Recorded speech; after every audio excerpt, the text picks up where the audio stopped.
asked if this was a garden or recreation bay. Looks like a hydroponics facility.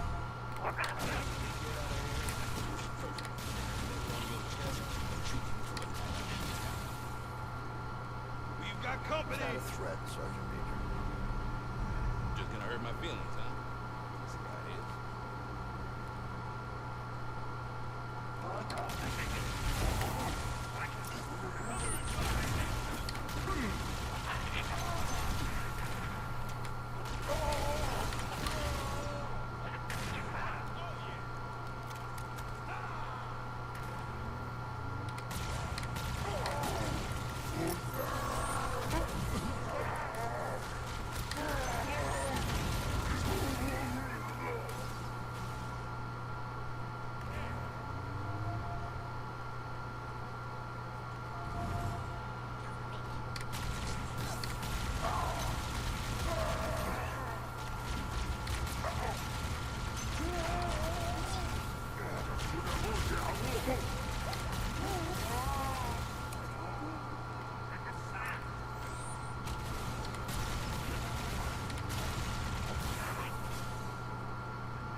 Thanks, Spectre.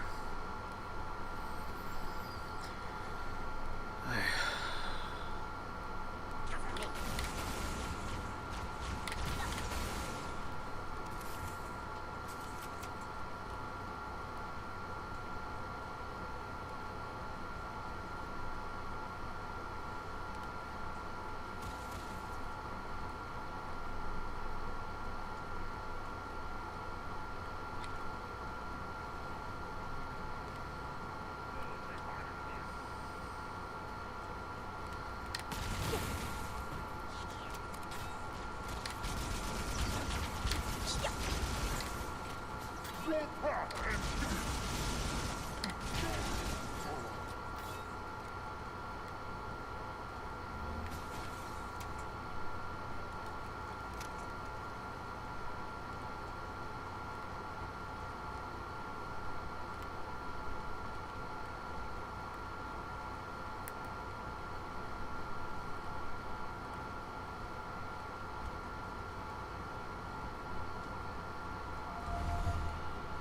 boys better shake a leg. No leftovers for the late arrivals. I figured you'd have this whole mess sorted out by the time I got there. Let's not keep them waiting.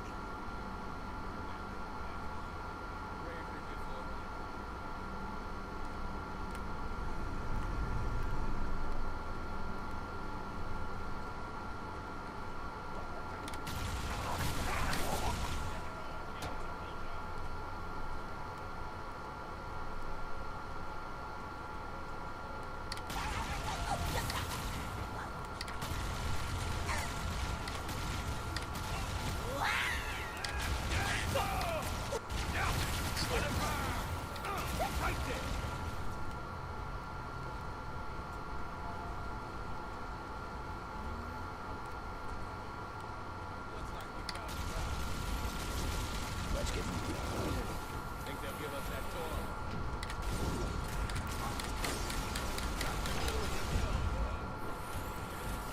Big and ugly.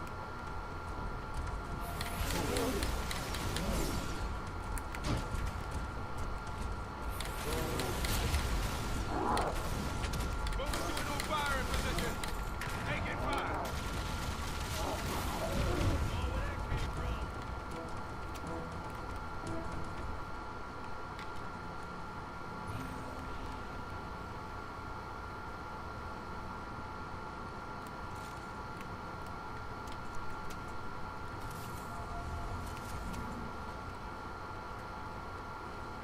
All aboard.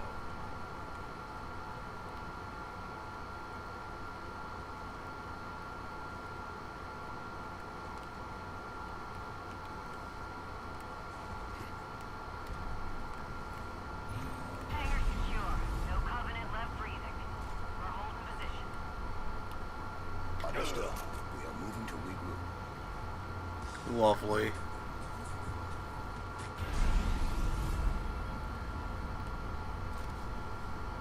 Understood. What the fuck? Regroup.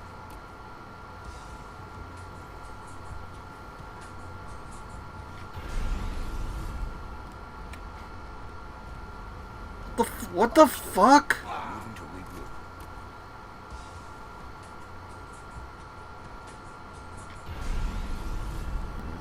Okay. Understood. We are moving to regroup. Just being a fool, like I usually am.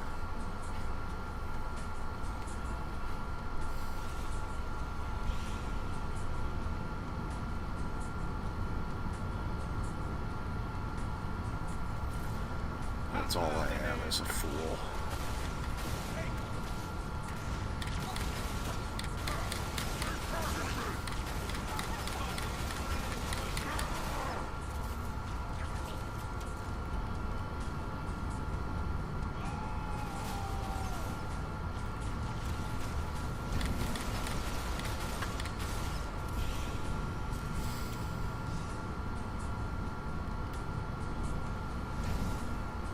Target Covenant on the bridge. Nothing stopping this train.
There's a power relay above us.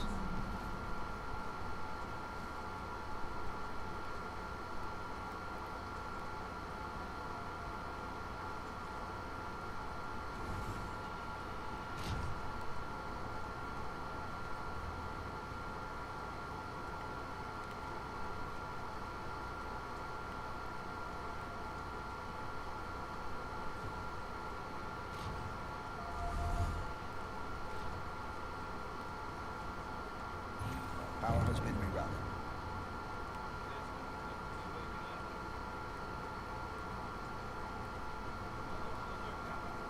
We have more bad guys incoming.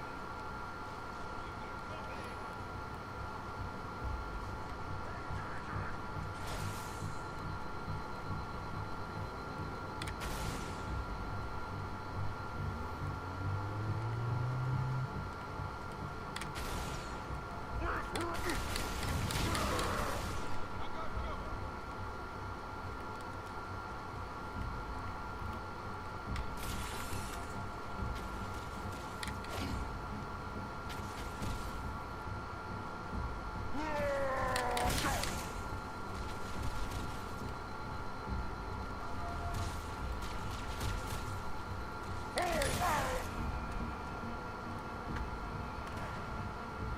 fire!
surprised me so lucky.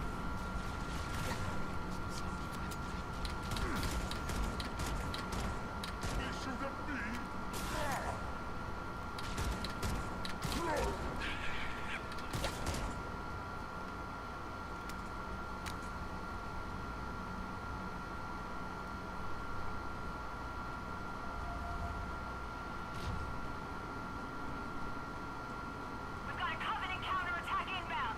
Falling back to defensive positions. Copy that, ALT. Dig in and make them pay for every inch.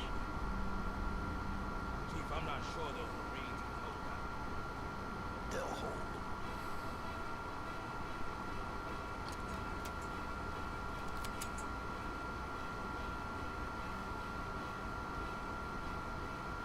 Marine, we're almost there. You copy?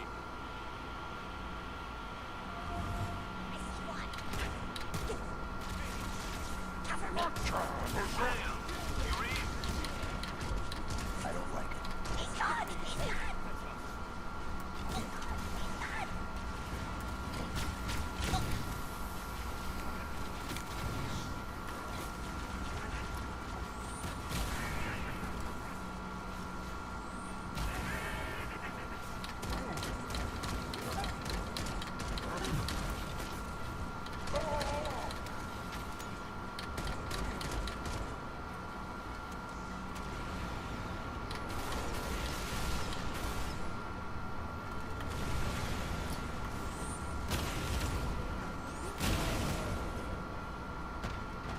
That was a nice explosion.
Yep, evidently you do earn Xbox achievements getting the trophies on this version.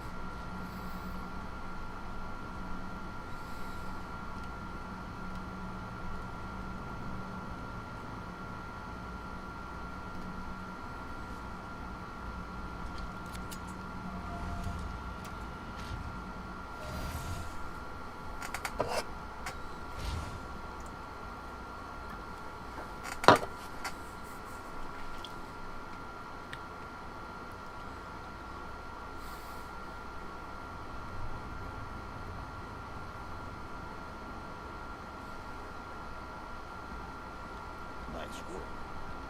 Thanks. Spartans aren't the only badasses in the UNSC. So, did you take out Prophet? Negative. Whatever the Covenant's working on here needs to be stopped before it can go any further. We need to destroy this ship. Chief, DLT's right. We need to blow this entire ship to molecules. We can't let them finish cooking up what's in these labs.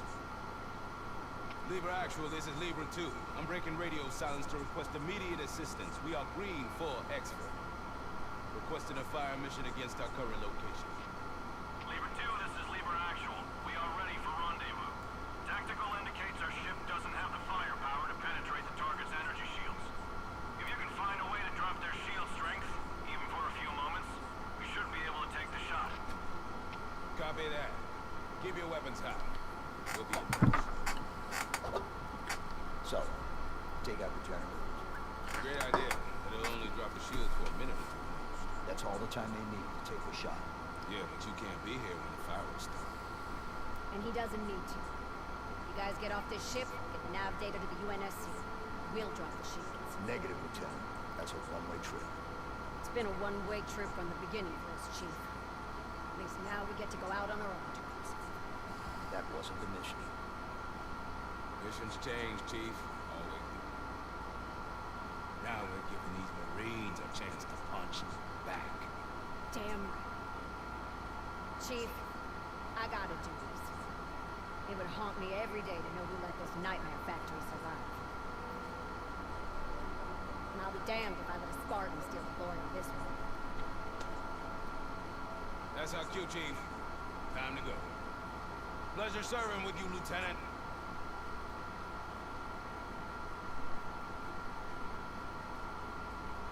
Let's move out, Marines!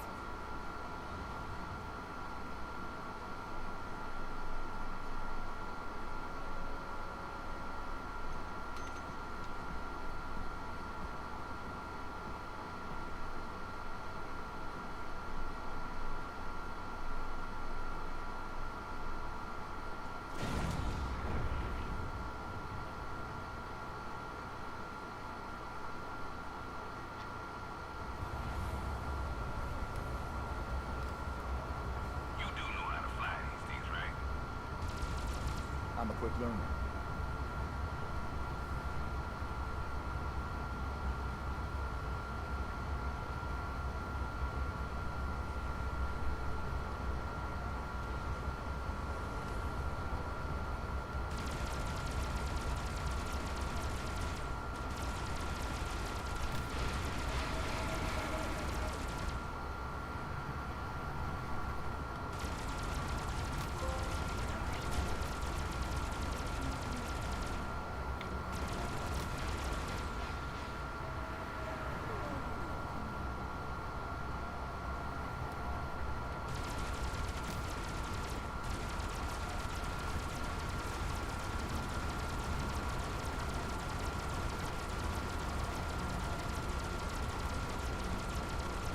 Heads up, Chief.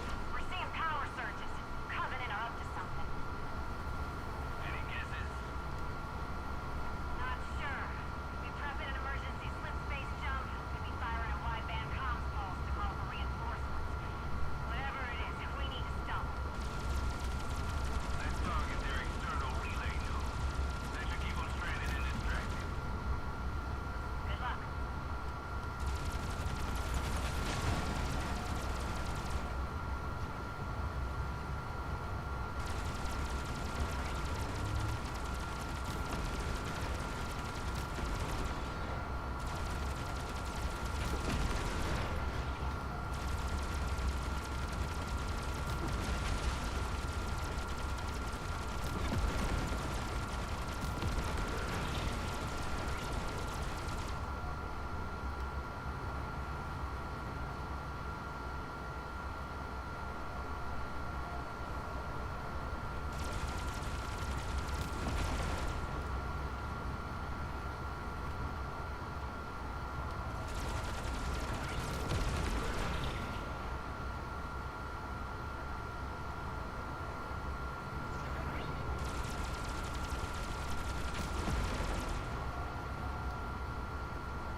Whatever you did out there seems to be working. That'll show these bastards what happens when they mess with humanity's finest. Williams to Sierra 117. First generator is down, but they aren't too happy about it. Hopefully more attention on us means less on you. Acknowledged. Redeploying to the debris field. We need the extra cover.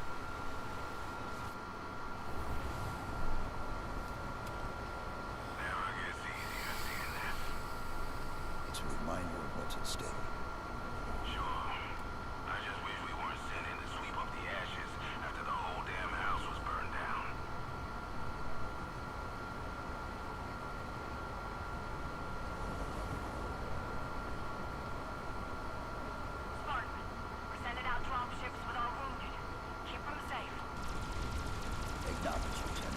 Sending rendezvous coordinates.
Copy.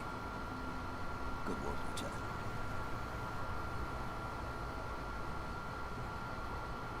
Burden should arrive shortly. Let's clear the way.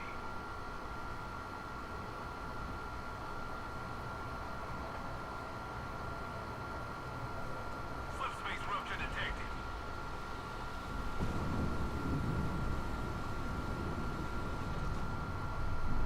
There's our ride home, Chief. Libra 2 to Libra Actual. Confirming our IFF and commandeered Covenant fighters. We're preparing for your fire mission.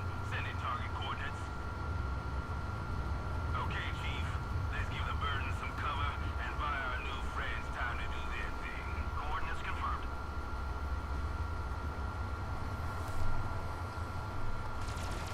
New contacts. What the? I see them, and they're not slowing down. They're going to hit the Burden. Full burn. Crazy bastards. Priority target those ships.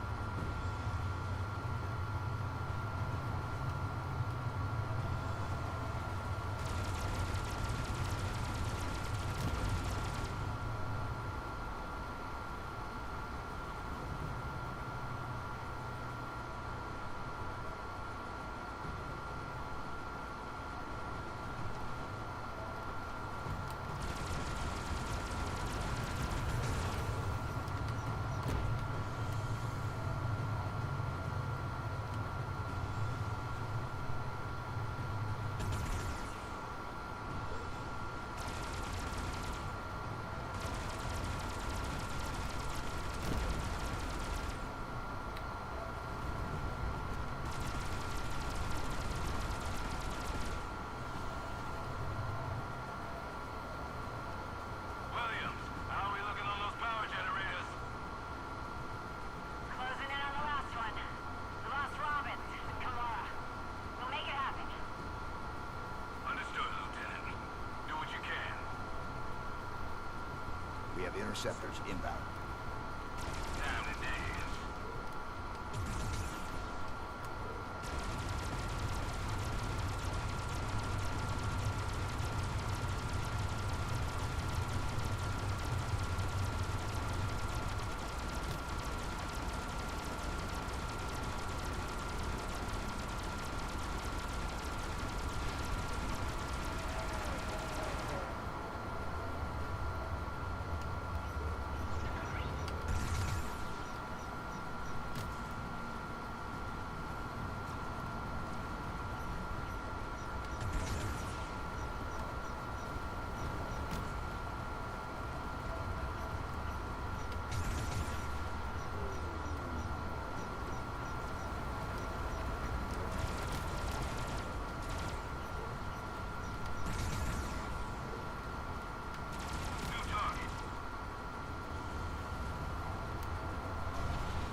That's a command shuttle.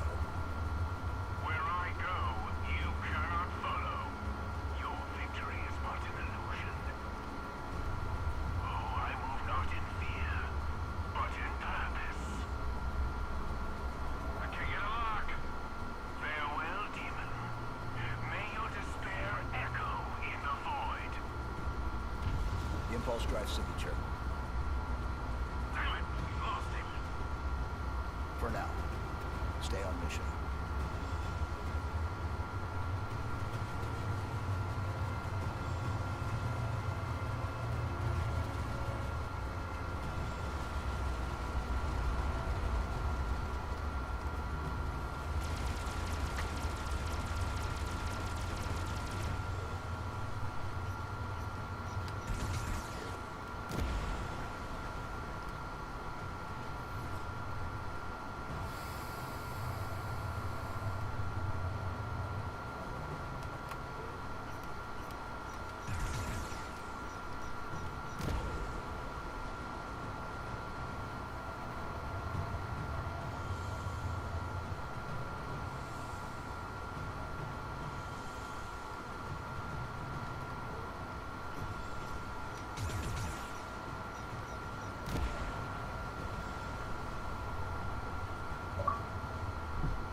Targets neutralized. Tenacious bastards.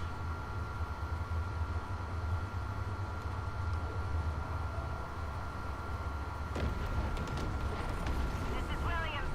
Last generator is down. We're locked. Clear the target.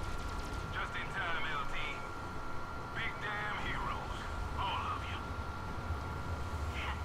Appreciate it, Sergeant Major. Name a building after us or something, alright? I was thinking something like...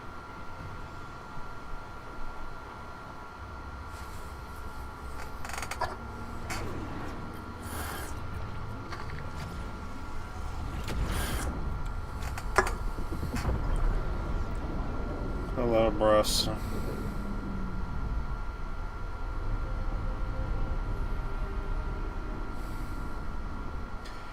I think this is the last prequel mission, and then I can actually play the real game. Acknowledged. Welcome aboard.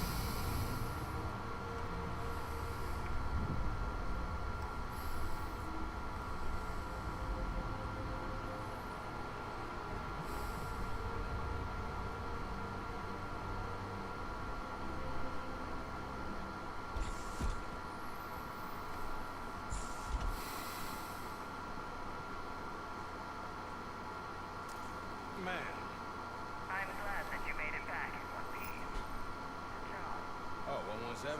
He's a good kid. they are not children anymore, Sergeant Major.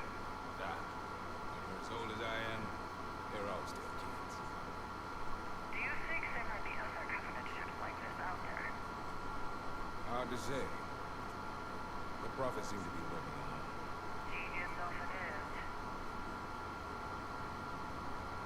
You should be pleased to know this little excursion was well worth the effort. It looks like you just might have found the heart of this Covenant after all.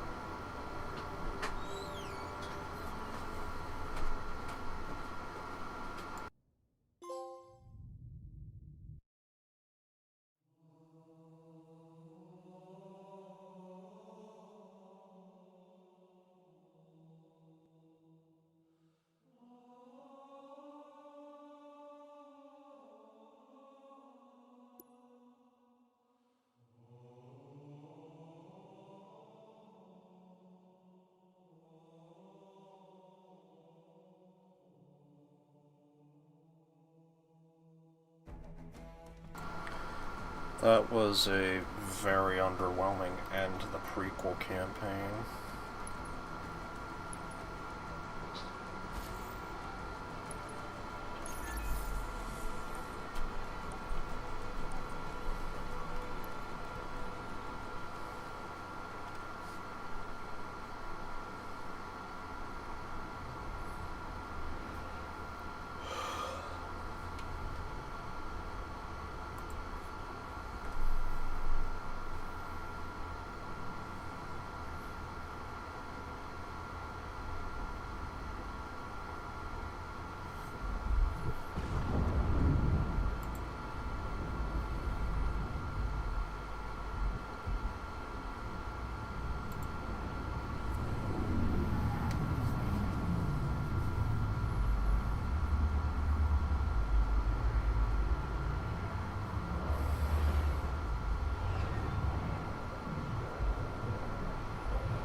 All I need to know is, did we lose them? I think we both know the answer to that. Really, the prequel missions just feel like they wanted to add The something Covenant to this chiefs have always been package. crafty. As for tracking us all the way from Reach, at light speed, my maneuvering options were limited.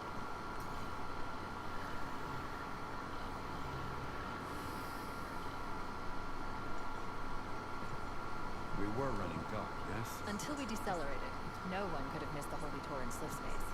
They were waiting for us on the far side of the planet. Like, it feels like with Halo in general, they've run out of story Our fighter will ideas not pick up the last of because the recon picket now.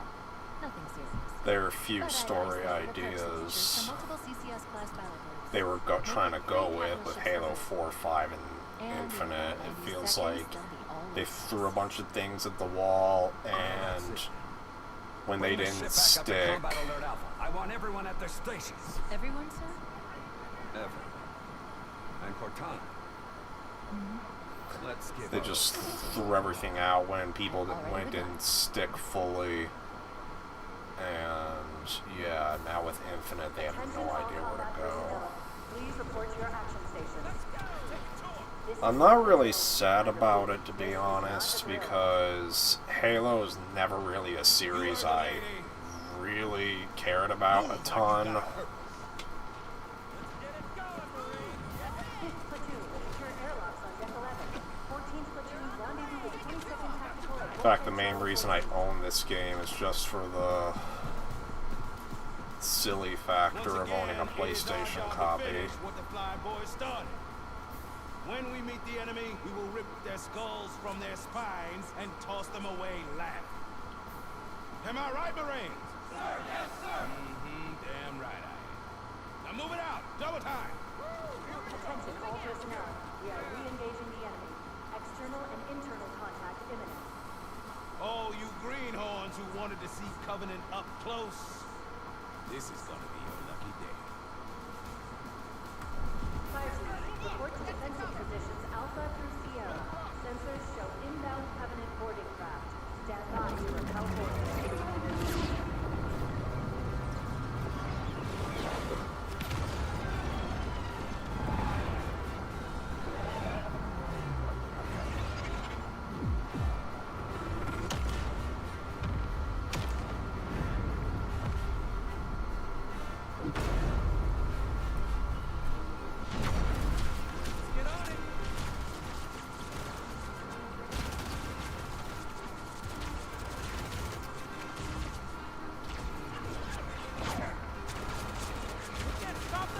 Stay cool, Mendoza.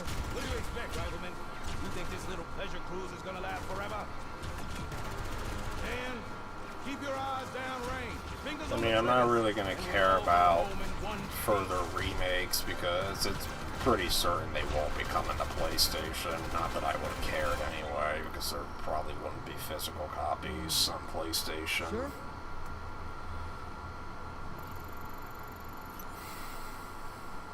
Cortana to Cryo 2. Transmitting security code. Bridge out. Like, really, for the rest of the series, there's Master Chief Collection. Bringing low-level systems online. His vitals look good. He's hot. Blowing the pins in 5.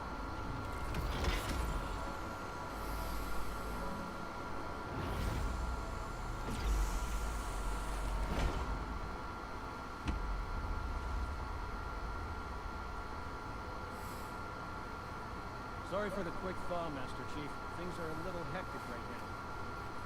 Welcome back, sir. We'll have the battle ready to start. Vital signs look normal.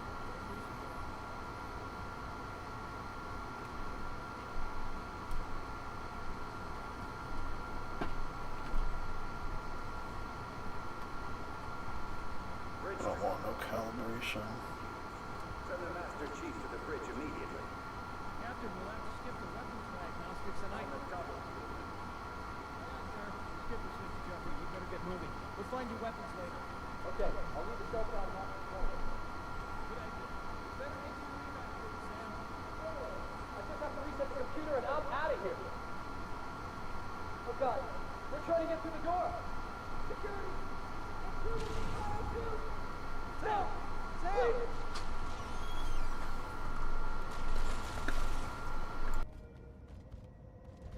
got to get the hell out of here. This way.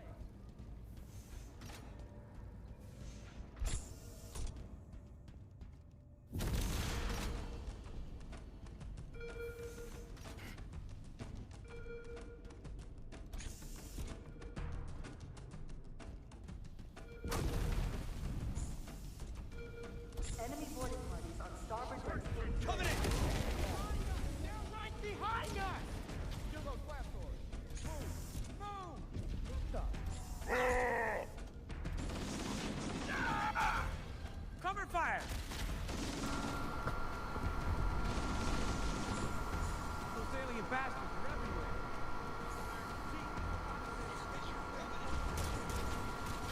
Sir, the captain needs you on the bridge ASAP. Better follow me.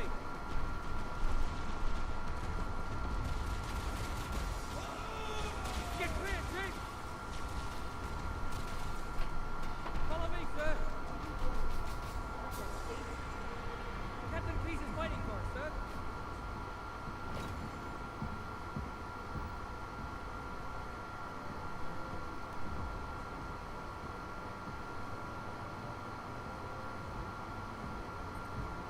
Captain Keyes? Good to see you, Master Chief.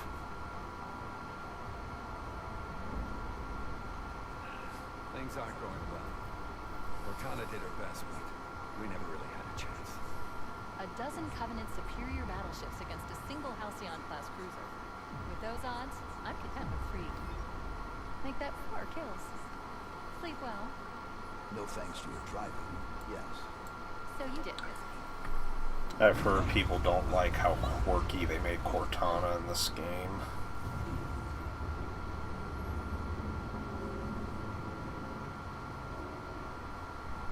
Report!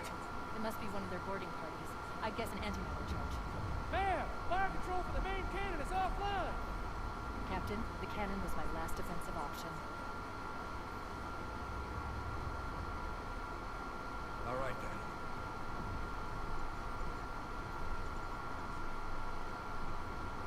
I'm initiating Code Protocol Article 2. We're abandoning the Otter. That means you too, Cortana. Well, you do what? Go down with the ship? In a manner of speaking. The object we found.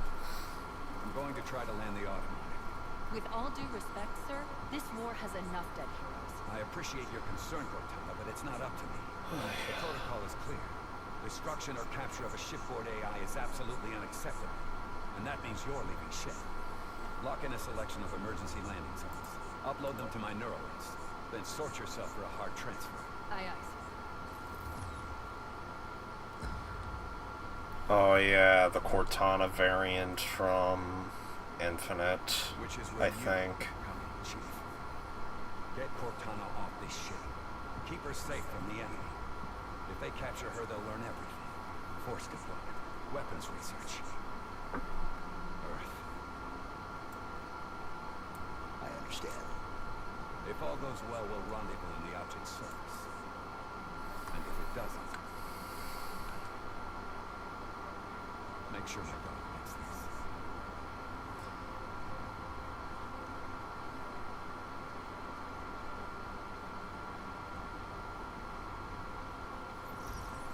The Autumn will continue evasive maneuvers until you initiate a landing sequence. Not that you'll listen, but I'd suggest letting my subroutines handle the final approach. Excellent work, Lieutenant. Thank you. Are you ready?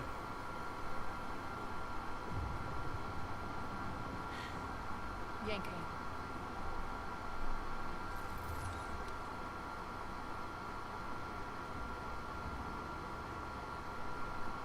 I mean, I guess the fact that they completely reanimated the cutscenes gives it reason to exist beyond. Don't get any funny ideas. The fact that they completely reanimated the cutscenes in this gives it reason to exist compared to Combat Evolved Anniversary. Good luck, Master Chief.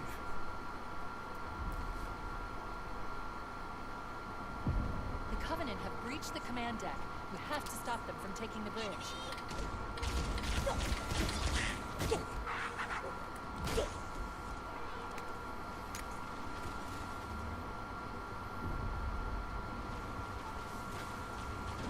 Marines could use some help, Chief. Do what you do best.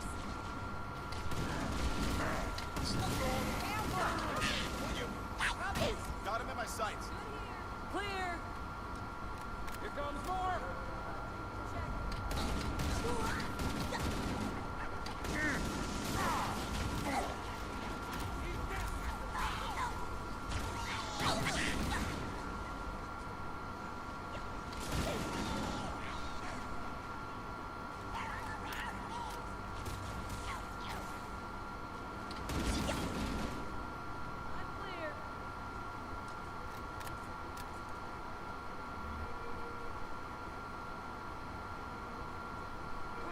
Stop shooting! What the hell? Did something just hit us? Move in! Attack the airlock! The damage to the superstructure is extensive. I don't know how much more abuse the auto can take.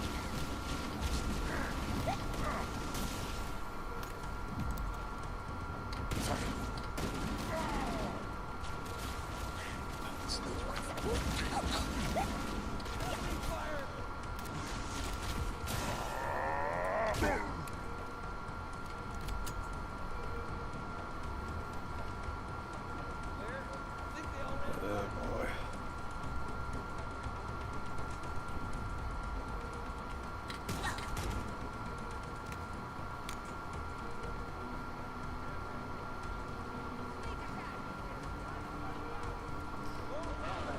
Would you say Reach or Halo 2 had the worst legendary mode? Because I thought 2 was supposed to have the worst one.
Yeah, I've generally heard Halo 2 is the worst legendary difficulty.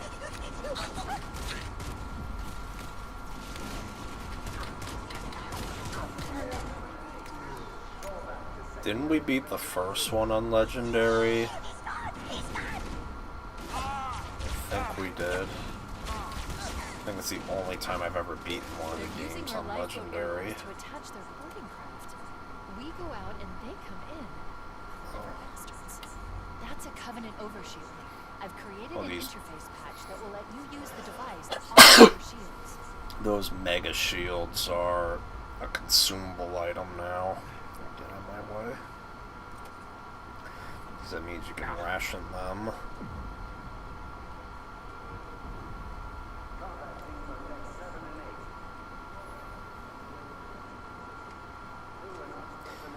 It was like a while back we did legendary on the first one.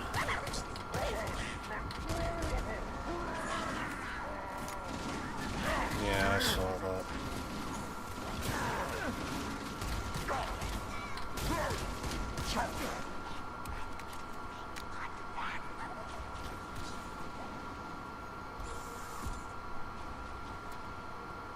Warning, blast door is closing. Covenant on the landing above us.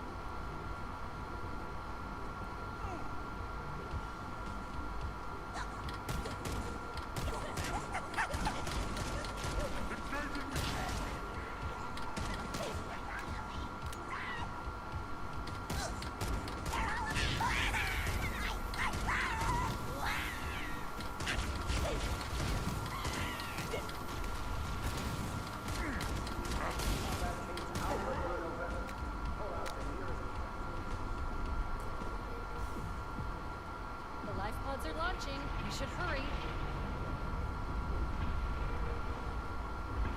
The Covenant are destroying the life I pods. feel like I'm the only idiot that actually paid for this game. Everybody else I know You have to use the ship's maintenance got it through access Game routes. Pass, I Follow the nav. think. It will lead you to an opening.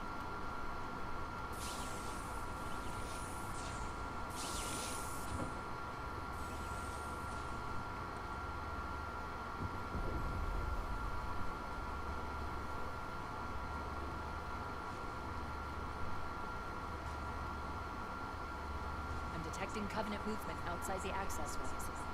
My analysis suggests our exit will be behind a green-lit door. Scan the area, Chief. If you can get behind them, one melee hit to the back will neutralize most hostiles.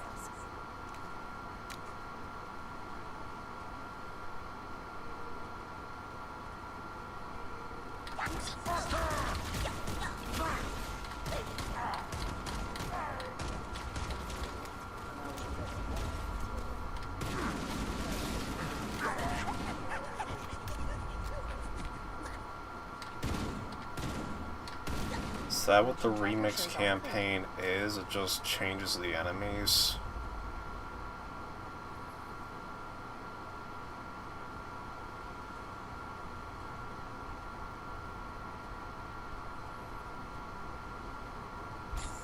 It looks like the Covenant wanted to catch you napping.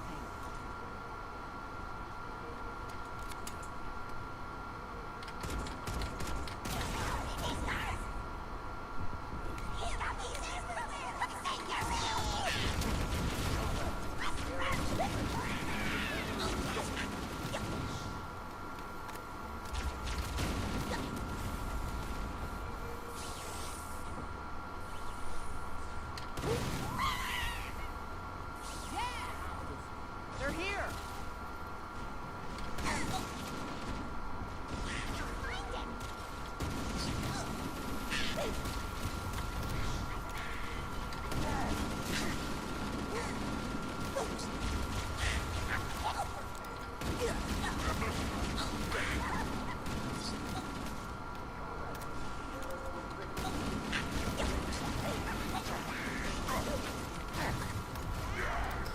Noticing the PS5 controller makes a little out of clicking sound when you run out of ammo in a clip.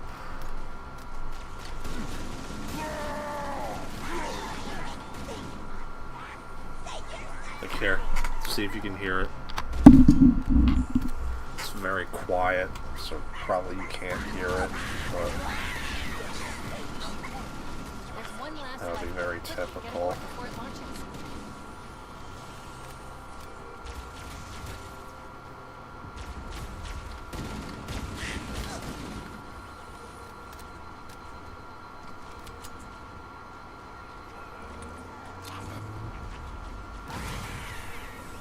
All remaining combat teams.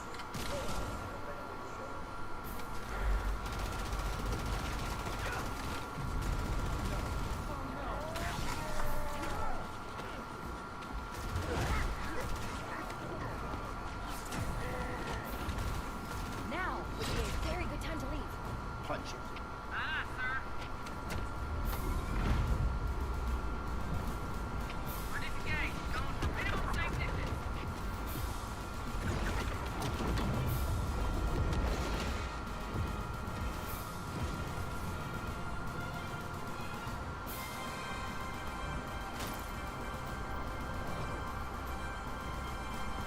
We're gonna make it, aren't we, sir? I don't want to die out here.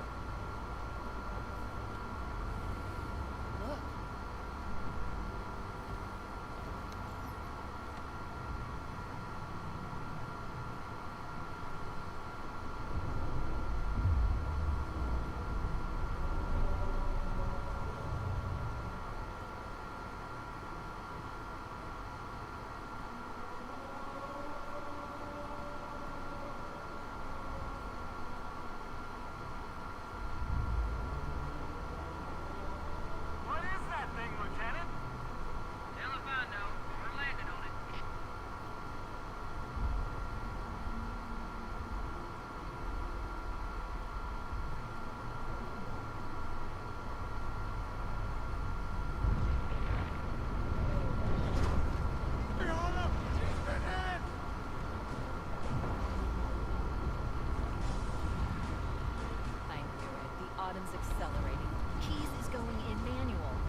only people I ever get on Twitch are people advertising AI viewers.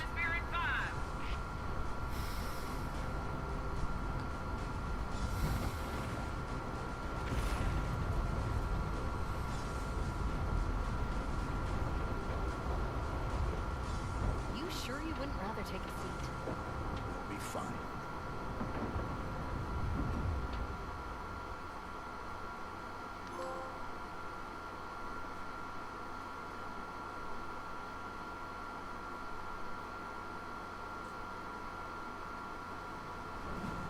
We're coming in too fast.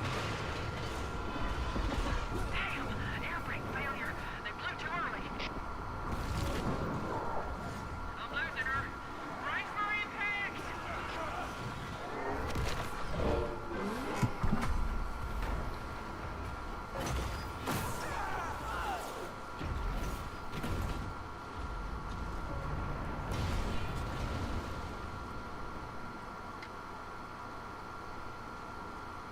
Chief.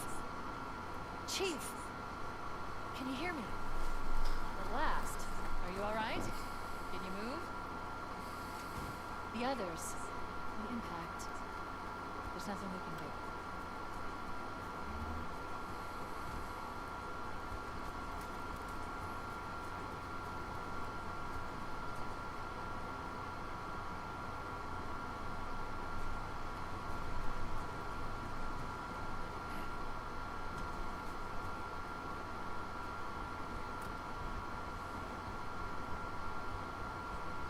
Alert! Covenant dropship inbound.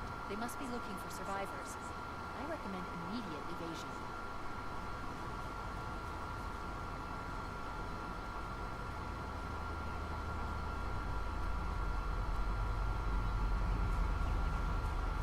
Warning, I've detected incoming Banshee fighters.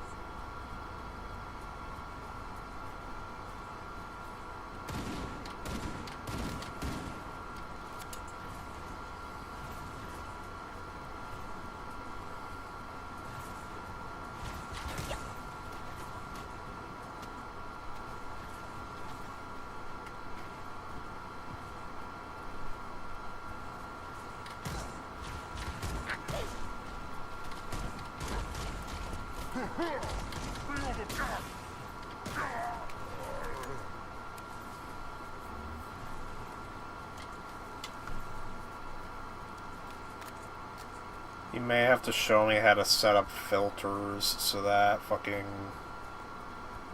bot viewers can't ever come in my chat again.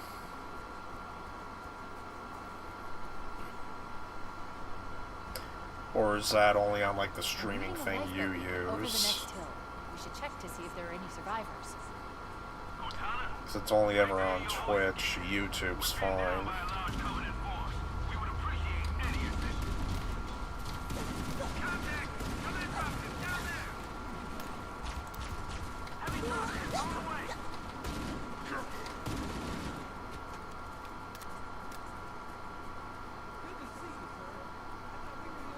Oh yeah, sure. How do I... There you are. Thanks. So that would help for like later stuff.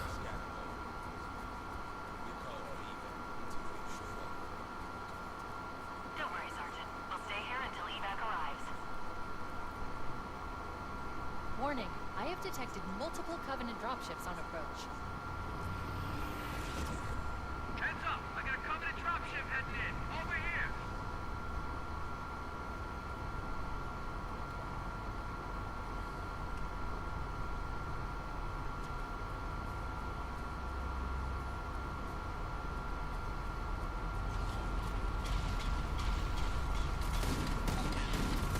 Oh man! They're everywhere! Engaging the unclean!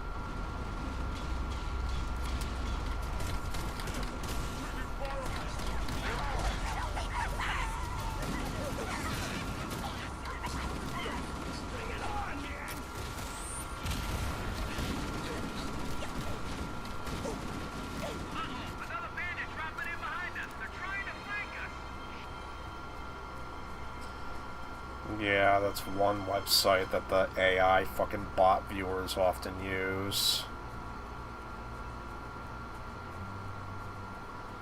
Maybe add the term AI viewers.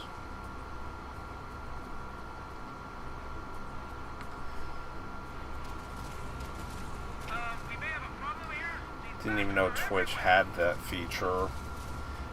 Use it on Twitter and Blue Sky for words I don't want to see.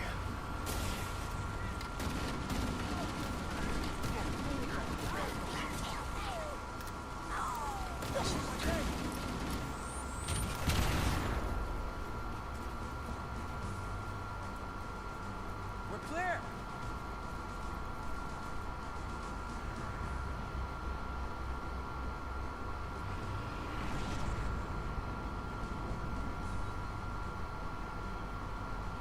Spirit inbound. We got more coming.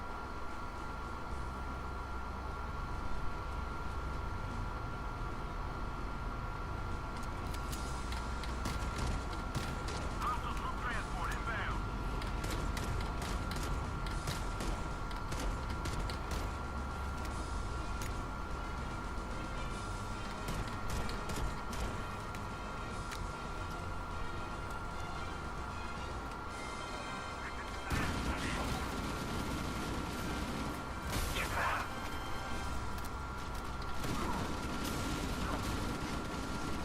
Under fire! Heretics attack! Shot!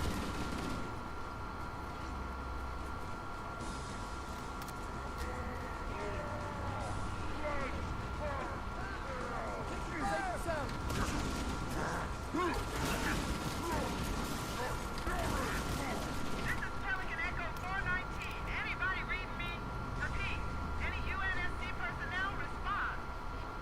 Roger, Echo 419. This is Fire Team Charlie. We read you. Is that you, Flowhammer? Roger, Fire Team Charlie. Good to hear from you. I'm on my way.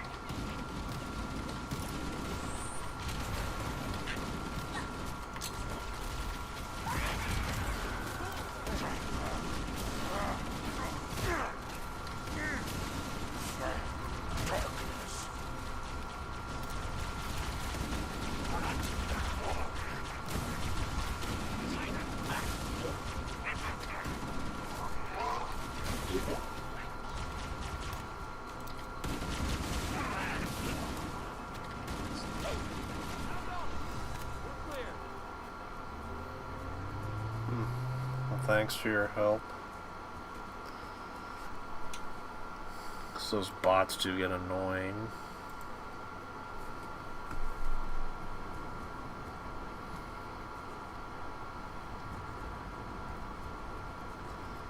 Look, more lifeboats. Maybe They're finally coming in real fast. people will be attracted. Those lifeboats make it down. The Covenant are going to be right on top of them. Flowhammer, we need you to disengage your Warthog. The Master Chief and I are going to see if we can save some soldiers. I know I don't stream as much as I The used Master to, Chief but and I need some backup. I do Can it you serve me, men? sometimes. Sure, Cortana. All right, ladies. Volunteers, step up. On the double. Well, looks like the Halo 2 weapons are also in the new campaign. Roger, Flowhammer. Stand by to evac survivors and transport them to safety. That's affirmative.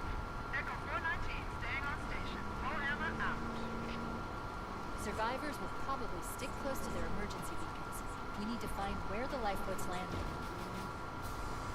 My topographical scans indicate a subterranean passage there. It looks like our best route out of this valley.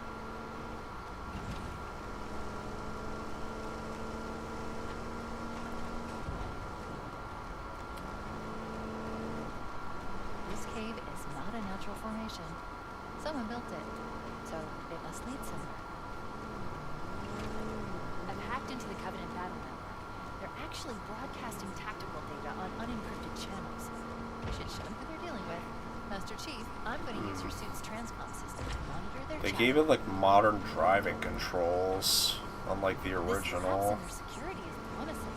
I should be able to analyze their defensive systems. I'll alert you when I find something of interest.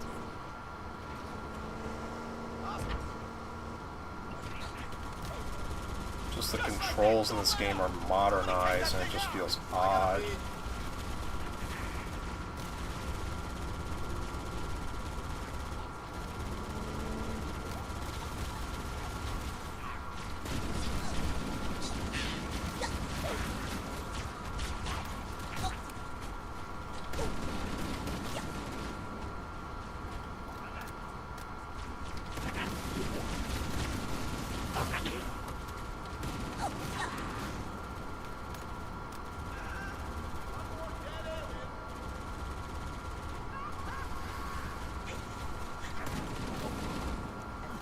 bridge controls.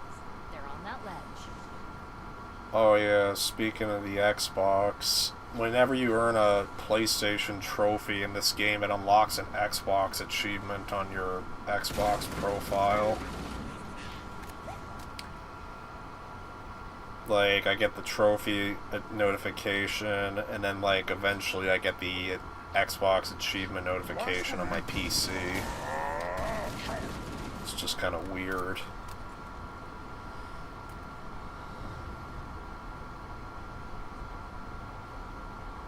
Because I know one of the infamous requirements of the PlayStation version is that you have to log in with your Xbox account or else you can't play. But I'm guessing the achievement connection's one of those reasons.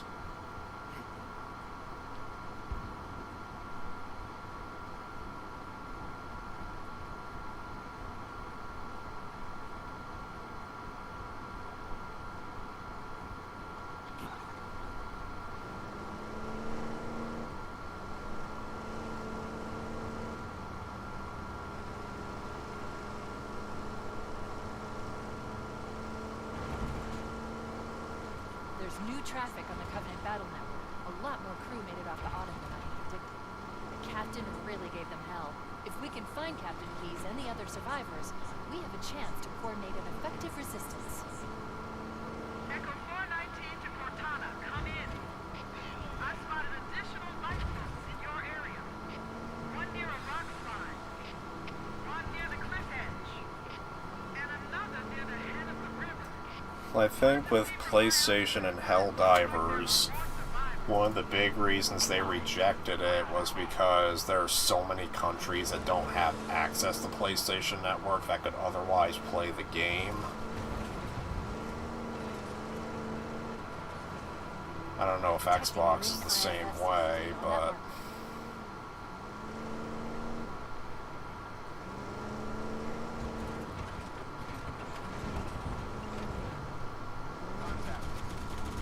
There's some Marines hiding in the hills above the structure.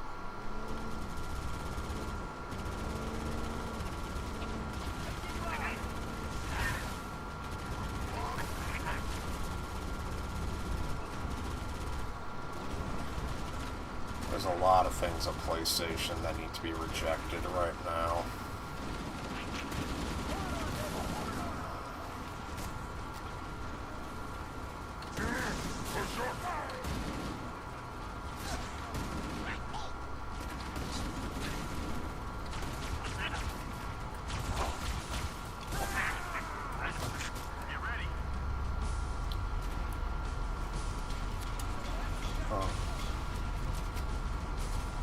Today I made the mistake of reading a tweet and another tweet about the death of PlayStation discs, and of course there were frickin' frat boys cheering it on. Bunch of PlayStation frat boys cheering it on.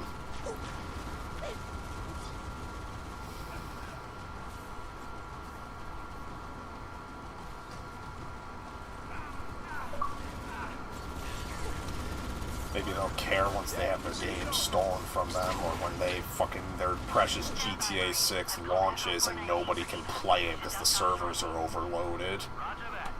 Marines, assemble for evac, pronto.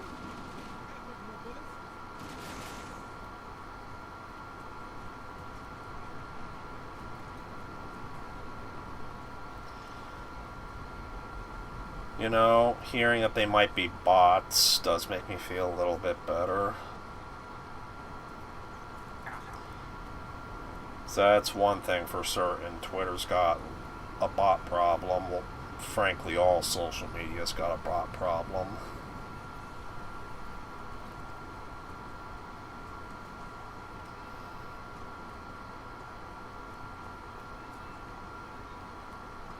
And I know that social media in general doesn't reflect, like, the general public opinion. That's harder to gauge.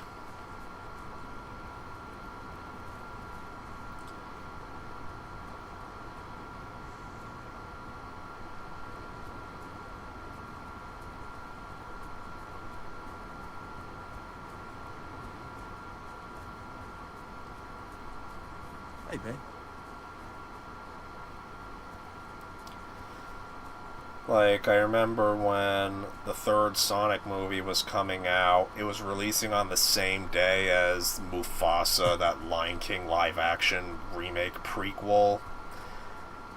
Everybody on social media was cheering on Sonic 3, because obviously everyone's tired of the live-action remakes, but it doesn't factor in, like, the normie population, which obviously Lion King was going to get more butts in the seats because of nostalgia goggles.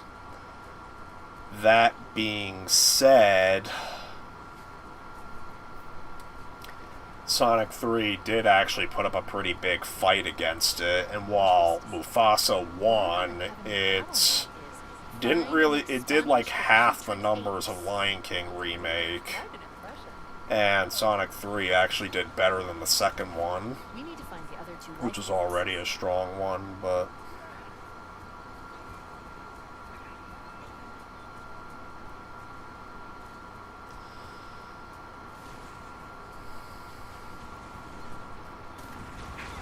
helps that most bots feel like freaking normies. I'm not a fan of normies. People who just Stepford Smilers who just accept everything. They're the kind of douchebags that say, oh, they post all those quit having fun memes and everything.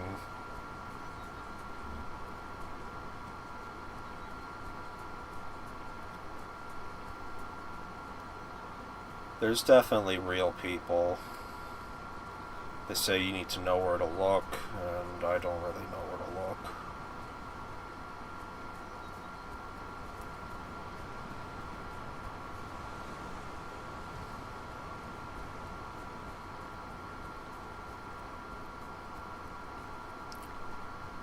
All I know is in my local area, it feels like the entire population is normies. Frickin' their only ideas of fun are sports, bars, and expensive travel. If they like video games, it's only like the very generalized opinions, like, oh, Call of Duty, Fortnite.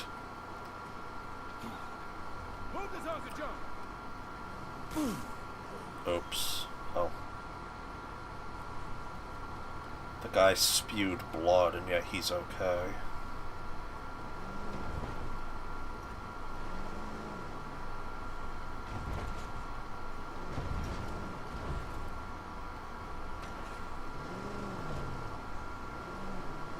Yes, men. Yeah, that's a good term.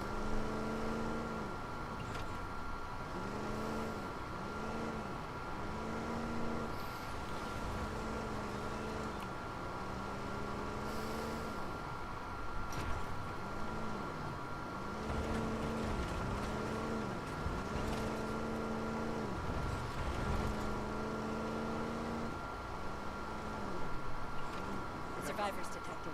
Marines are concealed in those rocks.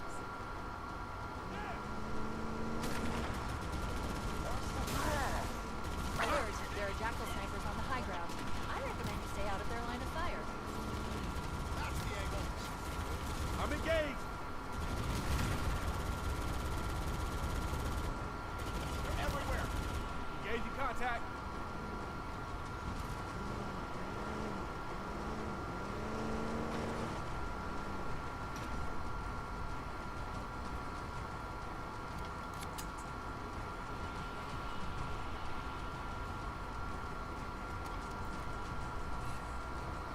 The sniper.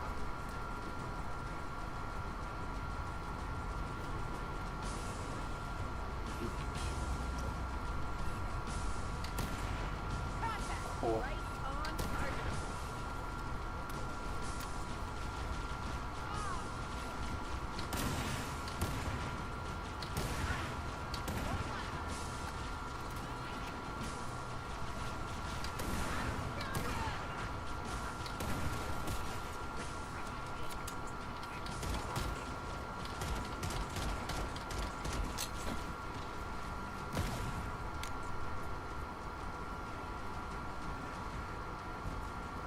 I see. They carried over a lot of stuff from like Halo 2 into this, like some of the weapons.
The only bug I had was not having Johnson follow in one of the prequel missions, and I got soft locked because of that.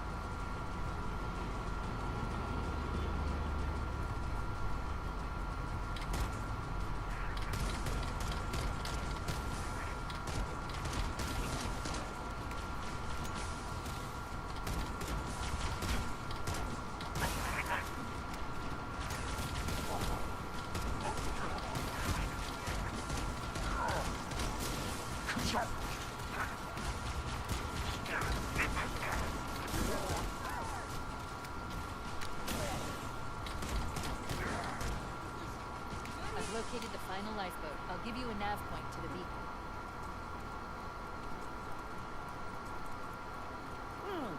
Warning. I've picked up reports that the Covenant have located and secured the Pillar of Autumn's crash site. The good news is the captain is still alive. The bad news is that the Covenant have captured the entire surviving commander.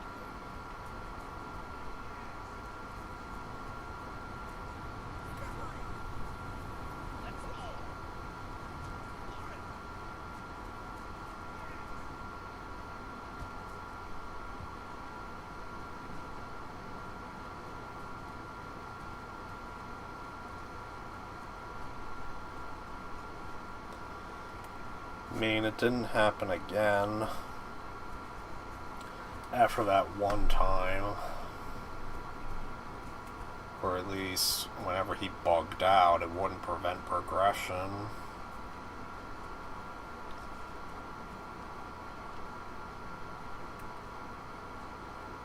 Probably should have grabbed the vehicle, but meh. I'm just sprinting it.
survivor's detected beneath that tower. Let's find a way down.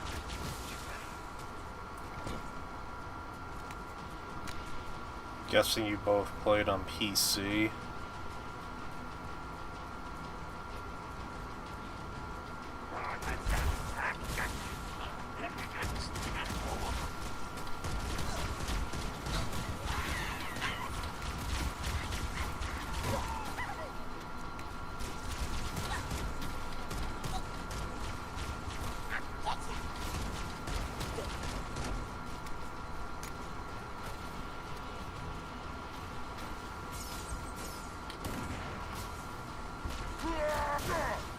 Blasphemous rounds incoming!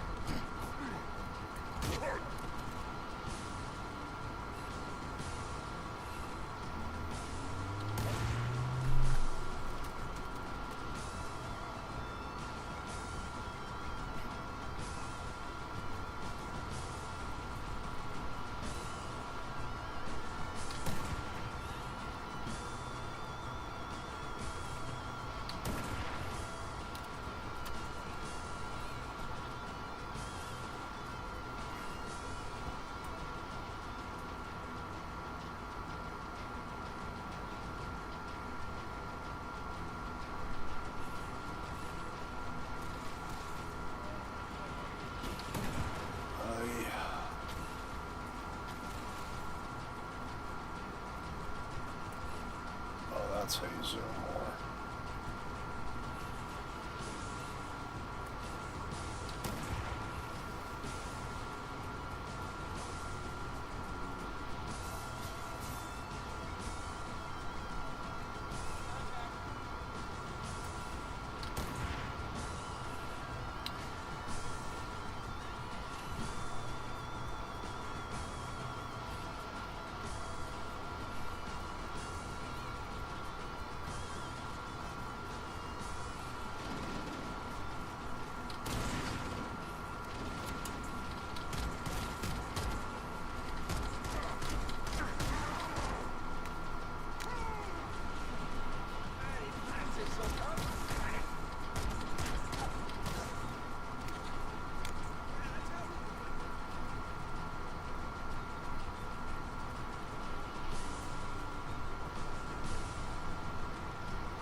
At least happy I found out my PC is pretty strong.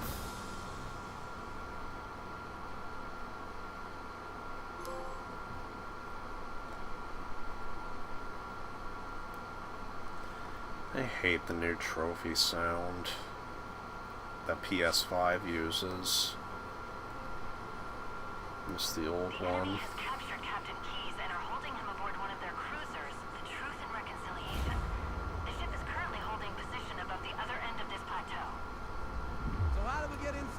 If it's in the air, Corps issued me a rifle, not wings. There's a gravity lift that ferries troops and supplies between the ship and the surface. That's our ticket in. Touchdown in 10 seconds, people. We're in Covenant territory now.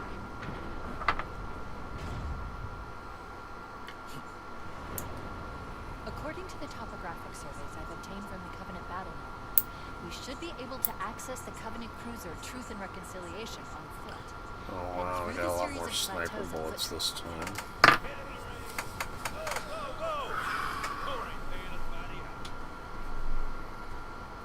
Stick to the higher ground to the right. we should be able to recon the Covenant position without being spotted. Get ready to move in to support us, Sergeant. The Master Chief is going to covertly take out as many of the Covenant as he can. Don't open fire until you hear the enemy return fire on us. That should let us keep the element of surprise. Yes, ma'am.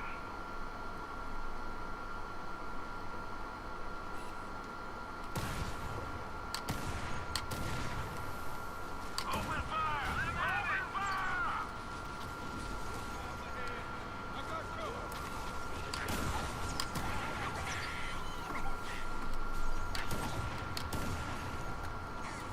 Alert! A Covenant is making a run for that stationary gun. Take him out! Now, did you pay for the game, or did you get it like on Game Pass or whatever?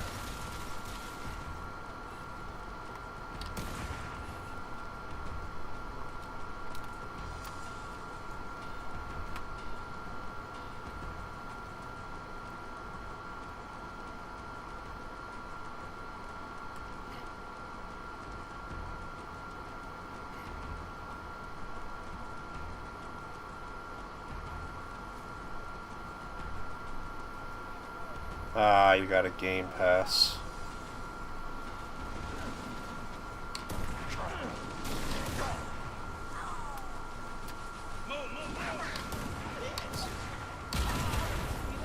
Area secure.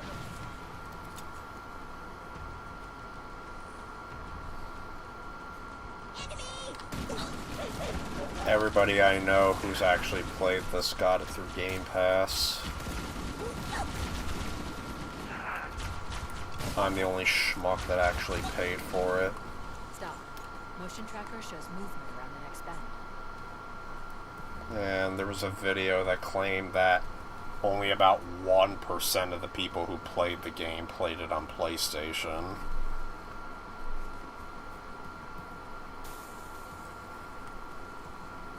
Not that I had friends to play this with anyway, but if there's no crossplay, I guess I'm shit out of luck. But I'd imagine there probably is crossplay.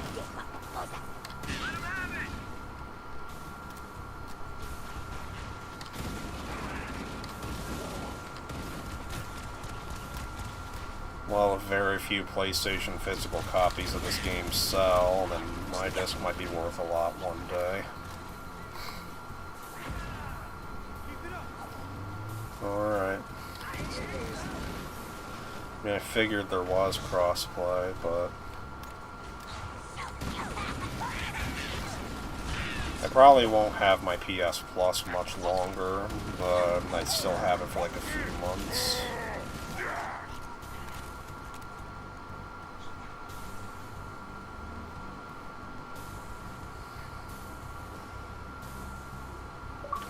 So I've elected I'm not going to pay for PS Plus unless I absolutely have to.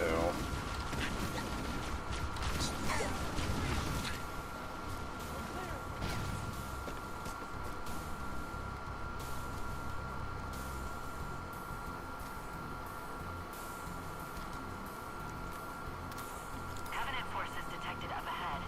The path up on the left should let us sneak up around them.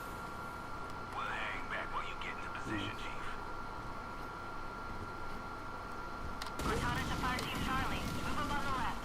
You should be able to flank the enemy. Affirmative, moving up now.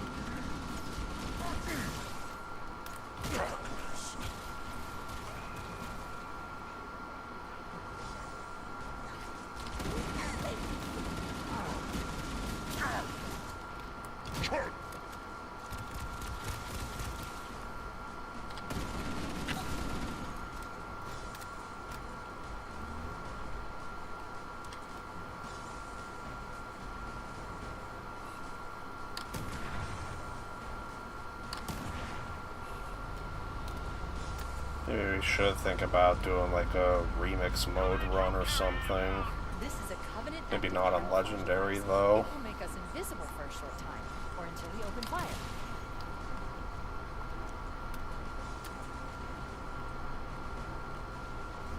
Oh boy.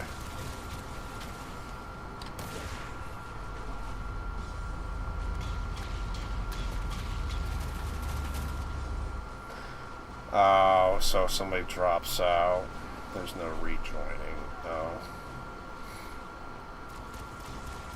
Stupid.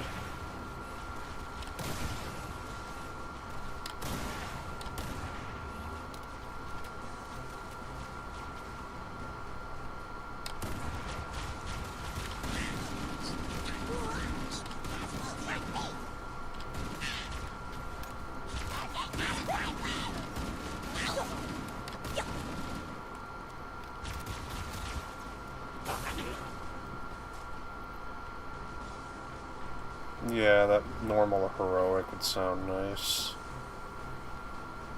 I think I have to unlock Remix first.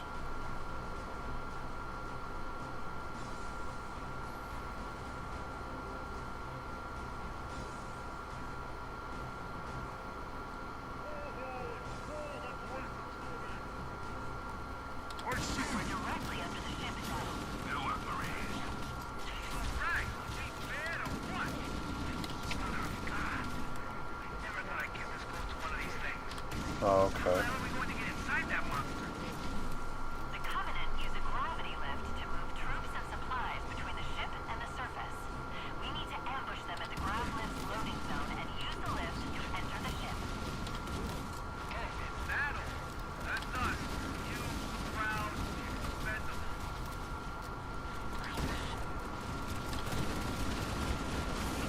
Sir, those freaking guns have us pinned down. We need to deal with those stationary guns. I recommend we clear out the gun emplacements on the ridges surrounding the pass. That should let the Marines advance.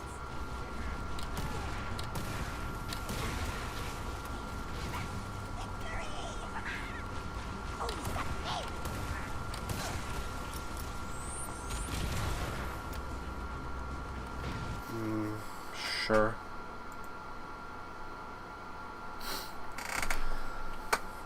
Just need to get my headphones plugged in. Shit.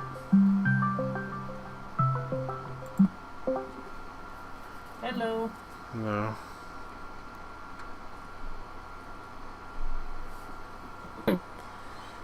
Just have to give me a moment.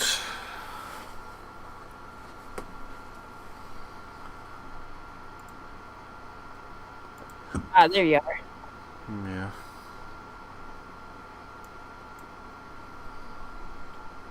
Alright.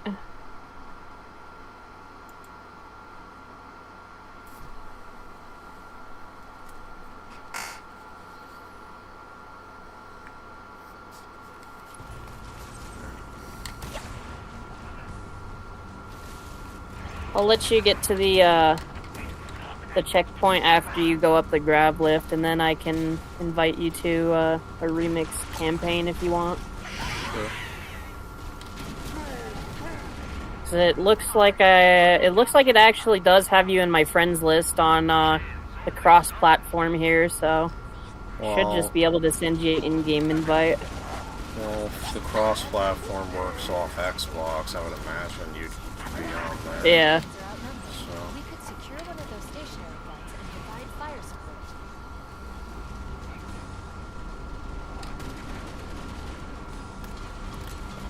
Oh, you know, there is actually another funny glitch that I don't know how Halo Studios overlooked.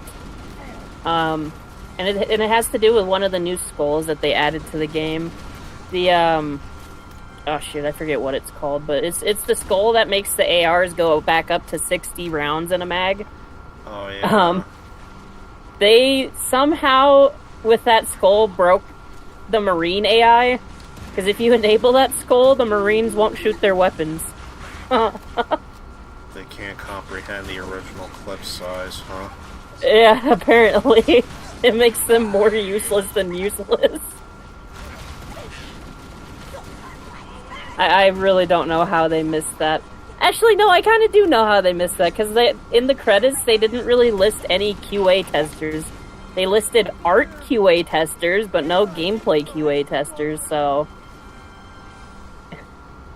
Good job, Halo Studios.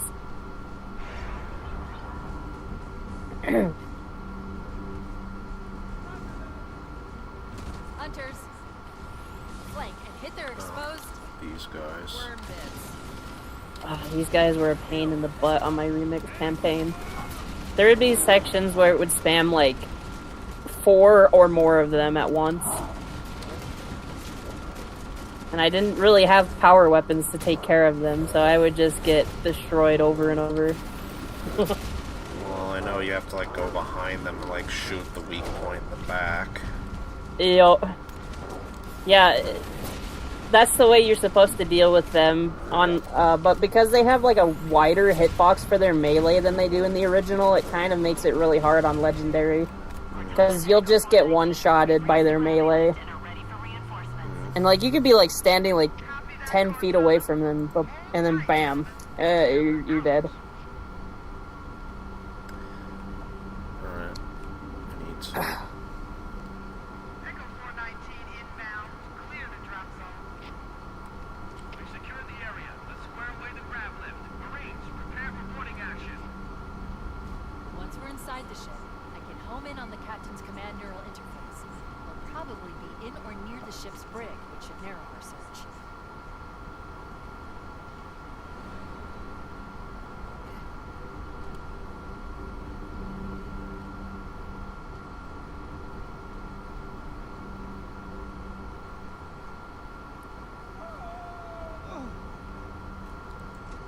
Did somebody just die?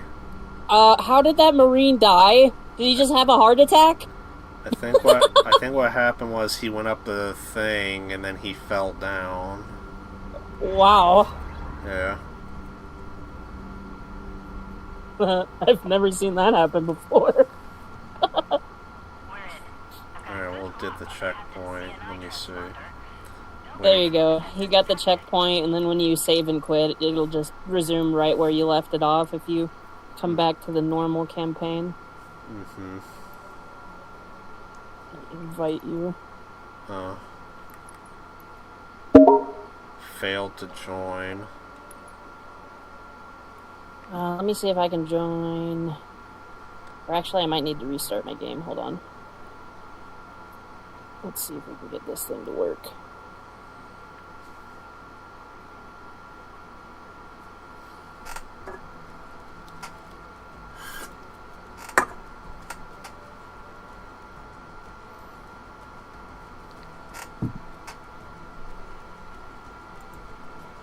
Come on, PC.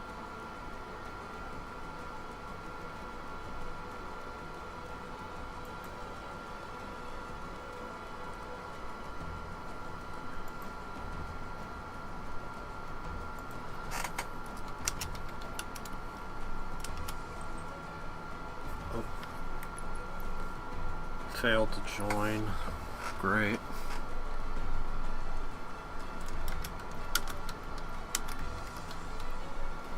Oh, but I can join you. Wow.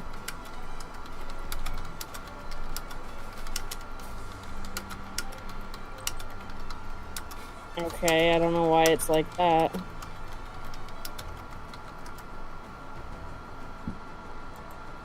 Well, since I don't have the... Yeah. Since I don't have it unlocked, I guess I can't do anything. I'm gonna just try and restart my game once again. Maybe you need to restart your game as well? Alright.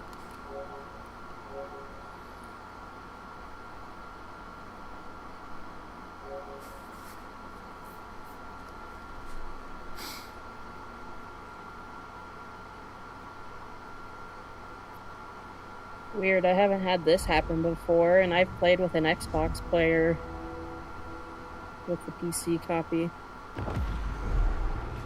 Wouldn't be beyond this game to be glitched like that. Yeah, that wouldn't even surprise me.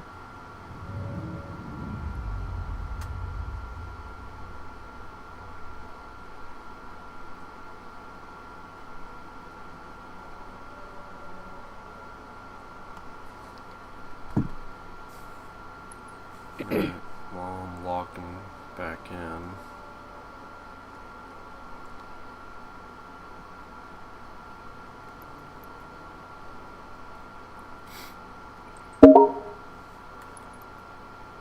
What?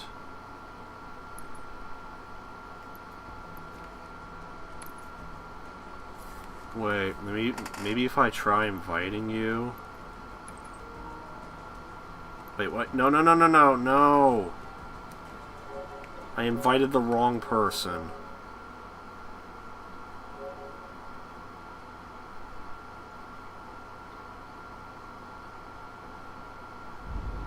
Let me see if inviting you makes it work.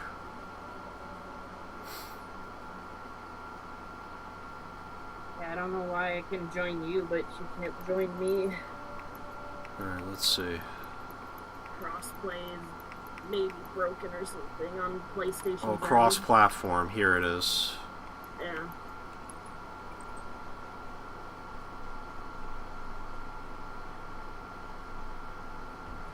Yeah, it has all my Xbox friends here. Yeah. I'm plugging my Xbox Series console in now, just in case. Oh, it worked. It worked. Yeah, I can join you. Oh, why I am a fool for thinking that this would have worked. If we can't get it to work, I can just play with you on the morning campaign. No. Me, new game, normal. I guess we can just go to where my checkpoint was. I don't know. Yeah. That is one thing that's cool, that you can resume from certain checkpoints. Yeah, the rally points are nice. I do like them. Yeah, and then I can resume solo, like, whenever. Yep. Since you're the host of the lobby, it'll be counting towards your account's progress, so... Yeah. I'll be able to play for, like, another couple of hours, maybe. Alright, we should breeze through this game.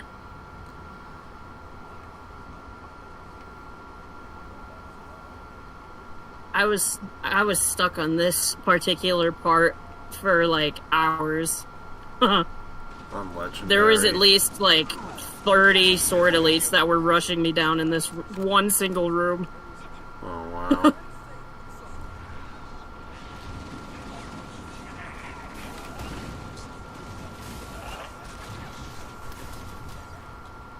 Well, okay, I was about to say at least I now get to feel like an invincible super soldier, but then I freaking died instantly to a grenade. Oh boy.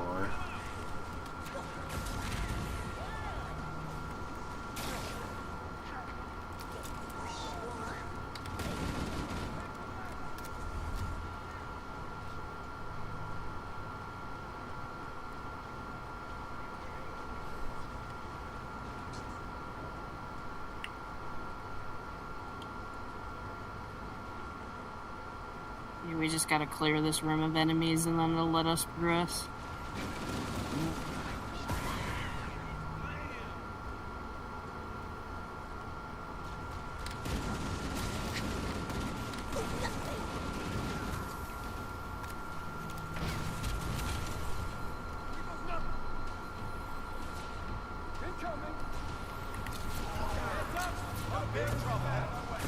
Oh, wrong door I was looking at. Stealth elites, watch your motion tracker and look for distortions in the air.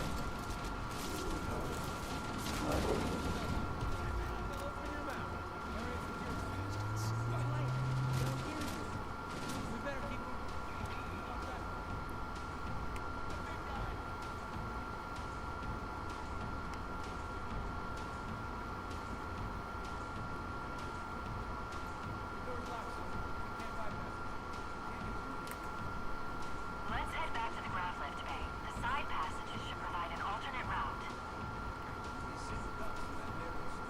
We'll hold this position if you can find a way around and open the door from the other side, Chief. Chief, let's see if we can find a way to open this door. Oh. Oh, my monitor froze.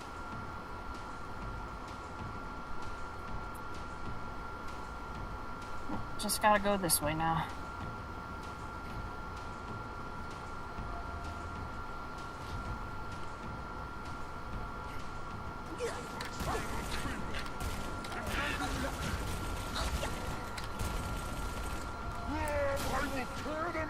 That's the lock door down there. The wings are right on the other side. Controls to open it must be somewhere in this room.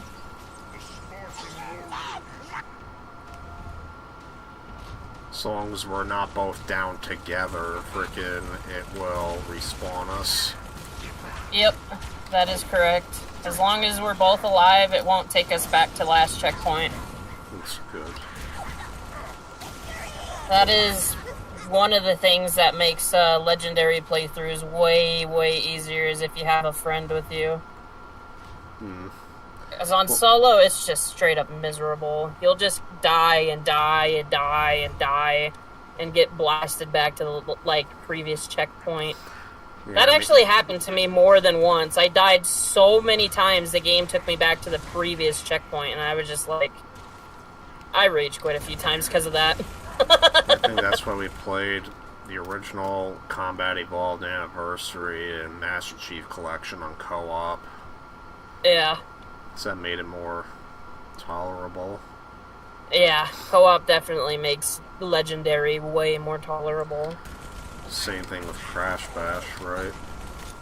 Oh, yeah. I mean, yeah, I've been forcing MarioTube to do a 200% playthrough with me recently, and, like, some things are way easier with 2 players, but other things are still just mad annoying. Like some of the tank levels, for example, or the pogo stick levels. Those are just straight up RNG fest. You just have to get lucky that the game allows you to win.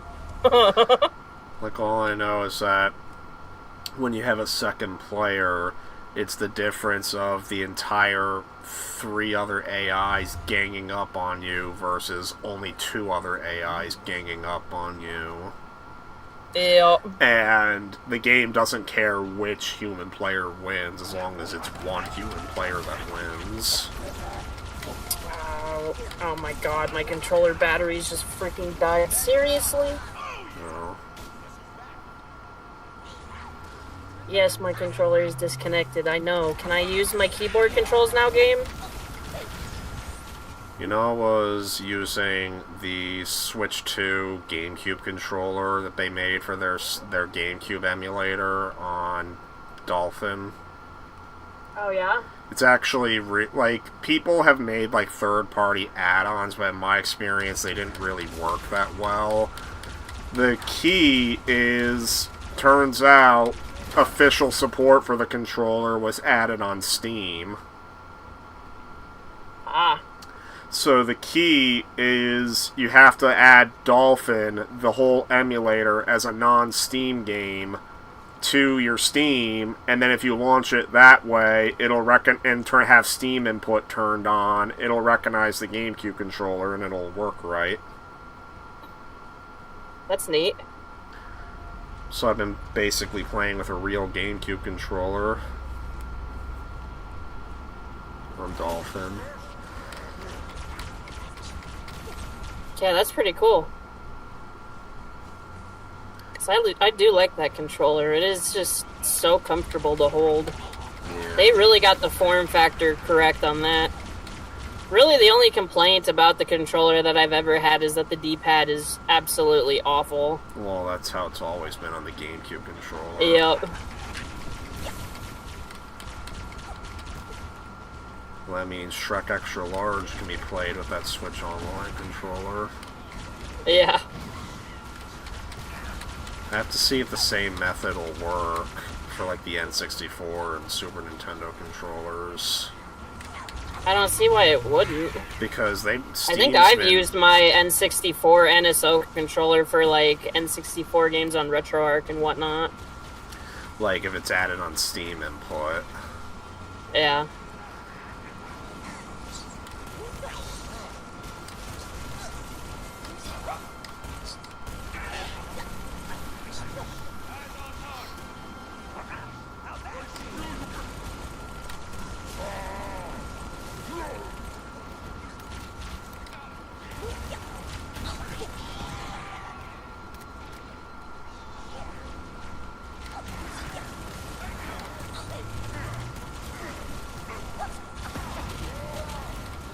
Oh, that was a big explosion.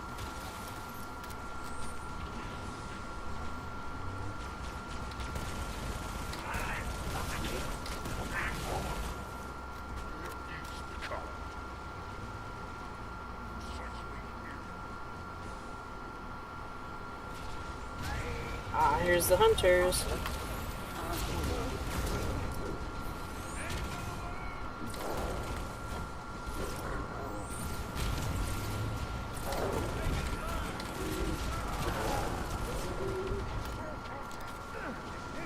Feels weird to have the SMG in Halo 1. Yeah. I know you can also get the battle rifle. Yep, the battle rifle is part of the remix campaign, as well as the needle rifle from Halo Reach is also in there. Yeah, I was using the needle rifle a lot in the prequel missions. Yeah, that thing slaps on Legendary. One of the best weapons you can grab on Legendary playthroughs. Mm-hmm. And Everyone should move through now. I can't guarantee that it won't lock again when it closes. There's an overshield if you want it. oh. Yeah, because you have to use it as an item now. Yep.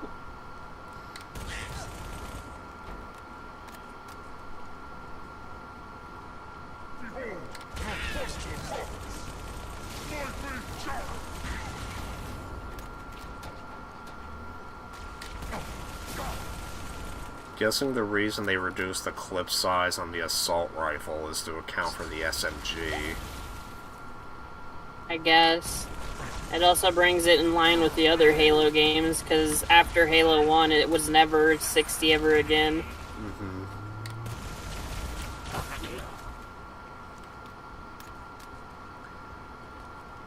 Although I do like my big boy 60 round mag. That thing was so good in the original game. Mm-hmm. Gave it its own identity.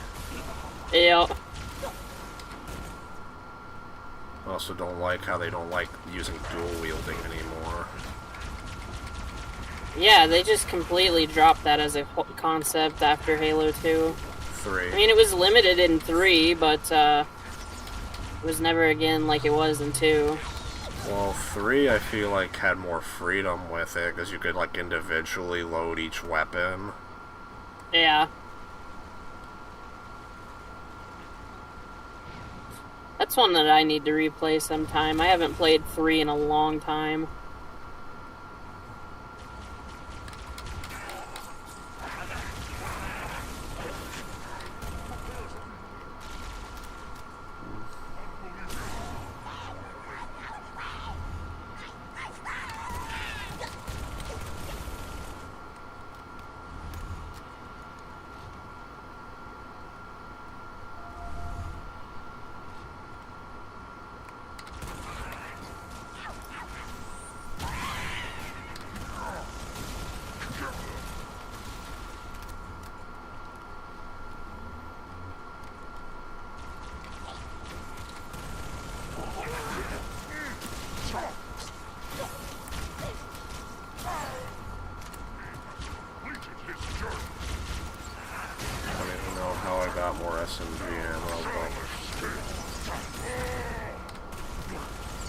Maybe you picked it up off of a soldier or something. Yeah. One of the Marines.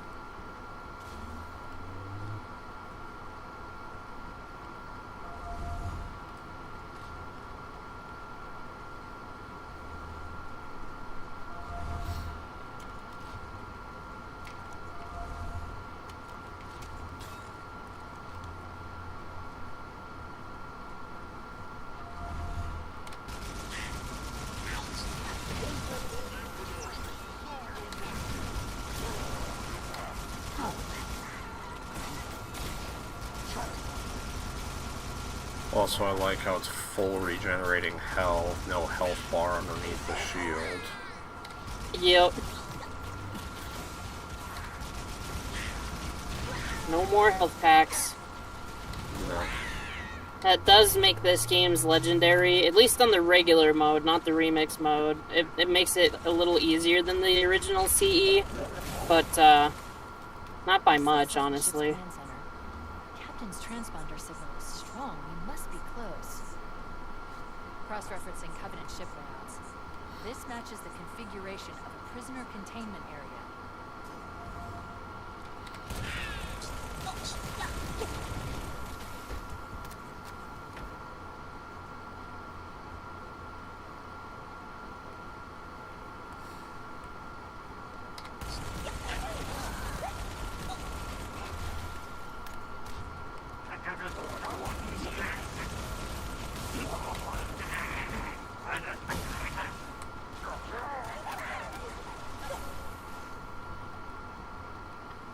Admittedly, I do like being able to use the energy sword in 1. It's pretty neat.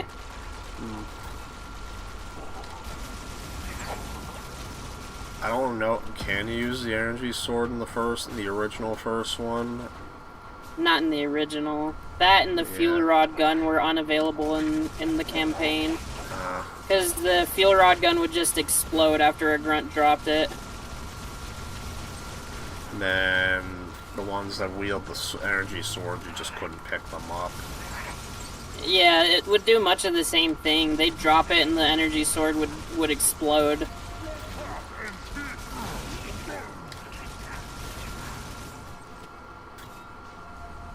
I don't even know where they could take the Halo games from here. Same. I think it just feels like they've run out of ideas. Yeah. That's how I felt when I was playing through Infinite. It just felt like they were doing an open world type thing for the sake of doing an open world type thing. This part's silly. They put markers over the invisible enemies. Can't believe I paid full price for Infinite when it went cheap very quickly. I think I just got it on Game Pass. I mean, this one I paid full price for too, but this one's more excusable because there's no telling how long PlayStation copies were gonna last, and I needed a PlayStation copy for the funny effect.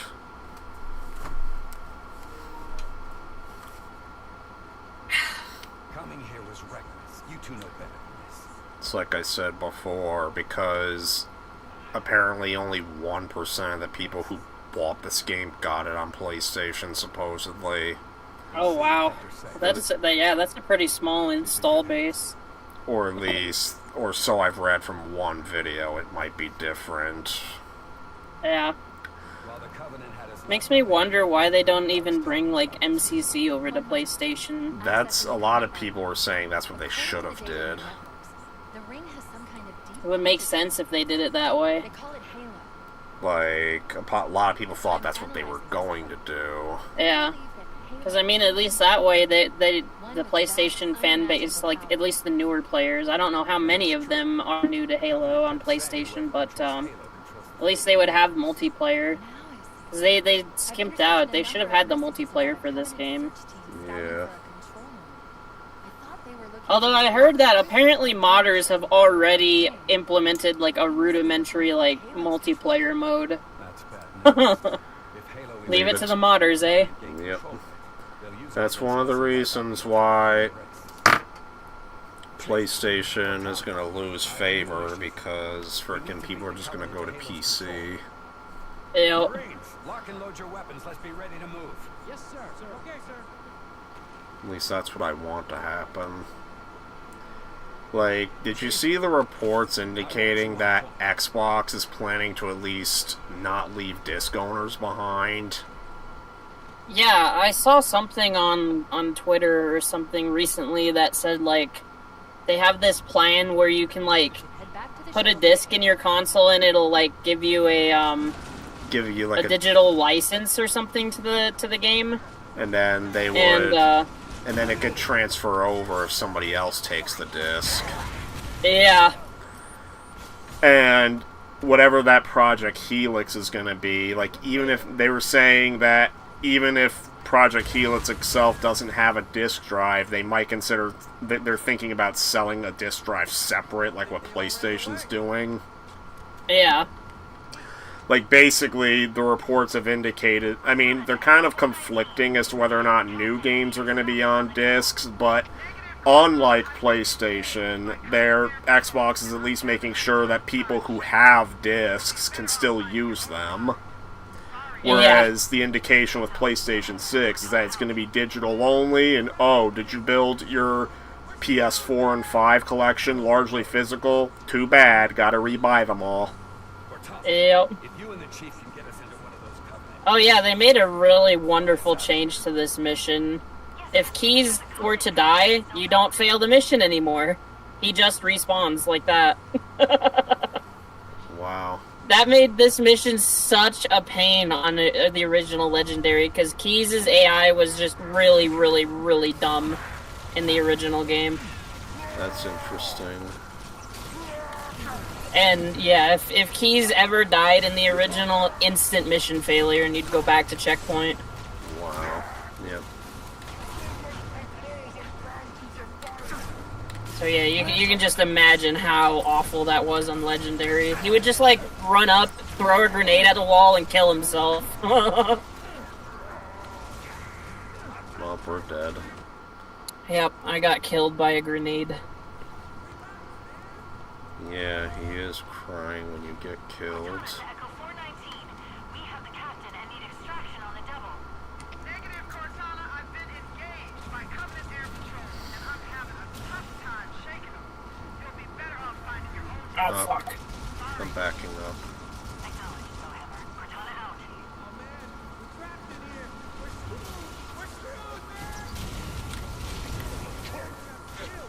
Somebody run fire.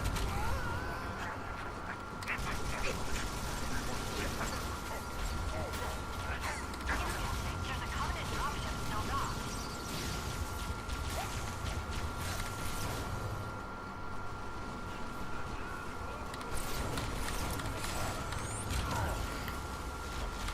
Ooh, that was close. That was a lot of grenades that they just tossed down that hallway. I think they all ran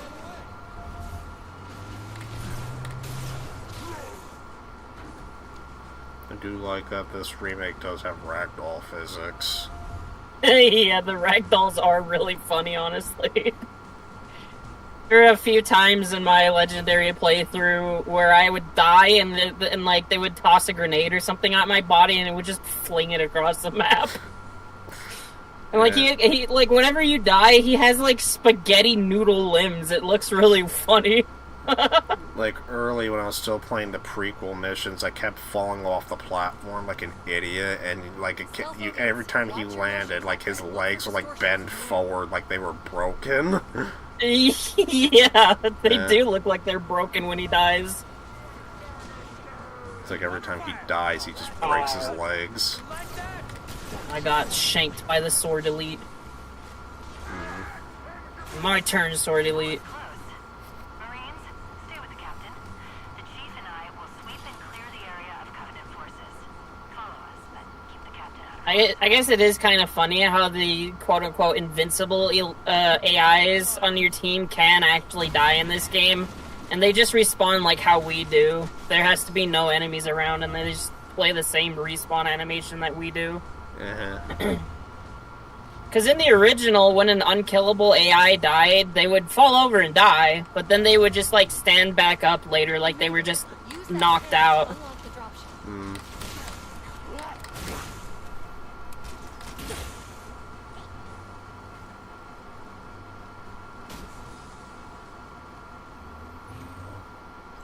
it. The dropship is loose. Everybody mount up. Let's get on board. Give me a minute to interface with the ship's controls. No need. I'll take this bird out myself. Captain, hunters.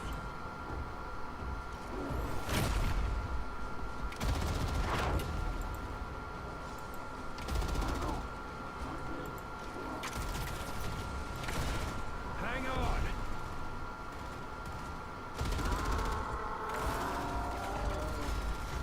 Time for a little payback. Curse splat. Nice one, sir. Oh boy.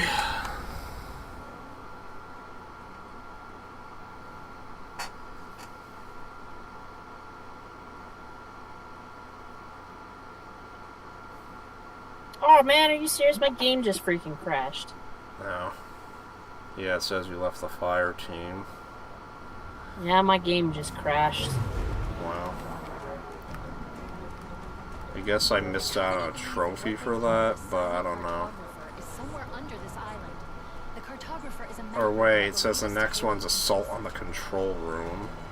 Yep. So I guess not all the missions have trophies to them. I have no clue. So I need to quit out. Play on my Xbox. Do you have it installed on the Xbox? I do, actually. And it looks like it even transferred my progress over. Maybe you're able to join me on console. Oh. Let's see, I'm gonna try and invite you. Yeah, see if it works from Xbox. Console. Nope.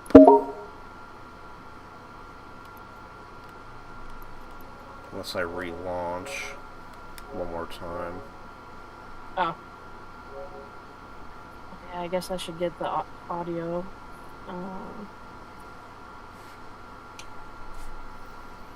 There we go. Now I can hear my Xbox. Imagine At least on my Xbox, I guess it'll be kind of nice because I will I'll actually be able to see the game at a better graphics. Now, imagine if the reason it's not letting me connect to you is because I don't have the remix mode unlocked. That would be weird.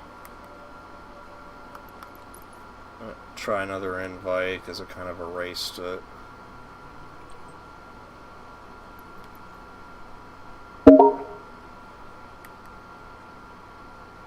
Alright, I think I just sent you another one.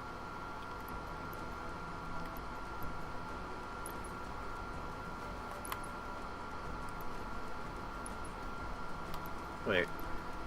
Won't let me join, but it'll let me invite. It's weird.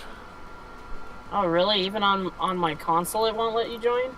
Yeah, because I know his join says grayed out. That's really odd.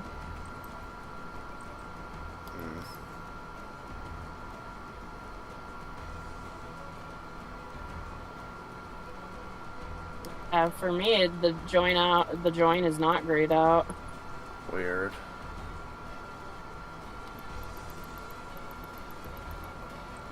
Get like some of the. It says friends can join. Yeah. Crossplay's checked. I don't know. Try one more invite, and if it doesn't work, then I guess you have to... Just join you again, yeah. Yeah. Sure, I have crossplay enabled on this. Wait a minute.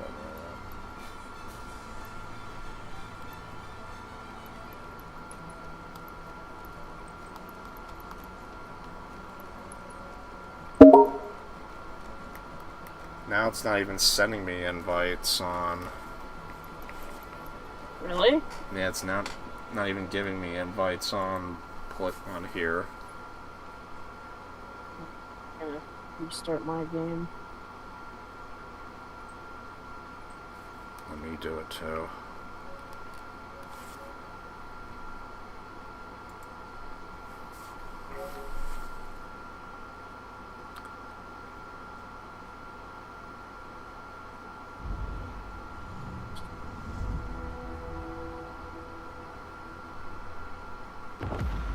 I can't think of why it wouldn't work.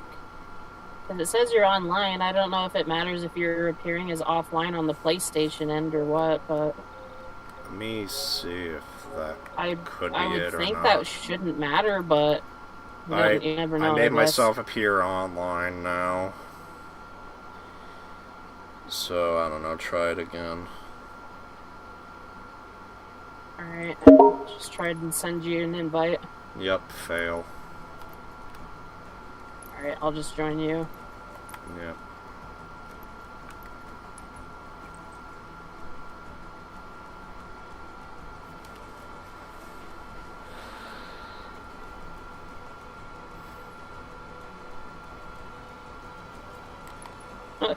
It's weird that the crossplay only works for this end, not the other way around. Alright, so we'll start Silent Cartographer.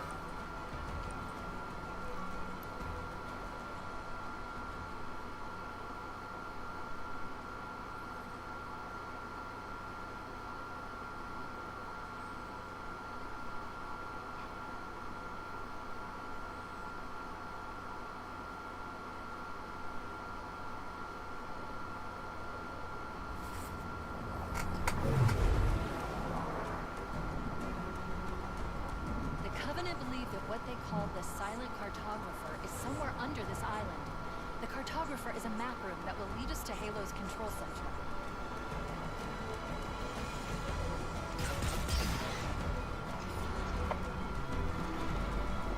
Huh. Well, the cutscene isn't stuttering anymore like it does on my PC copy.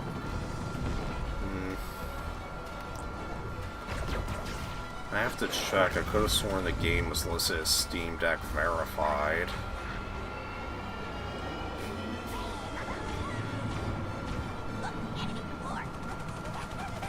How strong is your PC? Not as strong as Mario Tubes. I've got a really good CPU. I think it's the Ryzen 9 7950X. But my GPU is pretty old. It's a RTX 3060 Ti. Yeah, because from what I can tell, my PC is about maybe on level with a PS5. Like maybe a little bit less. Oh yeah, this looks way better graphically on my Xbox.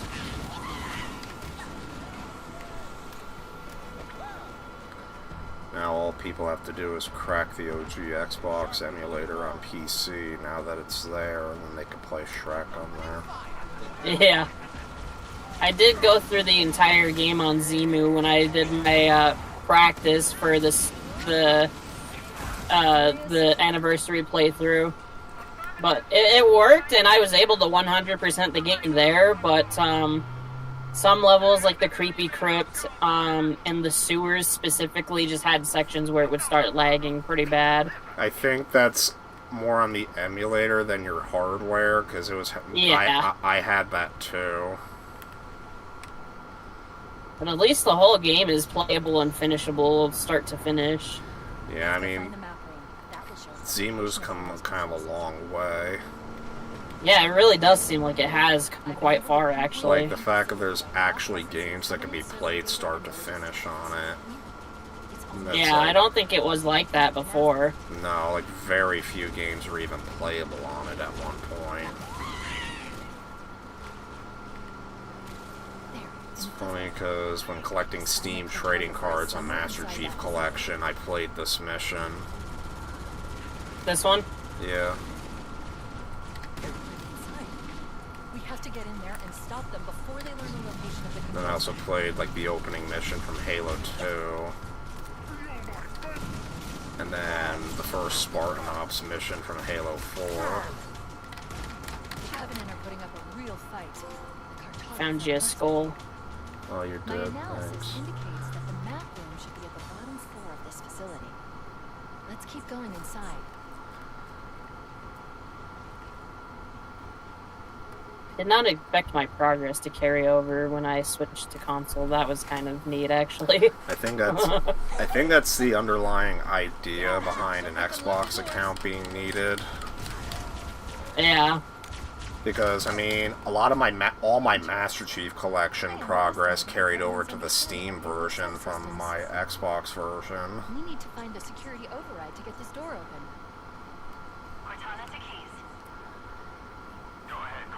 And then when I loaded up Conquer Live and Reloaded on my PC, it carried over my Xbox save. Oh, wow. And that's one I haven't even started playing yet. I'm kind of waiting for the, what do you call it?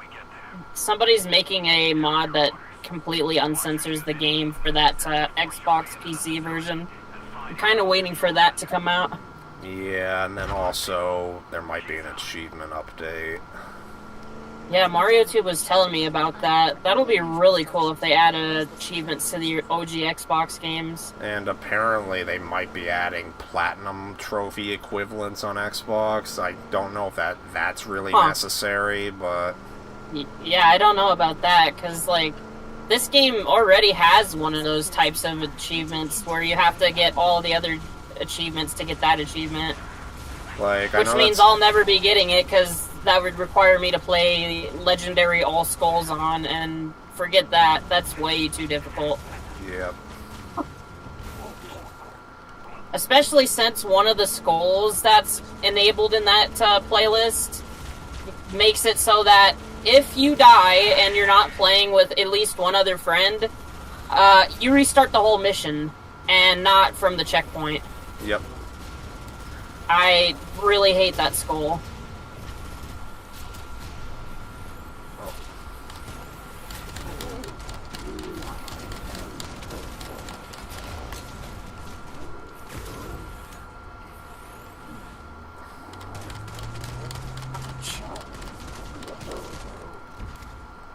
Oh yeah, I know another skull is just right up here.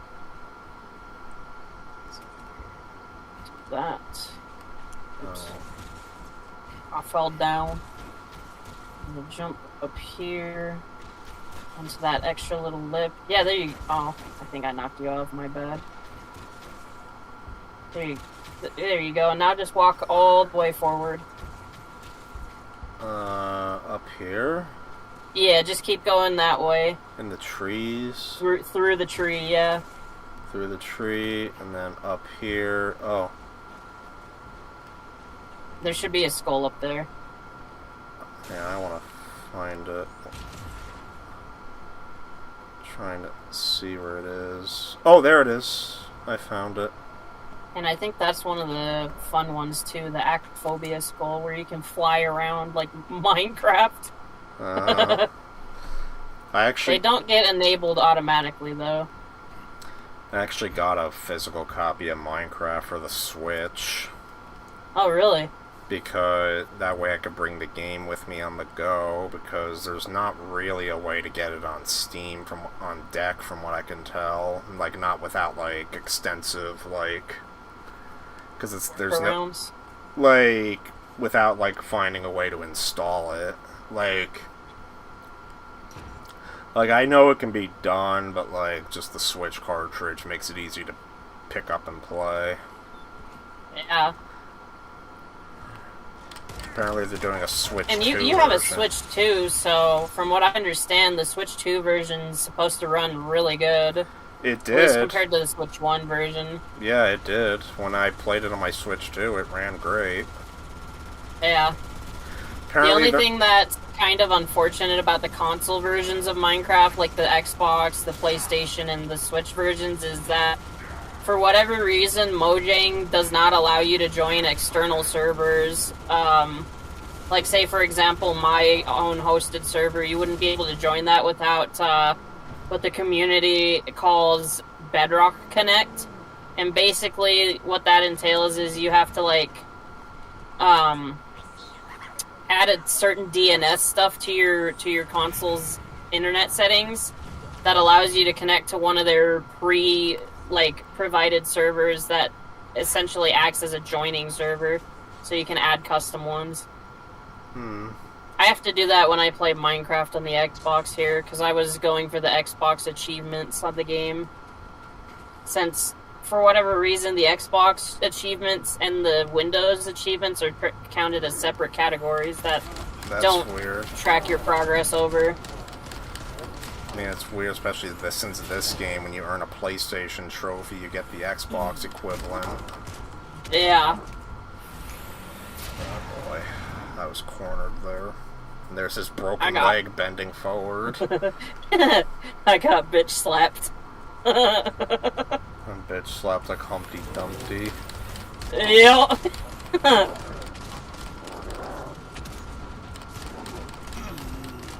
I killed one. Wait, I have the overshield. But I don't need it right now.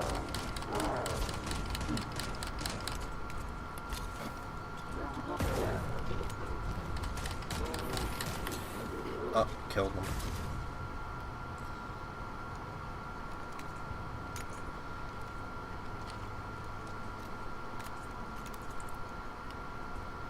Yesterday at a local movie event, there was a fly flying around and bothering everyone. Finally, during like the end of movie discussion, the fly landed on the table and the host ended up getting it with his hand and everybody applauded. Oh, nice. Yeah. I was just getting this secret terminal for you. Huh.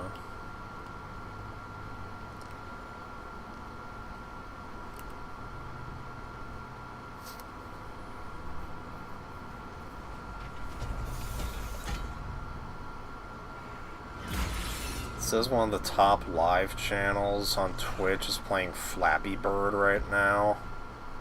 Flappy Bird, really? How could they be playing Flappy Bird when that's been delisted for like a decade now, unless they have like a fan-made port? Well, there actually is ways to sideload apps on older iOS devices. That is, like, I have Flappy Bird installed on a couple of my old iPhones, like the 3GS and my iPhone 4S. It requires you to have it jailbroken, of course. Oh, yeah. But the community actually has dumped a bunch of old iOS apps to what is called the iOS Obscura project, which aims to preserve as many old iOS apps as they can before they go delisted. Well, I actually have contributed to that project a couple times. Well, it's good to know people are trying to do it what like the big companies won't. Yeah, they're trying to do what Apple refuses to do. They just want you to get the newest iPhone 20 XL, extra large, extra green, extra funny edition. Yeah. Whatever the hell it is called now. I fell down. I was really hoping the car would squish me. I didn't even move to just try and let it.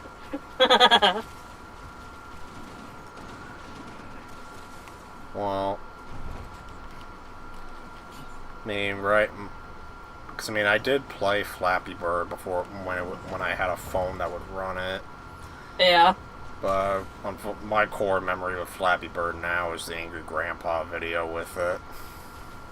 That one is pretty funny. Yeah.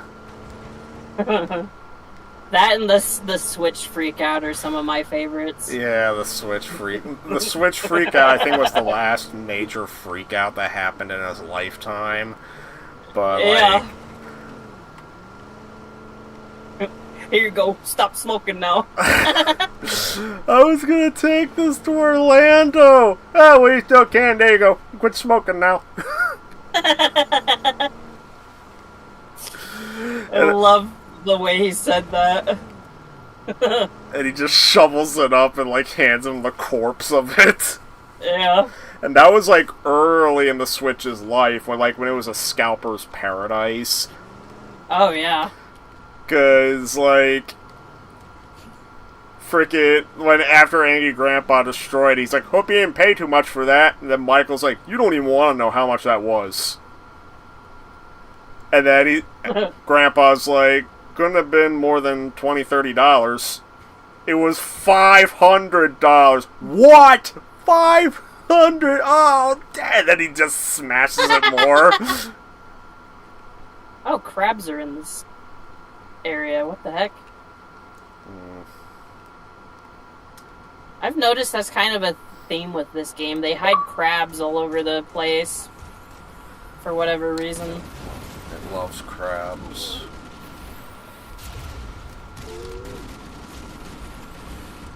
Eat rocket. Oh, that got him.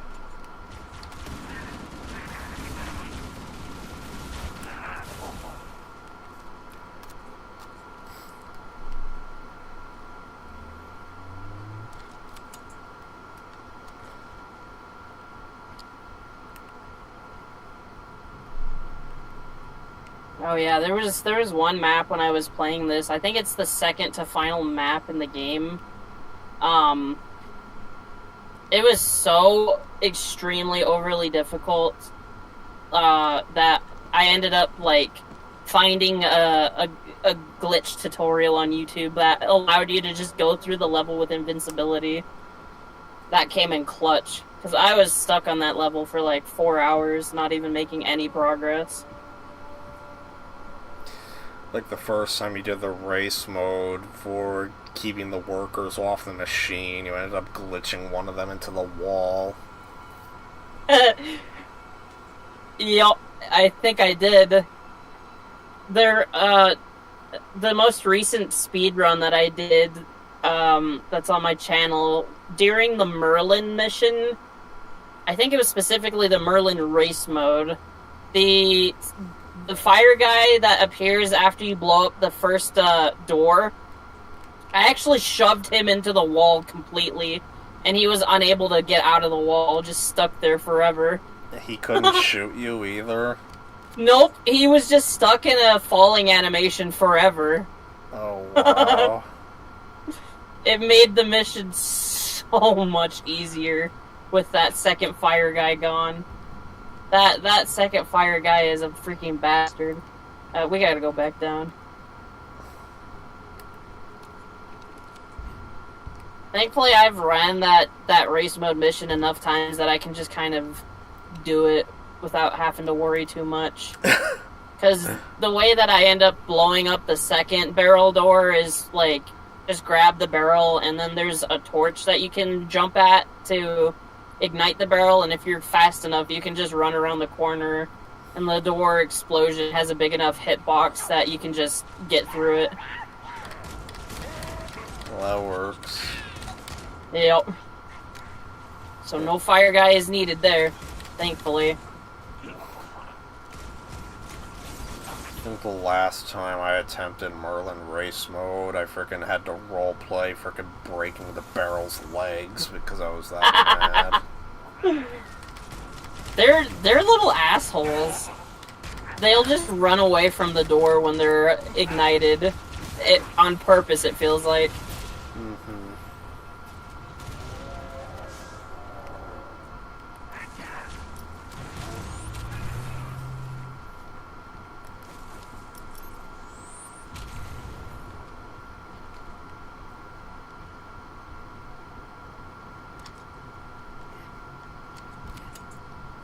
Although I didn't know that you could just touch the fire guy to ignite the barrels. That's something that I pretty recently learned. It comes in handy though. If you can just touch the fire guy and then run away from him so he doesn't punch you, you just get to hold the barrel. Well, even if he fireballs you, he makes you let go of the barrel. Yep. Because Shrek has to go, ow. Yep. And then he drops the barrel guy. Then another one of Shrek's damage sounds is Yep. I wish he would make sounds when he sits down and cries. I mean, Shrek in both the game and Extra Large is already weird in how he doesn't talk. Yeah, it is really odd. The only sounds he makes is burping and farting. Well, he also has grunts when you jump, and then frickin' also he has damage sounds. Oh, yeah. But Cortana to Captain Keys. It's weird because the her sound actually does appear in the Shrek 2 game whenever he throws something. Really? Yeah. I actually didn't know that. I've never played that game fully through. Yeah, well, when you throw something at Shrek in that game, he actually makes one of his jumping sounds as a grunt. So I have to wonder if, like, his stand-in voice actor for the games did the grunts. Yeah, that's pretty curious to think about. Because apparently a few DreamWorks voice actors were involved with Shrek Xbox. Like, they actually got the Magic Mirrors voice actor back, but curiously, he was uncredited. Oh, weird. And then, at least according to TV tropes, those sleeping guards in Mother Goose Land, the ones that go, Anuga, charge! Apparently, they're voiced by the guy who voiced one of the penguins in Madagascar using the same voice he put on for them. Huh. Specifically the one with the British accent. Oh, wow. And he's also uncredited. So Maybe it was just those 10 lucky months they ran out of time. Yeah. And they had to go uncredited. I find it really funny that they say that in the credits. 10 lucky months. I have to know what the extra large credits say. Yeah, I wonder if it says anything like that. Can't say I remember seeing anything about it, but it has been, like, quite a long time since I've played Shrek Extra Large, though. I think the last time I played it for retro achievements. Yeah, I'm still sad the burping achievement got demoted. Yeah. They should have kept that achievement. Even if it is just kind of a joke achievement, they just should have kept it. Like, I know that in recent years they've been trying to crack down on joke achievements a bit more. Like, oh, really? Basically, they wanted to where achievements have, like, actual like, basically, they're starting to frown upon achievements that require no real effort, or if they're just time-wasting achievements.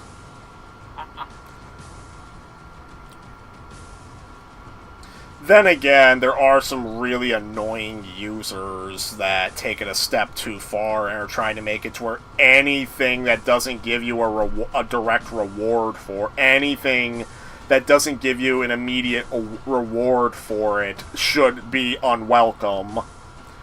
Like, recently, I had somebody on my Resident Evil Code Veronica set. So, I have achievements for killing all of each type of enemy in the game, and later a comment defending me noted the exact purpose why I put those achievements in. They test your ability to know all the enemy locations, conserving your ammo to take them all out. Like, basically, it's kind of teaching you speedrun strats. Yeah. Like, basically, it's all it is a challenge to test your abilities. But then, I get a comment complaining, is there any reward for killing all of each enemy? Would that make it unwelcome? Wow. The reward is the challenge itself. Yeah, and unfortunately there is a report button for achievements, and they feel it's an unwelcome concept, and I'm just worried one of these days a stupid asshole is gonna frickin' report a challenge achievement. They're gonna claim it's time wasting, and then the mods frickin' are gonna flag, not even really read it, and then flag it. Hope that doesn't happen. Yeah. Because it is known that a lot of they attracted a lot of new users during the GameCube event and during the Wii event, and a lot of them frickin' have takes. They're very much hot takes, but they are takes. Yeah.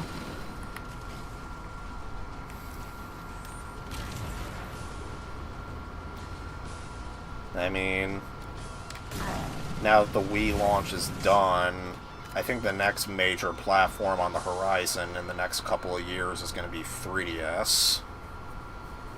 That'd be cool to see, actually. Yeah, especially... I mean, I was worried about Progress being shut down completely when Citra was killed with Yuzu, but then I found out. But then Citra came back as Ahazar, so it's and then other 3DS emulators kind of like rushed into Progress, so there's options. Yeah, I believe Ahazar is the one that I'm currently using. I started a Ocarina of Time 3D playthrough with some community-made, like, free cam mods, but I have not yet to get back to it. And the emulator seems to run really good. Well, way better than I remember the last version of Citra running. Well, Alhazar basically is Citra's, and they just were updating it further. Like, I remember there was a cheat code to get MGS 3D running past 20 FPS, and I think I got it in the 30 FPS code enabled. Oh, nice.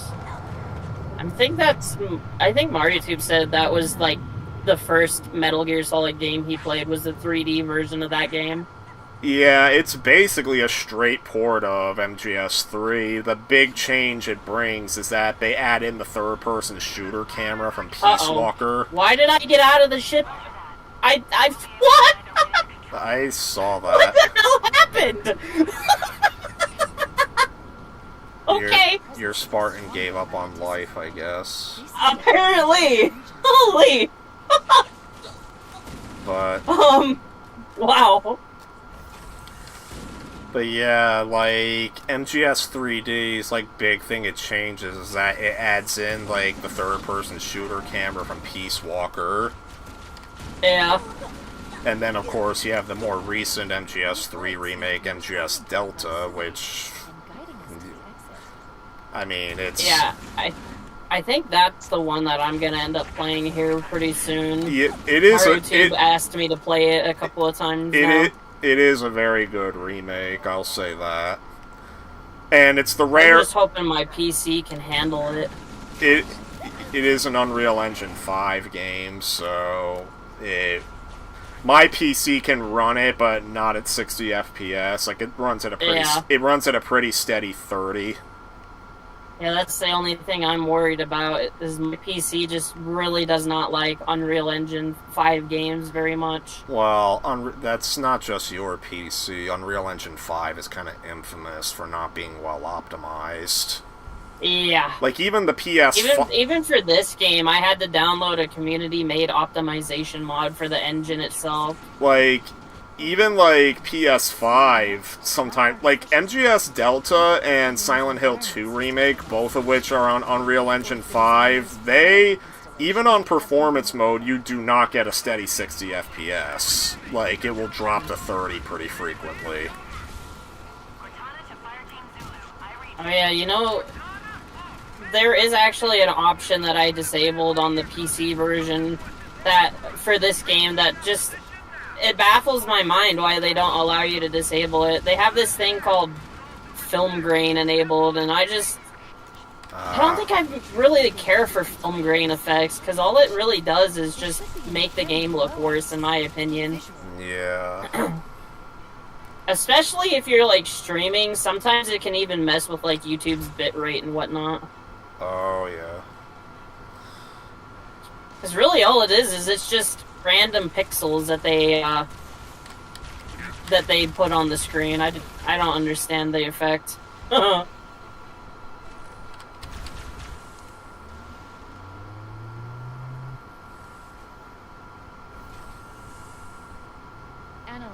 But graphics-wise, this game does look really nice, other than that one little nitpick I have about it.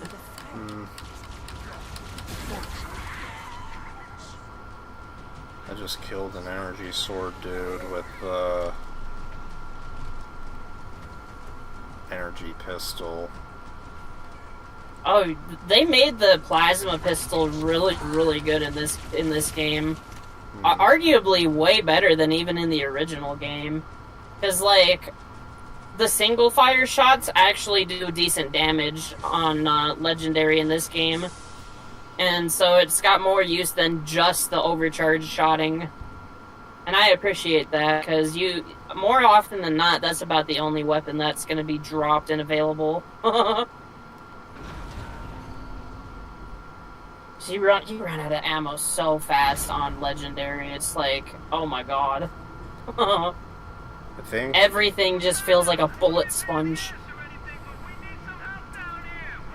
That is one of my complaints with Halo in general, and also Gears of War, that feels like enemies are very bullet spongy. Like, you could expend half a clip before an enemy goes down, at least.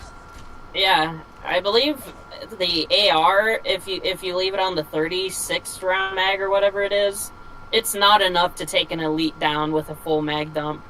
It is barely possible with the 60 round mags. Yeah. But I mean, I guess it is legendary. They do say that the enemy's health is increased on the on the main menu. Oh my god, a sniper rifle. I like the sniper. Yeah, the sniper is really, really good.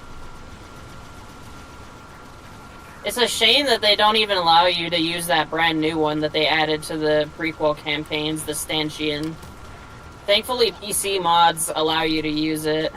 I have a screenshot that I took. I should send it to you here in Discord, where I was able to find like 5 or 6 stanchions around the map, and I don't know if I ever found that. That's because they don't allow you to use it. Only Sergeant Johnson is allowed to use it without mods. Okay, that makes sense. The main... Maybe if there's demand, it can be patched in. I have no clue. Probably not. No idea. I mean, the mod that was implemented basically shows that it's almost a fully implemented feature. They just have yet to actually allow you to use it for whatever reason.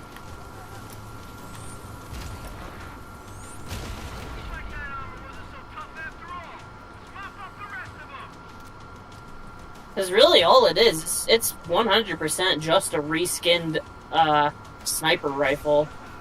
Oh, but like there's no difference in damage and such, or clip? Not really. It's pretty much just a visual effect for the bullets. That's really about the only difference.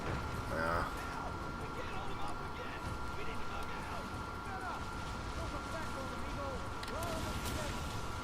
Negative team, no evac available at this time. But the chief and I could use some assistance. Chief, good thing you showed up with Chief, sir. We could use a hand, Fire Team Yankee. Link up with Zulu and follow us. Tank.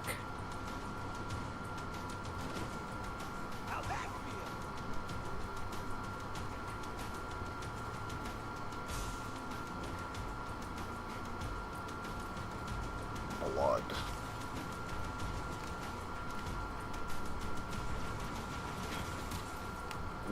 Guess we can take this rocket launcher. It's weird that Is it weird that the upcoming game, there's not a whole lot of upcoming games I'm really interested in. Yeah. Like, the last PlayStation exclusive I have any interest in is the Wolverine game. Do you want to drive the tank? Yeah, sure. Then, of all things in October, the thing I'm looking forward to the most is the Toy Story collection. And they're gonna have like all the... Which games are they gonna have in that? Like the PlayStation ones and whatnot? Like, so it's technically 2 releases and 1 for the physical. First, they have, like, the Retro Collection, which is all the PlayStation games. Like, it has Toy Story 2, Buzz Lightyear Star Command, Toy Story Racer. And then it also has the Super Nintendo and Genesis versions of Toy Story 1. And then they also threw in the Bugs Life PS1 game as a bonus. Oh, that's pretty cool. And then they have all the Game Boy versions of the games, but frankly, the Game Boy versions suck, so they're basically just little bonus features. Well, at least they included them. Yeah. I would have liked if they were able to somehow get the PC version of Toy Story 1 in there, because it had a CD quality soundtrack, but... And there's already mods for the Genesis version. There's already a mod for the Genesis version that basically turns it into a Sega CD game. So I'm not too broken up about it. Yeah.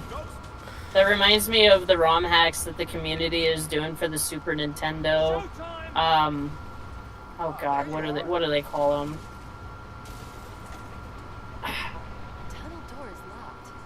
to find the door's controls and open it. I gotta find my freaking retro art folder. And then But basically, it adds CD quality music to Super Nintendo games. Yeah, I know Toy Story is supposed to be one of those games too, because both the Super Nintendo and Genesis versions have a CD quality mod. And the second thing is, so yeah, that's one part of the collection. The other part of the collection is a full remaster of the Toy Story 3 game. Like the one that had the toy box mode and everything. And they're basing it on the PS3 version, which means that the exclusive content from that version will be available. So yeah, that's a collection I'm interested in.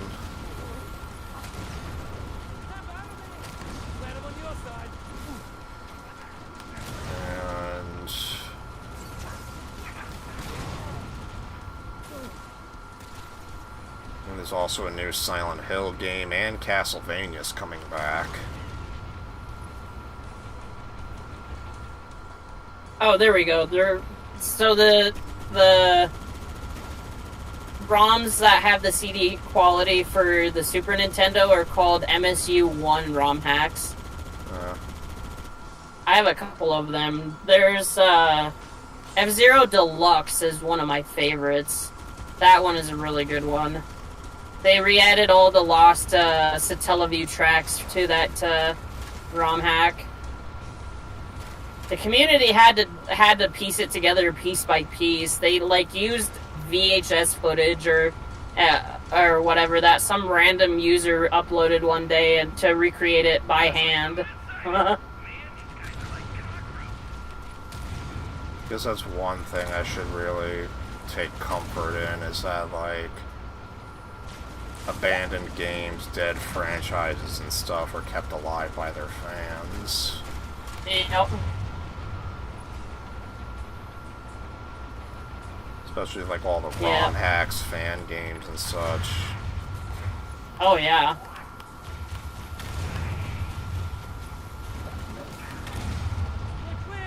Fan animations too. Yep, fan works have been keeping the love alive where these companies are caught lacking, that's for sure.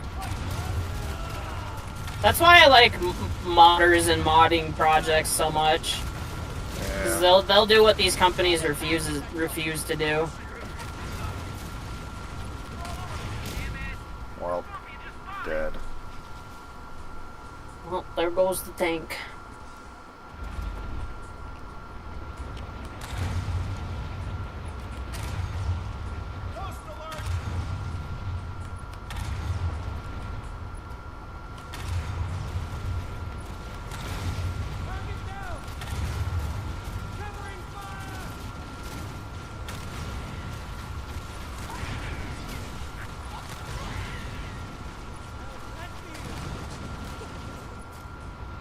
Oh, it's on fire.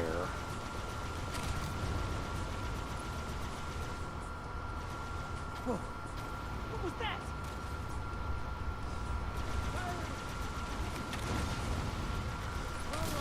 Yeah, I don't know if you heard, I guess a few other games I'm interested in. There's a new Silent Hill. There's also, they're finally bringing back Castlevania. Oh, they're making another Castlevania game? You didn't know? I did not know this, actually. That's really cool, actually. So, there was a game called Dead Cells. Uh-huh. It's sort of like a Metroidvania roguelite in a way. They actually got an official Castlevania crossover DLC story. Oh, wow.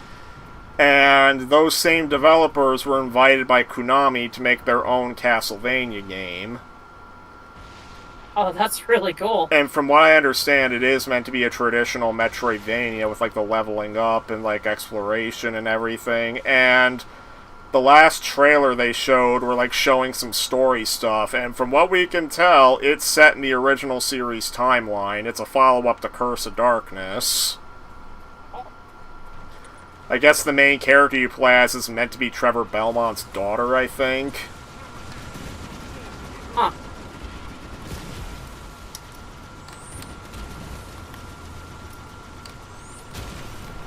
And they did this for like the series I think it was like the series' 40th anniversary this year, and they've hinted that there's more to come after that. Well, that's really cool.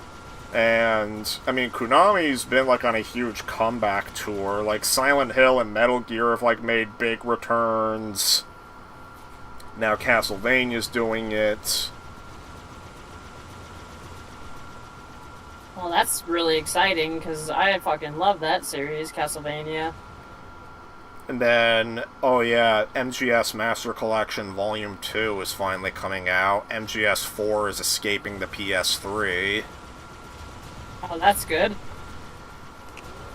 And Peace Walker's going to be included in the collection.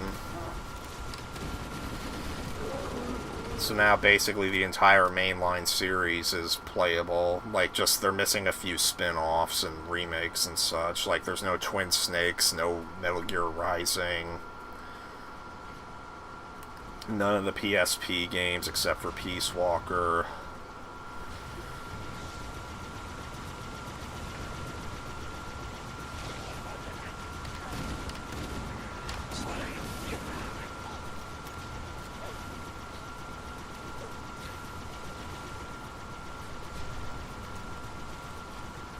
I still have the sniper.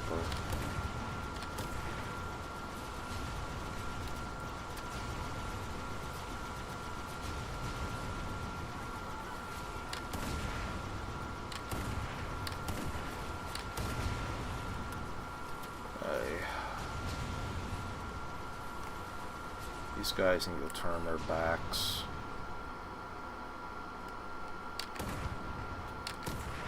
Oh, wow, you can headshot them with the sniper.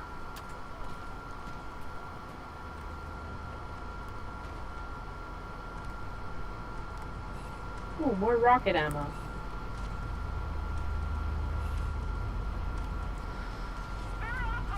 Let's see, well, from this year, there were two big games I liked. They were Resident Evil 9 and 007 First Light. I died.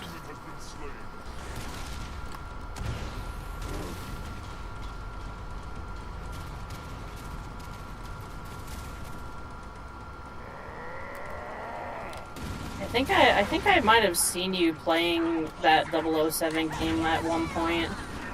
Yeah. It looks interesting. Well, they knocked. I feel like they did a really good job with it. At least, like, emulating the feel of the old Bond games. Because, like, there's driving sections. Like, they nailed the shooter combat, I think. I remember I saw one complaint from somebody who gave it a hugely negative review, and their negative review was basically, it's not Hitman. Really? It might be made by the Hitman developers, but 007 is not Hitman.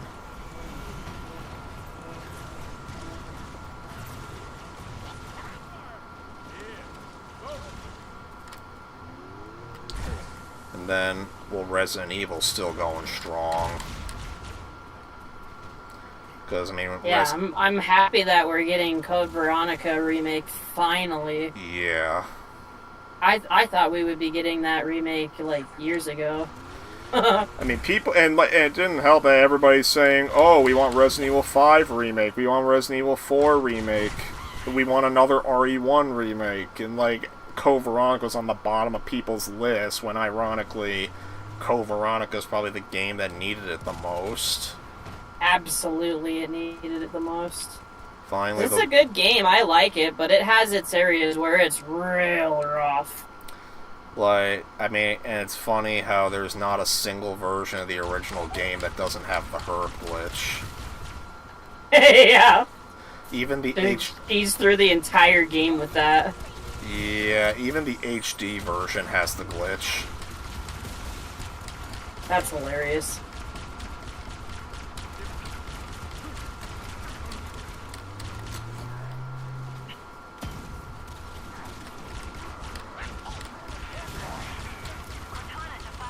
So I know that RE1 Remake's original North American release had an infinite grenade glitch, but then the European version and all subsequent versions patched it out. I actually didn't know about that glitch. I think I did it on my original GameCube run.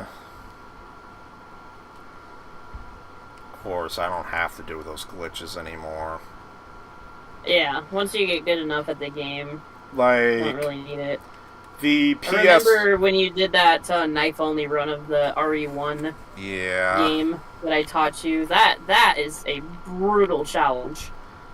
Yeah, it's more brutal on my retro achievements set because you can't stop the game. Yeah.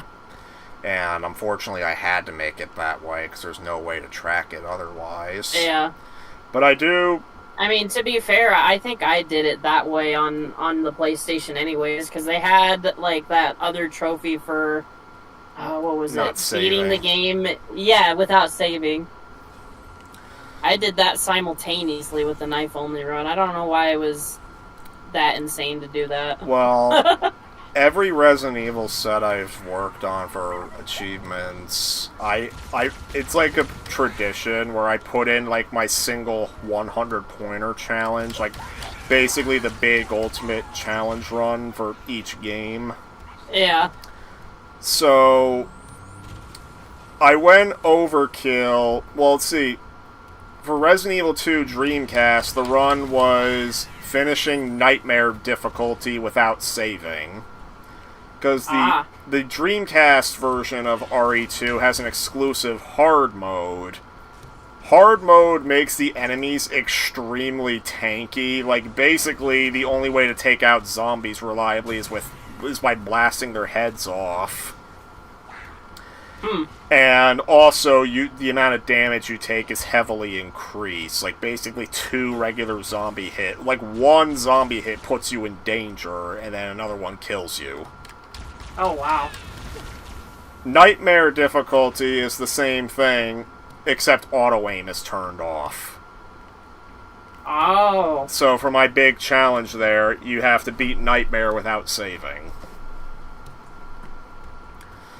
Then for the GameCube version, which was entirely my own set, I went a little overkill with the requirements. I made it to where you have to turn... There's no hard mode on GameCube, but you have to turn off auto-aim, like in the first room. Uh-huh. Then you also cannot use first aid sprays. You can't use item boxes. You can't save. And you can't pick up any more than 5 herbs. Oh, wow. That was like the one challenge I could think of. And that seems pretty tough. And there was a glitch with the achievement for a while that stumped me until I found out. The only thing I knew is that something about burning the vines in the lab with a flamethrower would set it off, and then I found out it was the auto-aim address in Claire's, like, game that was doing it, like, because the glitch would happen if you were playing as Leon. Huh. And then I fixed it. Then, let's see, for Resident Evil 1 Remake, the big challenge was, you have to play Invisible Enemy on hard difficulty, and beat it without saving.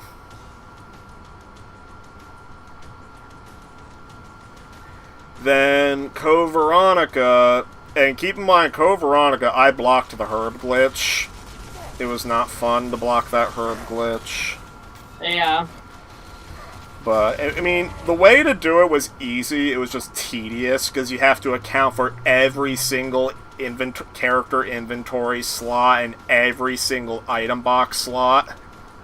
Huh. So it was just tedious to put together, and you also had to account for every single herb. But, yeah, the Code Veronica's challenge was beating the game with an A rank, which already means the only save you're allowed is the save where you change discs.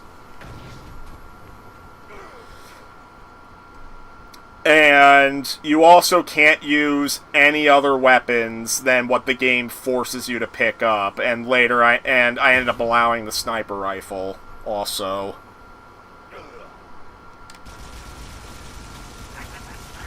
And then Resident Evil 0, I just made it to playing the game on hard difficulty without saving, because honestly, Resident Evil 0 is hard enough on hard. Yeah. Yeah, that game is not easy.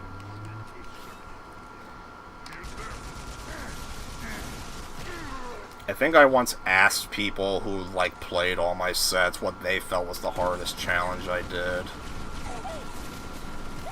I forget what the answers were. Oh yeah, I also helped with Darkside Chronicles on the Wii. And I did a kind of similar challenge where I made it to where you had to play on hard difficulty and you had to finish the whole game without upgrading your weapons. But that one's only 50 points instead of 100 for a key reason. You can shut the game off in between. You can save. You could also go back to earlier missions and like kind of like farm ammo and everything. So like basically you're less handicapped. Oh.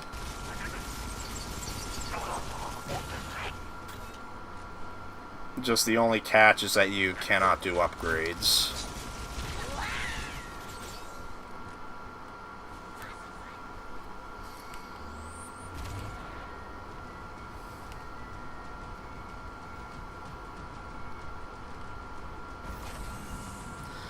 I will say achievements have been doing pretty good at getting me to play Smash Brawl again, because it's kind of fun to collect the achievements there. I bet there's just so many that would take a really long time to master that game. There's like over 300 achievements, like... Good lord. Yeah, like, you have to beat classic mode on at least hard with every character. Then you have to do All-Star on at least normal without continuing with every character. You have to 100% the story campaign. You also have to replay the story. Basically, you have to do deathless runs with specific characters on each story campaign stage. Oh. And that's when I learned the sticker system, because the sticker system basically works like spirits in Smash Ultimate.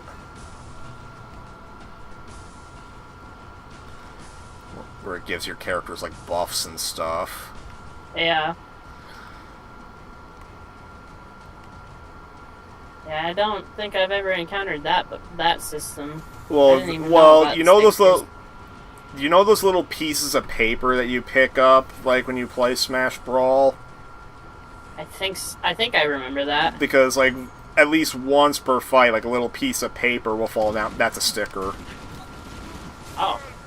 And then there's like a sticker menu in Subspaces mode, and I think there is another way to get to it. And then each character has like a circle, and whatever stickers you can fit in that circle, because like the stickers are like different sizes, like whatever you can fit in that circle, you put it in, and then the characters get buffs.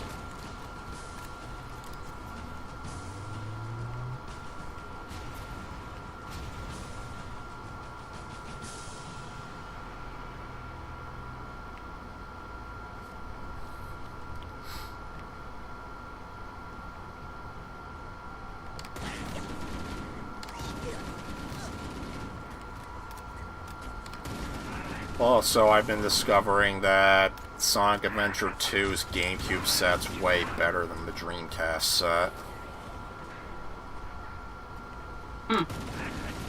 I think it's because the Dreamcast set, from what I remember, gives you no credit at all until you get A ranks on the missions. Whereas the GameCube set at least has achievements for just doing the missions. I mean, obviously it's loaded with A ranks for each mission too, but like, yeah, they at least give you credit for finishing them.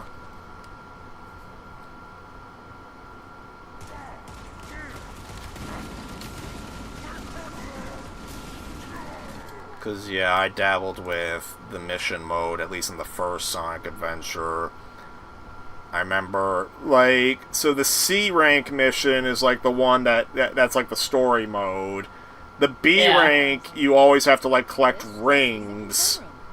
And then the A rank is basically race mode.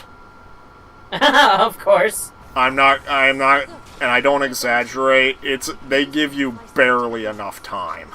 Don't let anyone else touch them. And in a game as speedy as that, yeah. The entrance to the control center is at the top of that pyramid structure. Bring me up there and I should be able to get us inside. And then, I know they do a similar thing in the second game, but it's like 5 missions instead of 3. And I'm not entirely certain what the missions are, because I haven't really played it.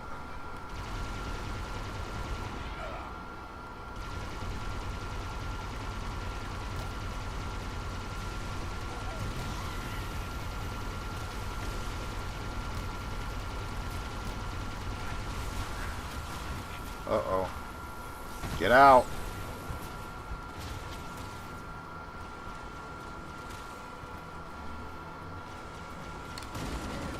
I don't even remember what the last retro achievement set I did was. Let's see here. Weren't you playing Crash Bash or like a CTR ROM hack? I was, but I don't think the CTR ROM hack had retro achievements. I think there was one that did get retro achievements pretty recently. Yeah, I think I was playing it and I had already finished it by the time that it got its achievements. Oh. So I'd have to replay that. I do like that people are doing these ROM hacks. Yeah.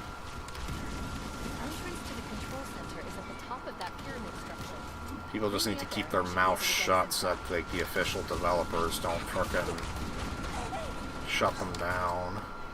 Yeah.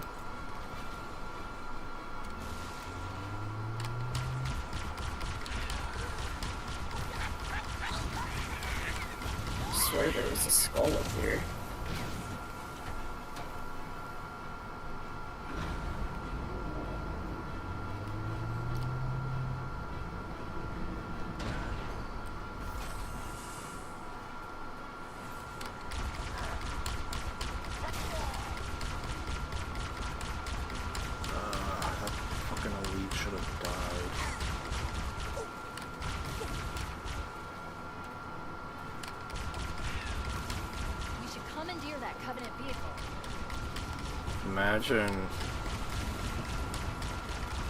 Imagine if PS5's adaptive triggers were mapped onto Shrek. It reverberates when he fucking burps. Or like it's pressure sensitive. Yeah. You'd hear the R R R, and your controller would just be vibrating the entire game. Well, even the Xbox controller has like vibration like that, and even like the Switch too, and I think Switch 1. You know, it's funny. By default, they actually turn the vibration off for Shrek Xbox. When you make a new save file, you specifically have to go out your way in the options to turn it on. Oh my god. And of course, since I do speedruns, that would just waste time, so there's no point in doing that. How is the vibration with the... I need to find out the extra large version of this vibration, because the Switch GameCube controller can do vibration when it's hooked up via the Steam method. Yeah, maybe it's the same case. Maybe they just have it off by default. They don't want you to feel the rumblings in his throat. Of or his flatulence from farting. Yeah. Cortana?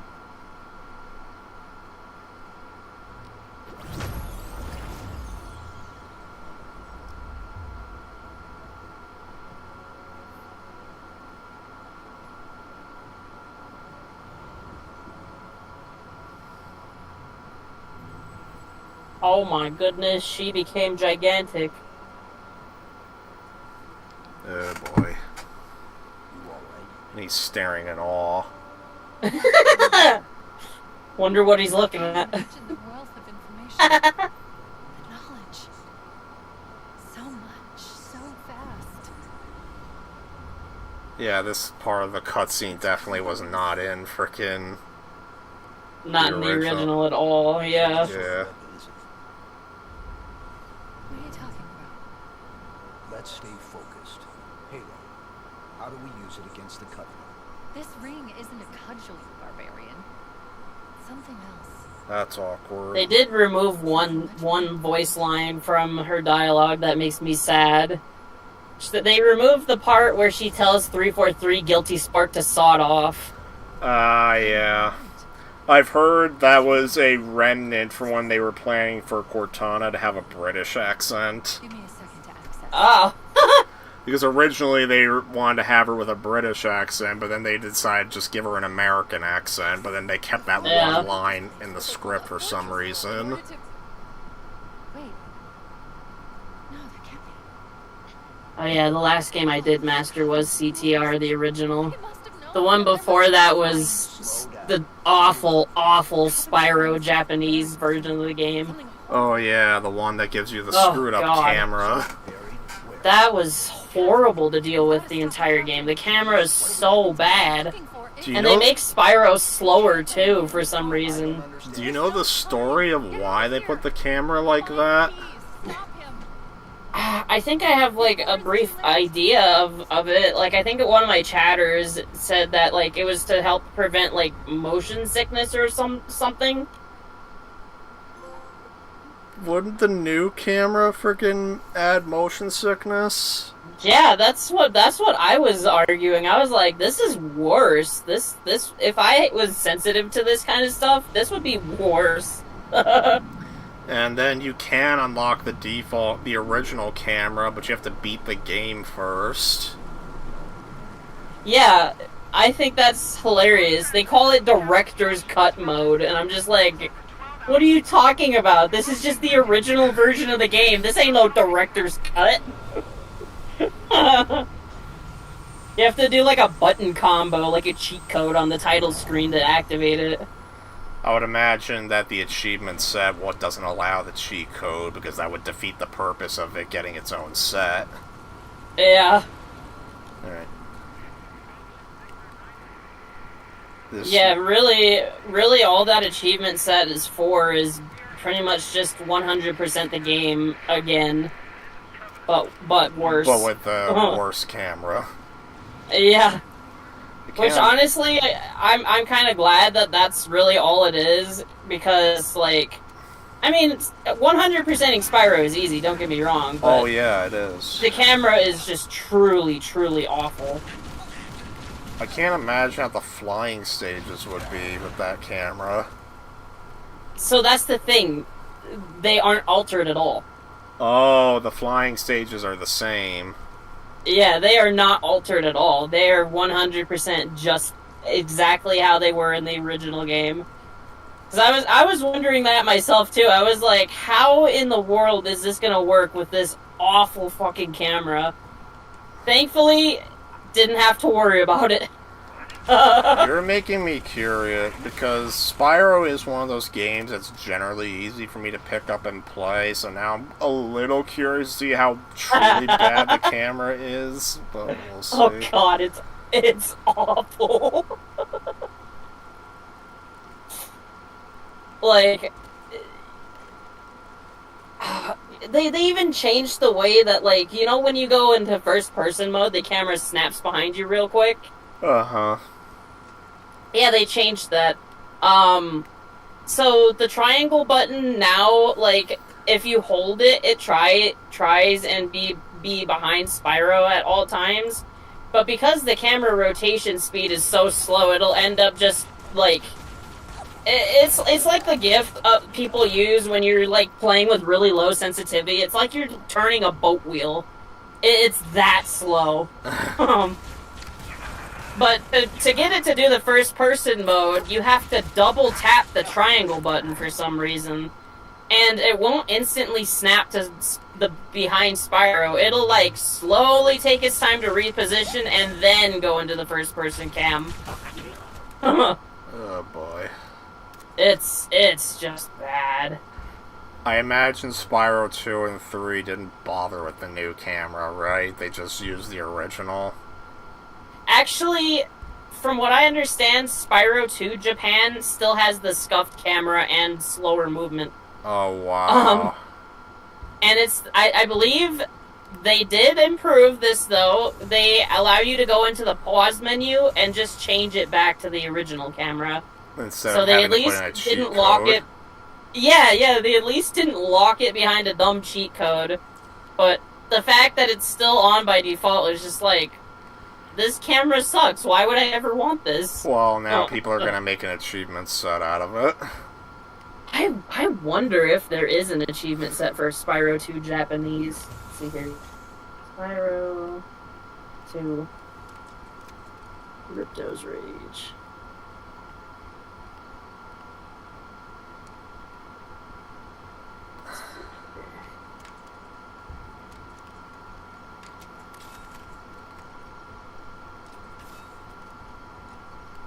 So far, I'm not seeing a alternate subset for just the Japanese version of that game. Well, somebody may not have made it yet.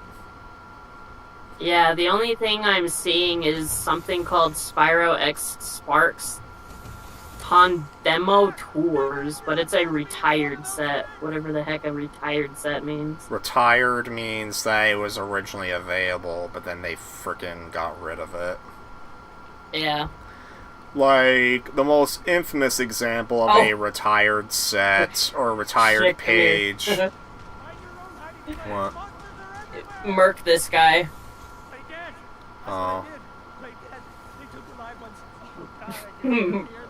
Go ahead, do it. Murk him. Kill? Yeah. Okay. Look at that, a fucking skull popped out of him. Oh my god. They made him like a candy dispenser for a skull.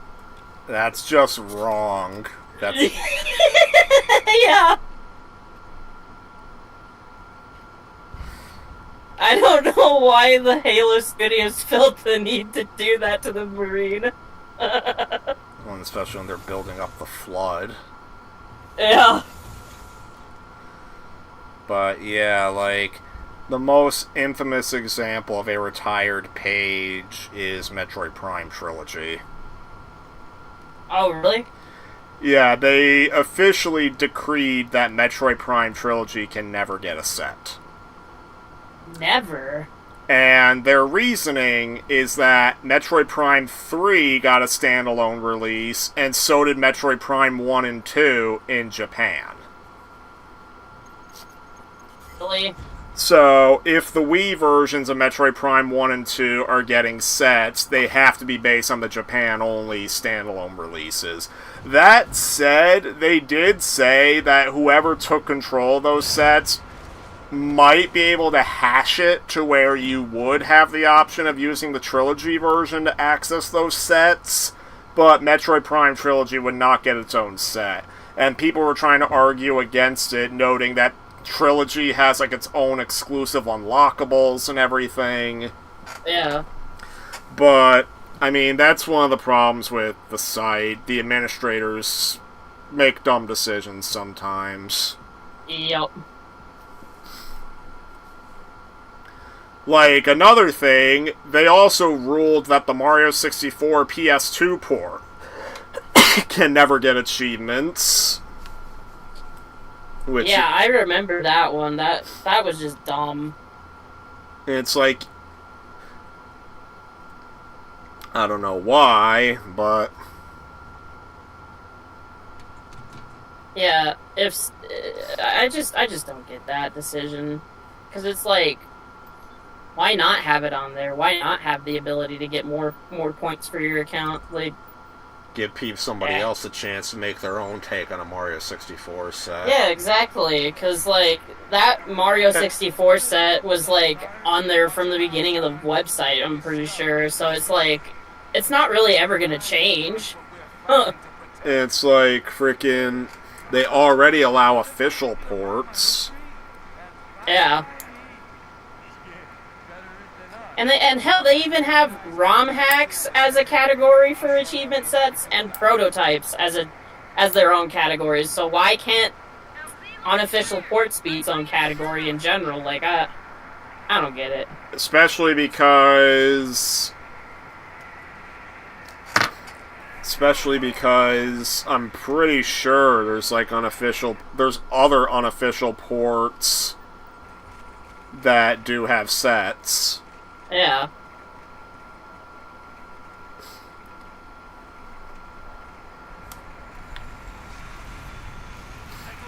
Yeah, overall, I like the website.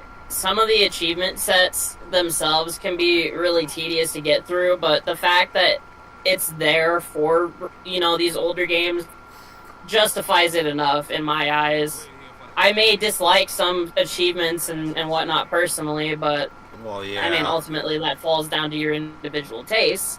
But I just love the fact that it breathes life into these old games that otherwise would never see stuff like this again. I mean, I will say that. My only, want for the website is I really wish that they would get PC 98 support one day, but I don't think that'll ever happen. I mean, they do have support for what's called standalone. Yeah. Standalone basically means that it refers to standalone PC games. Yeah. But it's in a very experimental stage, and very few developers have been wanting to put up with it. I mean, I guess they were going to make the tool more accessible, and if they do make that more accessible tool, I was thinking of doing a Resident Evil 3 set, because that's the only classic game I haven't touched yet for my own achievement set. Like, let's see, the only standalone games that are available at the moment, to my knowledge, are Final Fantasy XI, Terraria, and Undertale.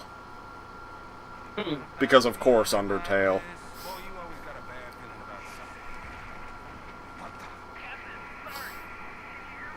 But theoretically, any PC game would work with the standalone support. It's just that I guess you have to make a proposal and everything, and you also have to make sure to account for mods. Yeah. Make sure that achievements can't run with mods that alter the game in significant ways. Blocking cheat codes is typically tougher. Yeah. But, I mean, it's there. Yeah. Yeah, I just wish the NEC PC 9800 platform would be supported one day, because they have the NEC PC 8800 support, but I mean, really the only reason I want that platform to be supported is for the original 5 Toho games. I'd love to take on an achievement set for those games.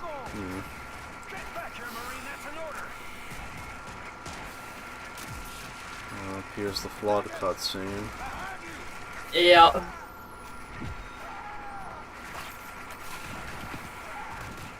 The Marines are, really stiff looking in this cutscene for whatever reason.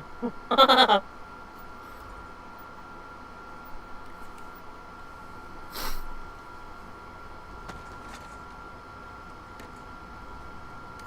do like that little detail that it seems to have freaked Chief out a little bit there. Because he, had to quickly grab the rifle. Yeah.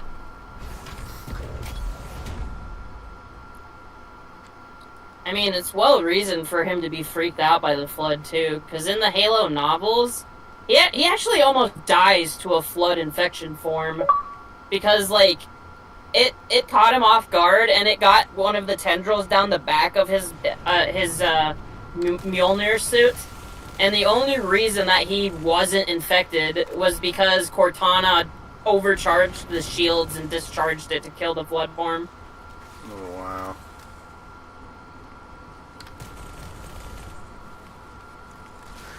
Yeah, I mean, the Flood is like the big reason why the first 3 games got an M rating. Yep. Because 5 and that 6... body horror aspect. Because 5 and 6 got away with T ratings. Yep. Well, then again, Reach and Halo... Well, 4, I'm not sure, but Reach got away with... Reach also got an M rating, even though it didn't have the Flood in it. At least I don't think it did. No, it didn't. Like, the only place I could think it where it might have was maybe the multiplayer, but I don't know. Well, there was infection mode in Reach's multiplayer, and I do think you are like a Flood form looking thing on it. I could be wrong. Maybe I'm wrong. I have not played Reach multiplayer in a long time. I think I barely played multiplayer. Like, I played multiplayer with you, like, a long time ago. Like, in Master Chief Collection, but that was basically it.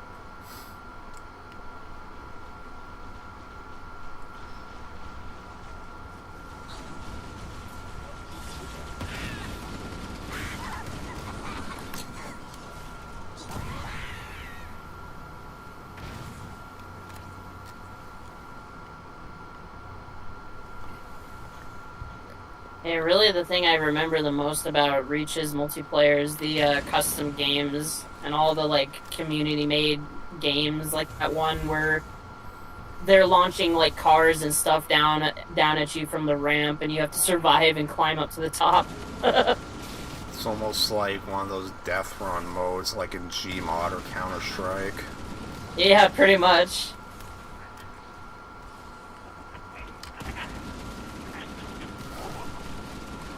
Don't mind if I do. I would love a shotgun. I've actually never gotten a shotgun in this campaign yet. Well, except it's right in this hallway. I got it in the prequel missions. Here you go. Oh, thank you. I do like that feature. You can drop weapons now. They do seem to have added some, like, quality of life changes. Yeah.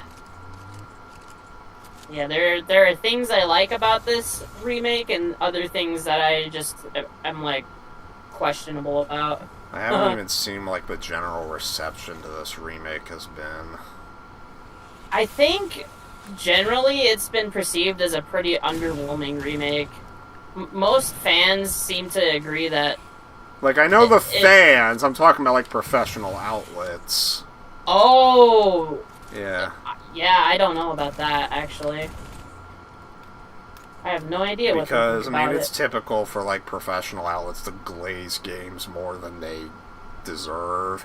And generally it's big news when developers don't glaze a game and give it, like, mediocre scores. Yeah. Mediocre? Yeah. If I take a look...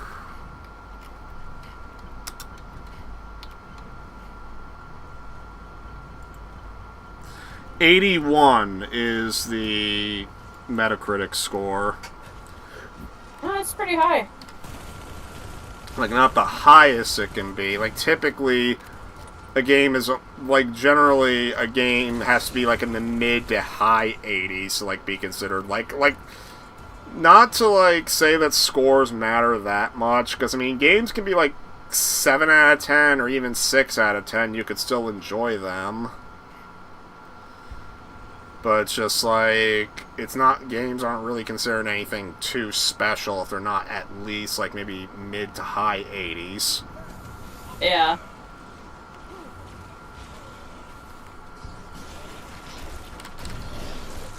I mean, it's rare to have one go in the 90s nowadays.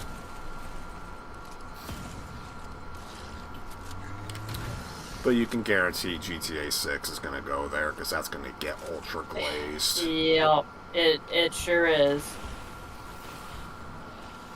You know, I'm not. Yeah, I don't even have any desire to buy that game because of their no-disc crap. Yeah.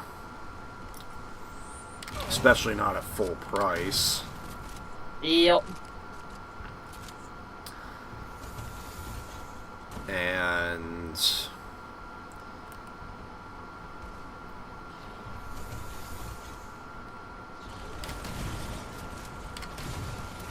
it's funny because apparently my mom was talking to my uncle, and my uncle wanted to ask me about GTA 6.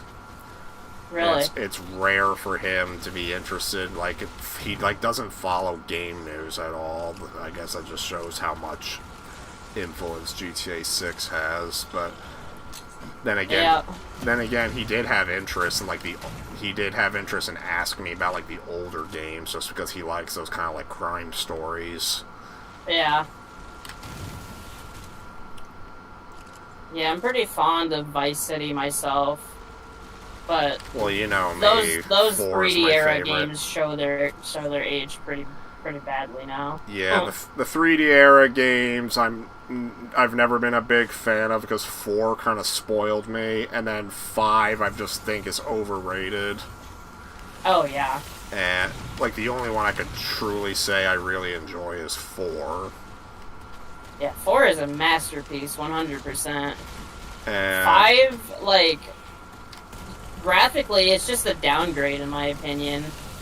I don't know if And I'd go with honestly, that, but like, well, the reason I say that is because we have like stuff from the beta of the game where there's like a lot more like plants and decorations and stuff around the map. But they had to cut that out for the PS3 and the 360 versions of the game, and then they just never to get it to run. And then they never added it back to like the various re-releases. Yep, never came back. They just instead were pushing for those stupid shark card craps with GTA Online. Yep, and you can guarantee that GTA 6 is going to be the same way. Oh, 100%. I would be surprised if there isn't shit like that shark card crap. Oh, it's going to be in there. Like, recently the Take-Two CEO, who is generally considered just to be a corporate scumbag, he made a comment defending the death of disc, saying, oh, 90% of our sales are digital, and I guarantee, like, most of that 90% is just shark cards and, like, 2K currency for, like, the sports games. God, those games suck so much. I don't know why people buy them year after fucking year. It's they're literally bought by the same goddamn game. Well, for one thing, that's nothing new. Apparently, it's been that way ever since sports games were it's been that way since at least the Super Nintendo. Yeah. Because that's the thing with normies. Normies like 3 things: sports, bars, expensive travel. And because sports games filled one of those things, they buy sports games en masse. Yep. Yeah, I've never understood it myself. But maybe that's just because we're true gamers, so yeah, we see that shit for what it is, a scam. I mean, the thing that to take catharsis with is that GTA 6's price point and, like, digital only and all that, yeah, people are worried it's going to give the go-ahead for other publishers to follow the same scummy practice when it works with GTA 6.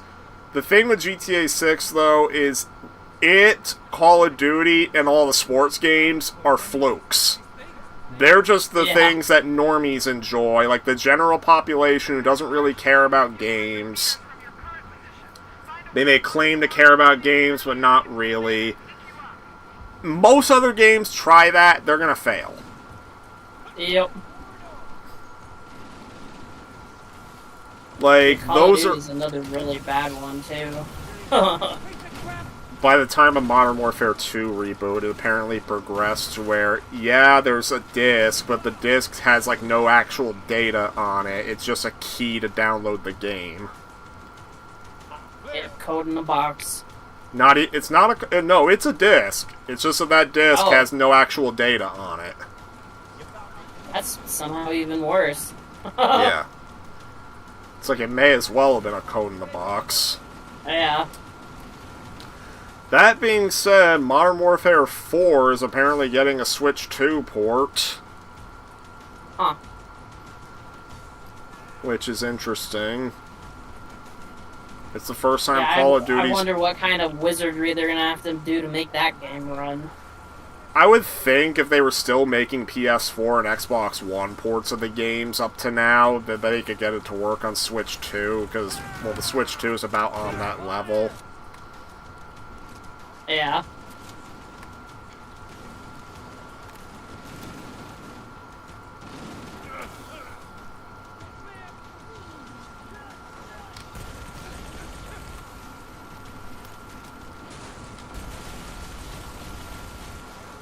Oh, that's an ally.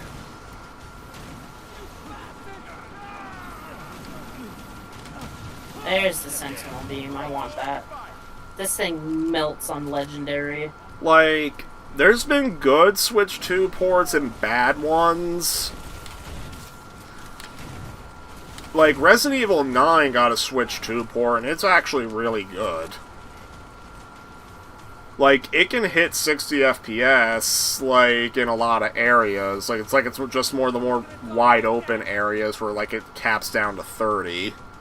Yeah. But, like, it still remains pretty smooth throughout the run. I mean, obviously it's not as graphically intensive either, but it's fully playable. And then you hear about Sonic Frontiers on Switch 2, where... It's better than the Switch 1 version, but not by a whole lot. Like, apparently when you play it undocked in quality mode, yeah, you get a steady 60 FPS, but the game looks like it should be running on a CRT. But the real sin of Sonic Frontiers, the Switch 2 port, is there's no upgrade path. Like, you have to rebuy the game completely. You can't just insert your Switch 1 cartridge and then, like, pay for an upgrade pack.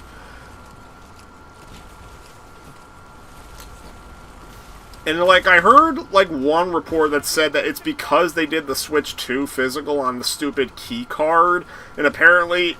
I heard somewhere it was Nintendo policy that if you do a key card for your physical Switch 2 re-release, that you can't do an upgrade pack for some stupid reason. But then Minecraft is getting a dedicated Switch 2 port, and that's on key card, and they were saying that you'd be able to upgrade. So, I don't know. Huh.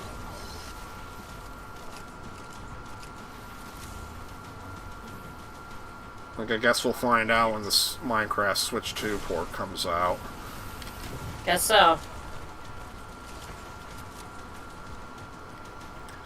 Because I remember, like, the first reports of Switch 2 editions of games that were getting Switch 1 versions, like Pokemon Z-A, Metroid Prime 4, they were originally saying that the Switch 2 editions of those games were just going to be a Switch 1 cartridge with an upgrade code inside. And thankfully, it was just a misinterpretation. Because how it actually works is, they give you a Switch 2 cartridge. They do give you a Switch 2 cartridge. What they meant by it is... The Switch 1 game is on the cartridge, but so is the Switch 2 upgrade pack. And the reason they're loaded separately like that is because those Switch 2 cartridges, you could put them in a Switch 1 and they'd work.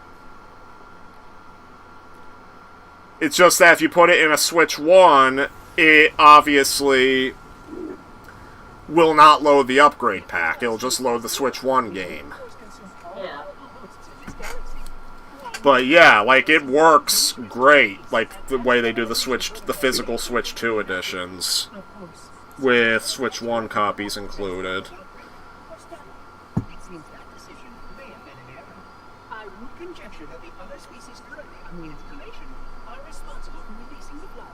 They seem most persistent in their attempts to access restricted areas. We must collect the index before we can activate the installation. We are near the index chamber. Follow me.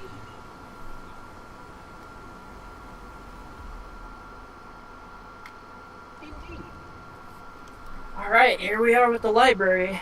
This is like the single most changed game in the changed level in the entire game. It's essentially a different game, or different level entirely. I just remember the original library went on forever. It dragged on. This one is a lot faster, I would say. Oh, yeah? Yeah.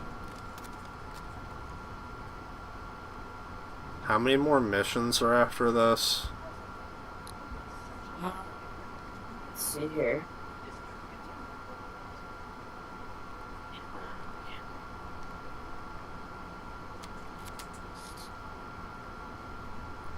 Why does my game sound so muted?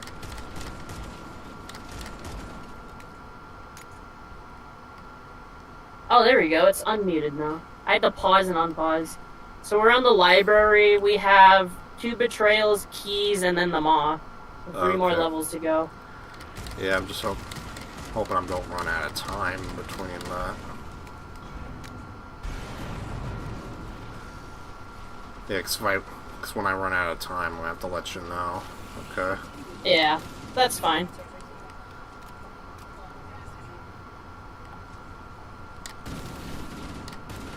Someone might come in the chat, and that would be my cue. Because on Fridays, there's this whole crew of people that do movie nights, and they don't do it. They don't do it until like 2 or 3 in the morning, though. And it's for very much the same reason why our chats would go so late, like years ago. It's because time zones. Yep.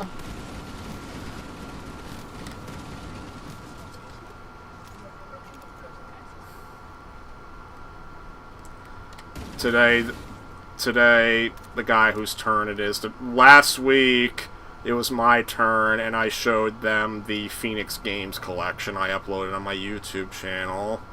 Yeah. The one with the SFM sketch and everything.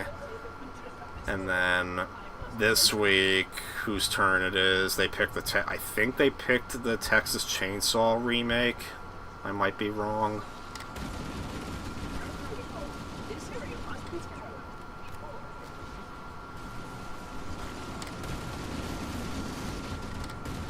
Then tomorrow I'm doing a short podcast with Vandalia to talk about Spider-Man Brand New Day. Ah. That's the new movie, right? Yeah. I haven't had a chance to see it yet, but I'm sure it's a good movie. It is, and... Pretty much all of the Spider-Man movies are good, honestly. Did you see No Way Home? I think I did, yeah. So you saw the one where that was like the crossover of the earlier Spider-Man? Yeah. Yeah. That's probably my favorite one. That one is really good.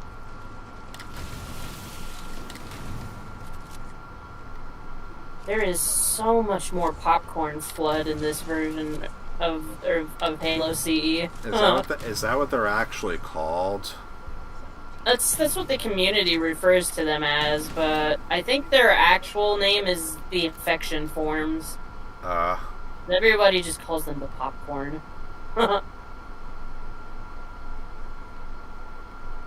Yeah, they definitely took the chance to add way more on the screen at once with this game. Oh, yeah. There weren't nearly as many in the original game. Probably an engine limitation at the time or something.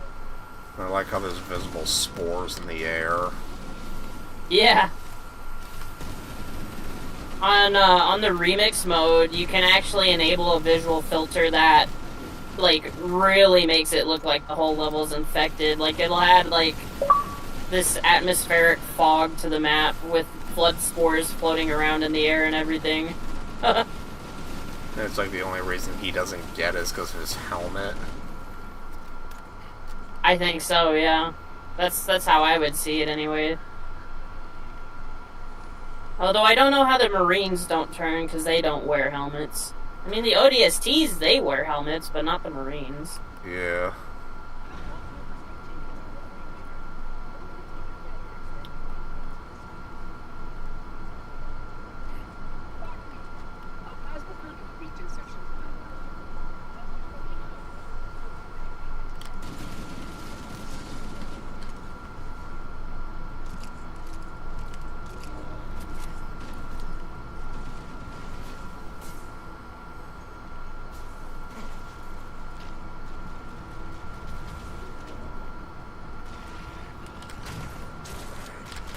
Yeah, well, hopefully when you get a chance to see Brand New Day, you're not spoiled to it.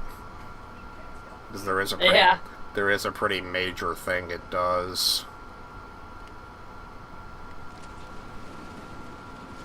Which I dare not say.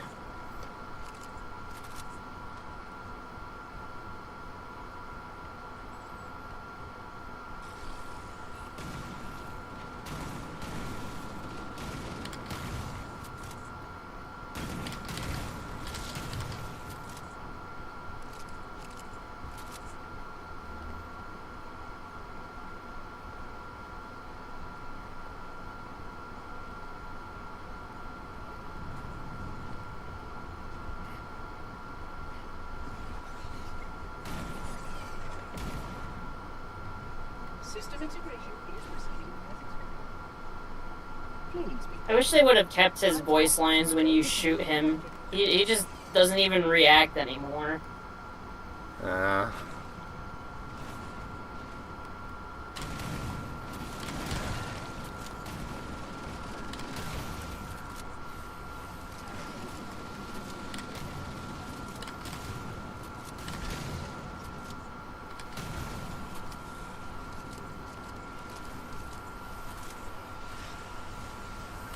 You know, when I think about Xbox, pretty much the only thing keeping them afloat now is them clinging to the past, pretty much. Like, especially... Yeah. Like, the only good things they've done recently is just, like, their pledges for, like, supporting older games. Yeah. Because when it comes to newer games, it's like, people don't really care that much. And it's like, whenever they do make an exclusive that's good, it's like it always releases on PCs. So it's like, why would you get an Xbox? Right? I think they see, honestly, at this point, they see Xbox and PC as practically the same platform. Just all roped under the Xbox branding. It's been hinted that that Project Helix they're working on is basically just an Xbox-branded PC. Oh. That would be... I don't know how I would feel about that, because at that rate, just build your own PC, like... Yeah.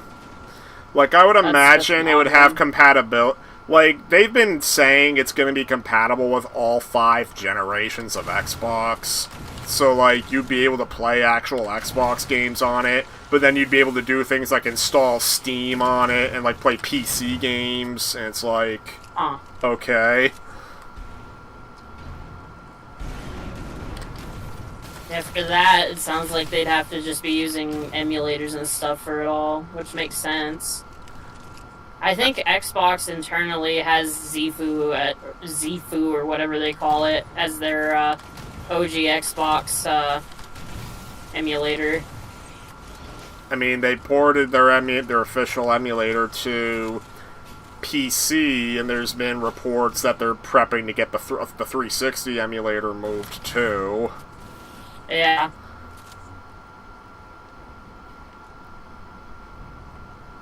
I don't know how they would handle Xbox One and Series X games, but at the same time, at least for first-party games, like, it was around halfway through the Xbox One where they started doing PC ports of everything.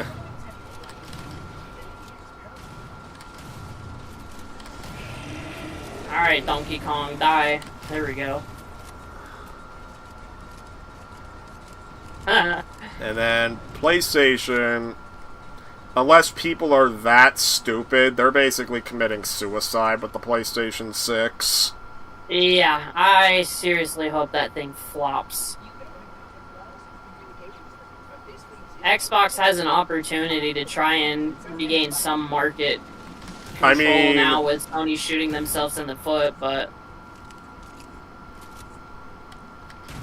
I mean, there was one report indicating that Xbox is like, well, we're not really competing anymore. We're just doing our own thing. We don't care what they do. But they've also been actually making an effort to make sure disc owners aren't left behind. Like, even if it's disc to digital they're still doing something. From as far as we know, PlayStation just expects people to rebuy everything digitally. Yep. They do expect that. Even when they can and will take away your digital license for it. They shown they're not afraid to do that with all the movies that they took out of people's accounts. Like, yep. Ugh. So scummy. Like, from what we can tell, PlayStation's being very overconfident. They think their brand alone is going to be able to sell, but they thought the same thing going from the PS2 to the PS3, and look how that turned out. Yeah, they had to come crawling back from that. They had to do that fucking public bowing thing. I bet they feel like idiots now for having that video where they were like, "Oh, here's how you share a PlayStation game with another user. Hand over the disc." Yeah, I bet they feel stupid for having that video still up in public. They're probably trying to pretend they never made it. Yeah. And like, what are you talking about? We never did that.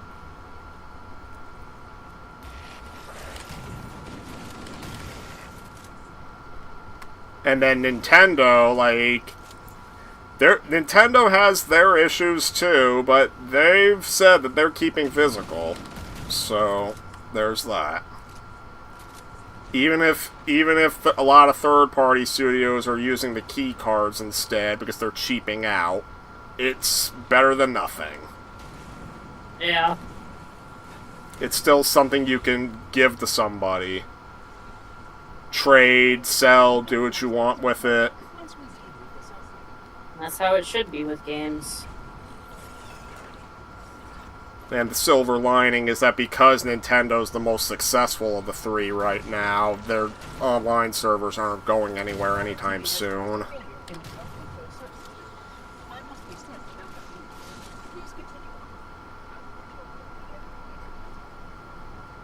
Because, yeah, PlayStation and Xbox sales have at least plummeted from what I can tell. Yeah. Yeah, really, anymore, there's hardly even a reason to get consoles anymore. They've been just Nintendo gives people a reason, like... Yeah, PlayStation has said they want to stop PC ports, but they may very well regret that, because while they're getting sales now because of the PS5's install base, are people really going to buy a PlayStation 6 just for a handful of games? No, I certainly won't. Like, the Wolverine game is like the last PlayStation exclusive I could see myself getting. I have no interest in the new God of War games. Yeah. All the other stuff they make, I just have no interest in.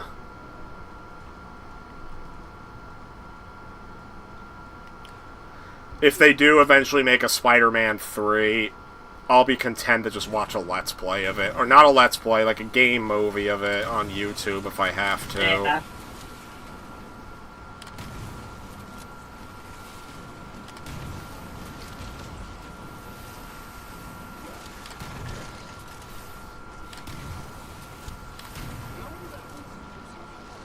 Oh, another Donkey Kong showed up. Get out of here. I'm noticing like the frames God. are dropping on the enemies, like their frames of animation are like slowing down. I think I noticed that a little bit on my Xbox here. Oh, that's a rocket flood. That guy's gotta die. Oh, that's another rocket flood.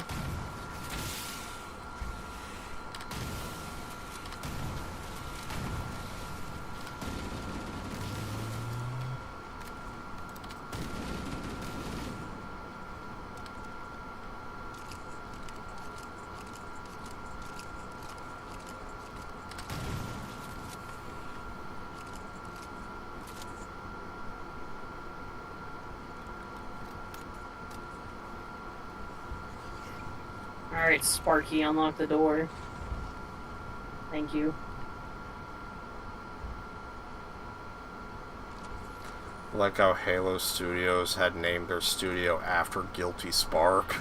Of all characters. Yeah. Yep, the character that betrays the Master Chief. Multiple times. Multiple times, yeah. They're like, oh, that's a good character. Let's name it after that. So we're gonna be betraying the Halo community at large with crappy games over and over. Yeah, I mean, because this game was underwhelming, and I don't think... Like, I'm pretty sure most of the people who played it via Game Pass.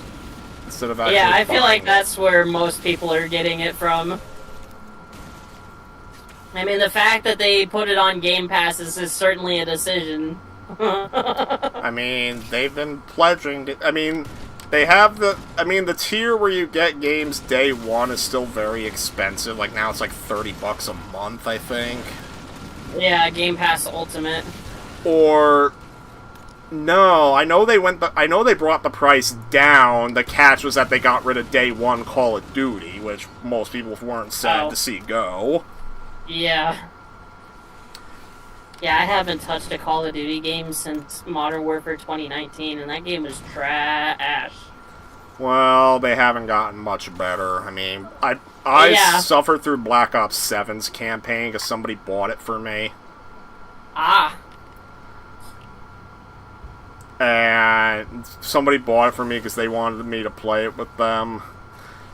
And we suffered through that campaign, yeah.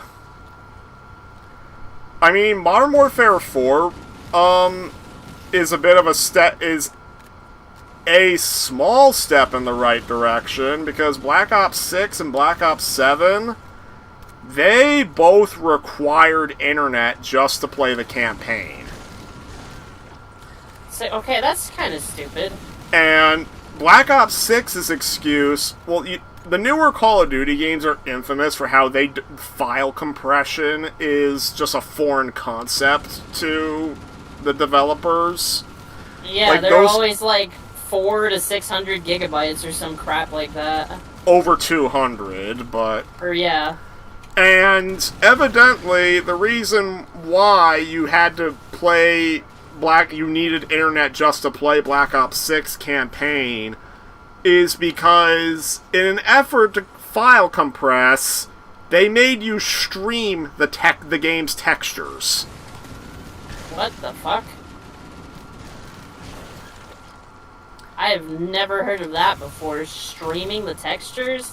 Yeah, and then Black Ops 7 did the exact same thing, because Treyarch released 2 games in a row, and... Also, Black Ops 7's campaign is so co-op focused that while you can play it in single player, it is horribly unbalanced, and also, there is no way to pause the game. And essentially, you have no checkpoints in the missions. Wow. Black Ops 7 somehow ended up being a worse campaign than Modern Warfare 3 Reboot. That's fucking incredible. I don't know if you know the story of Modern Warfare 3 Reboot. I do not, because I have not been following like any of those games. So, Modern Warfare 3 Reboot, it originally began in life as a standalone campaign expansion to Modern Warfare 2 Reboot. Uh-huh. Because they were toying with the idea of dropping the annual releases for Call of Duty just to like give each game more time in the oven. They should just abandon that format. And so yeah, Modern Warfare 3 Reboot began life just as a small little campaign expansion to Modern Warfare 2 Reboot. And then last minute, Activision's like, nope, you gotta make this a full game. So, they took a game, and the campaign is not only woefully short, more than half the missions are these open combat missions, they call them. They literally open combat? What? What? Literally what they do is they just dump you in the Warzone map, and they give you, like, objectives to do. No way! They fucking asset recycled the whole campaign with that shit? there are actual campaign missions. I mean, the story is pretty horrible too, but that's besides the point. And literally, at least more than half the missions, they just dump you in the Battle Royale Warzone map, and they make you do, like, a couple of objectives. Oh my god. And, yeah, Modern Warfare 3 reboot was widely ridiculed for that, and then Black Ops 7 somehow made it even worse. Well, I mean, there were a couple of missions that may as well have been just in the Battle Royale map in Black Ops 7. And Black Ops 7 was so bad that it actually was a pretty huge sales disappointment. Like, for once, Call of Duty kind of failed. Wow. Like, it was so bad, they were discounting it to half price just months after its release. Oh my god. Talk about a flop. And they actually did pledge that they were no longer going to have developers release games back to back year by year. Because it failed with Modern Warfare 3 reboot, and it failed with Black Ops 7. So now we're getting Modern Warfare 4 I just call it Modern Warfare 4, because there wasn't an original Modern Warfare 4. And they've already confirmed the campaign will be playable offline, I'm pretty sure. And they also confirmed there's a Switch 2 version. Probably the reason why they had to make it play offline. To account for people traveling. Yeah.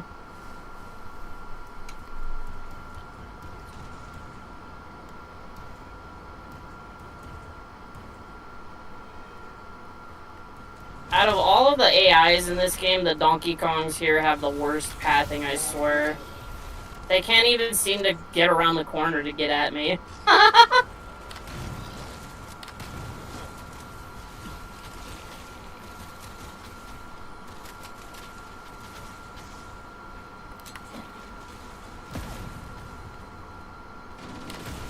And we are now at the end of the level. Way faster than the original library. I believe they cut out an entire floor from it. You only had to go down like 3 elevators, I think, instead of 4.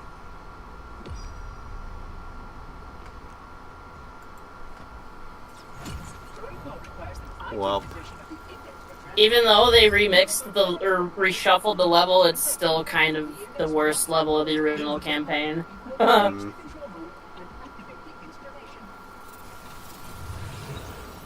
flood is spreading. We must hurry. Oh, not the floof.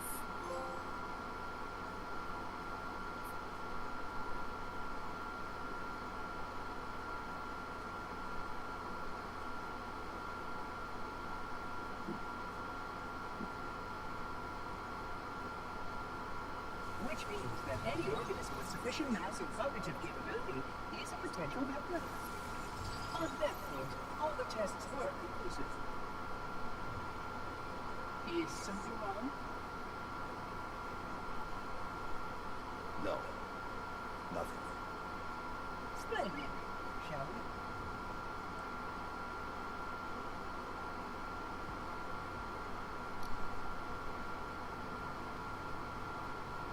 we? Yeah, this cutscene is kind of weird, because 343 Guilty Spark already explained to Chief what the fucking ring does, and he's still acting like awestruck. Like, what does it do? yeah, that's weird. Because that's literally how they altered it in the first cutscene of the last level. He's all like, oh, we gotta recontain the flood, we gotta, sanitize all life. And Master Chief is all just like, it makes him look stupid. I don't know. Like, I guess he doesn't think sanitize all life means killing all life, but I don't know. 12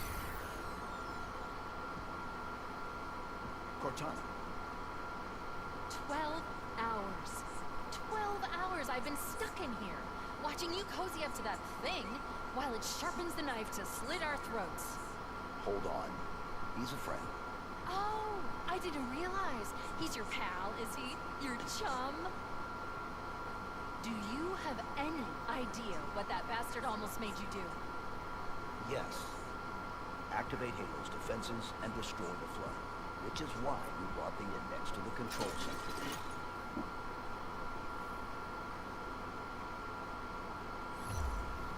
And now I have the index. You mean this? A construct in the core. That is absolutely unacceptable. Oh, sod off. And yet... What impertinence. That's where she would have said sod off. Yep.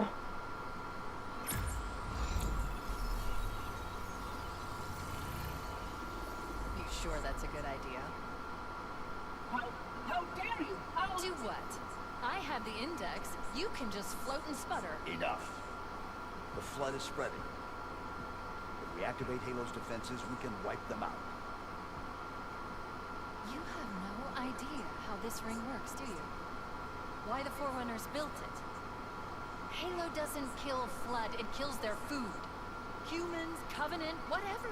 You're all equally edible. The only way to stop the Flood is to starve them to death. And that's exactly what Halo is designed to do. Wipe the galaxy clean of all sentient life. You don't believe me? Ask him. ChatGPT, is this true? Is it true? More or less. Technically, this installation's pulse has a maximum effective radius of 25,000 light years. But once the others follow suit, this galaxy will be quite devoid of life. Or at least any life with sufficient biomass to sustain it. But you already knew that. I mean, how could you? In the context of this version of the game, I agree with him. Oh, how could you not know that? You will wish me each step of the way as we manage this process. Chief, I'm picking up movement. Why would you hesitate to do what you've already done? We need to go right now. Last time you asked me if it were my choice, would I do it? Having had considerable time to ponder the query, my answer has not changed. There is no choice. We must activate the ring. Get us out of here. Oh, there's my cell phone. I will simply find another. Still, I must have the index. Give your construct to me, or I will be forced to take her from you. That's not going to happen. So be it. Dispose of the rest. Don't lose your head. Don't lose your head. Welcome to the family, son. Look out. I actually have that physical collection of RE7, 8, and 9 on Switch 2. Like, that was a crazy deal, actually.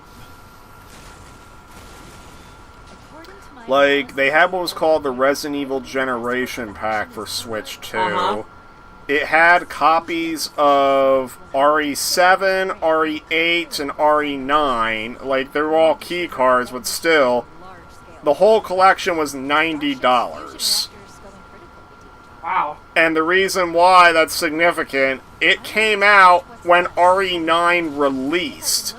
They were basically selling a brand new game at much cheaper than its normal price. Because the three games together would be $30. That is quite a bargain.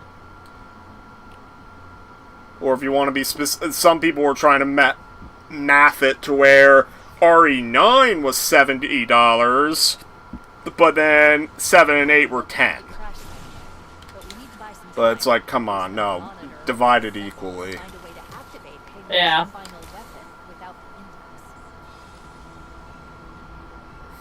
The machinery in And I actually got a hold of the Generation Pack because of that, because it's like, how could you pass that up? Yeah, that's a hell of a deal. And it sold out. Like, it was tough to get it for months. Wow. In fact, Capcom was claiming that, like, at least like 70%, they were saying like at least 60 to 70% of all RE9 sales were digital, but people were noting they heavily underestimated the physical demand for RE9, because like physical copies of RE9 kept selling out frequently. Yeah. And you also have to factor in PC sales, where physical is not an option.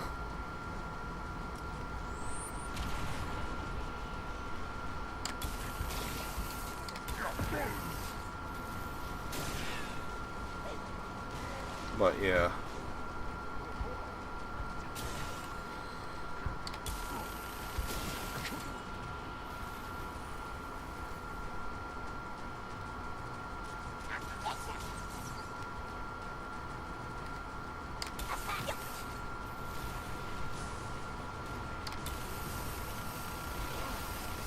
Oh, fucking Wraith got me. Well. He got us both. He mortared me and pancaked you. Well, damn thing. I'm gonna back nope, up. not getting it this time. Why don't you back me up? Yeah, back me up. That wouldn't have happened. Well, got me again.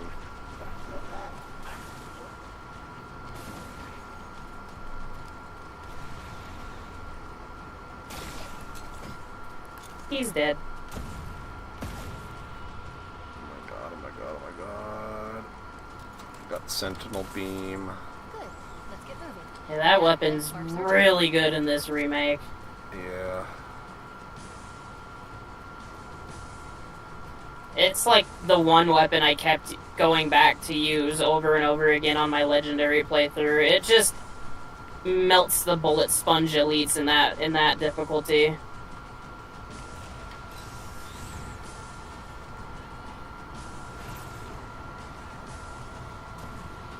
Remember when I flew one of these Banshees in Gmod and I colored it green like Shrek? Yeah. And then you called it a UF Ogre? The UF Ogre. Yep. Yeah, Shrek in that one short I made from my speedrun tried to become a UF Ogre. Yeah, with the I don't fish. even know how that happened. I've never seen that glitch like that before. Probably something with like the fish physics. Yeah, I guess. Focus your attention there. Also, this is distinctly different from the original. Now you have to blow up these 3 things instead of using your shield to destabilize the generator. Objective accomplished. The pulse generator has overloaded. Scanning.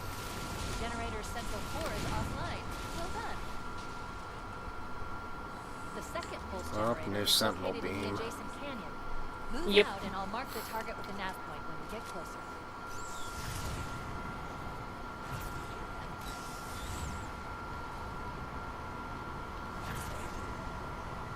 Oh, this is the mission they put the skull on. Oh, I see. There we go, I got you another one. Tough luck. Yep, tough luck, I'm gonna die now. Whee! Well, I'm not in combat. You should come back. Yeah, I'll respawn. You just gotta fly down to that bridge. That's where we gotta head to next. Oh.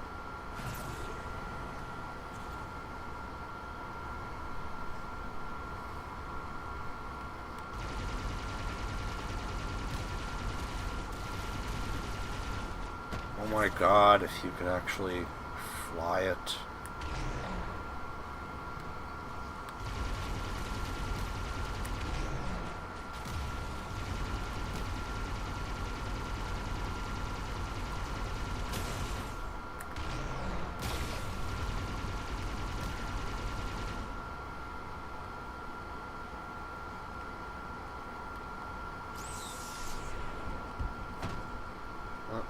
Oh, that thing almost squashed me. That would have been really funny.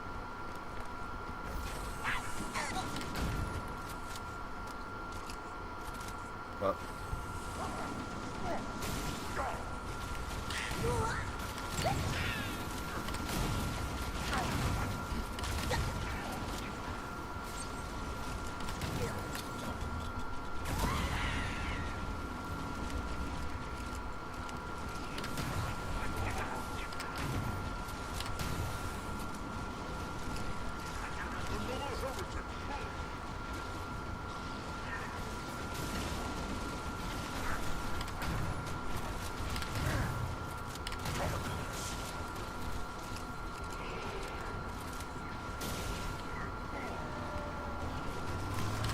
Oh, another Donkey Kong. You know Donkey Konga has a separate achievement sets for the American, European, and Japanese versions on... Why is that? It's because the track lists are different between the versions. Oh. So there's different song... And then there was also a Donkey Konga 3 that never left Japan. Hmm. And then obviously I think somebody made a set for that.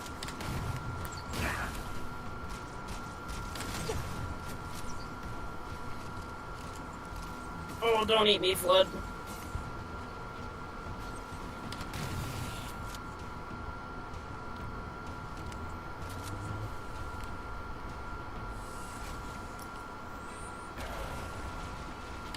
Well, that grenade jump didn't work. Oh, you keep trying to do the grenade jump, Skip. Yeah. Oh, well, I died. I got bitch slapped by an elite with a sword. It's always those damn sword elites, man. Anytime I think of bitch slap, I just think of the one part in Shrek with Humpty Dumpty. Where he comes to slap me and then it just cuts to black. Yeah.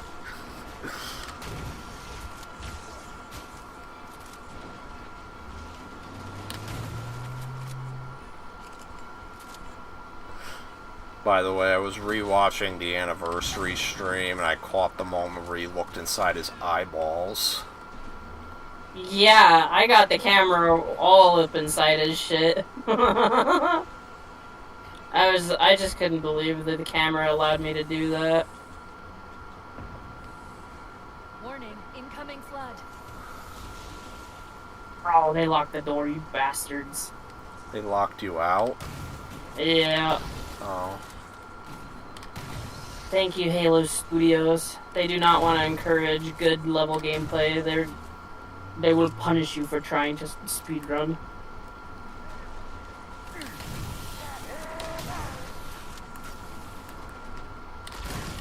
I like how he was still screaming even though he was dead.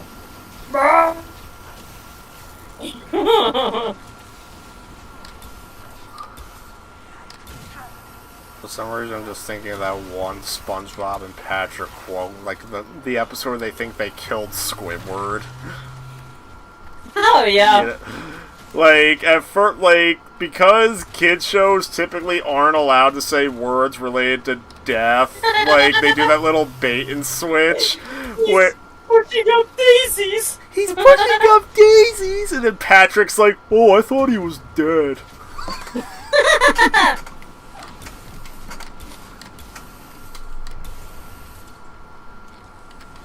Modern SpongeBob has nothing on early SpongeBob. Yeah. Like, the one notable thing modern SpongeBob did, to my knowledge, was fucking poke fun at Nostalgia Critic. Yeah.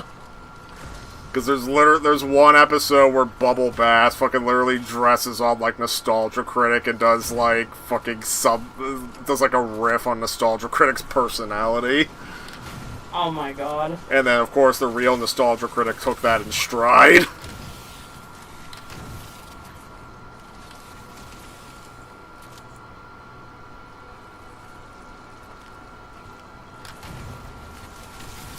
Like, when there was that mass exodus from Channel Awesome, and, like, lots of, like, former Channel Awesome contributors left the site, they really didn't paint themselves in a good picture when people like Linkara frickin' were very butthurt and, like, raging at people doing parodies of them.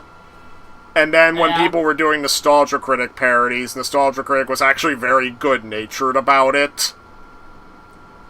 Not really doing a good job trying to make Nostalgia Critic look like the bad guy. Yeah.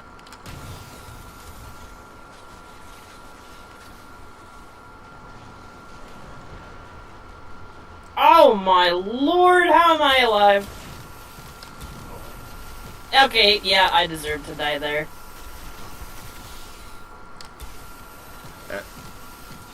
And a lot of Nostalgia Critic's newer stuff isn't all that great, so that's just kind of sad. Yeah. I think I showed you both the pictures last year. I actually got to meet Nostalgia Critic and Cinema Snob at a convention. And I got a picture with them. I got some signed DVDs. Did I tell you a story of what happened there? I can't remember if you did or not. So, when I was purchasing everything, like I was because I was paying for the selfie, the signed DVD, and everything, Doug Walker actually fucked up my order. Oh, really? Yeah, he ended up putting in the wrong price on accident. So he had to refund me and redo the order.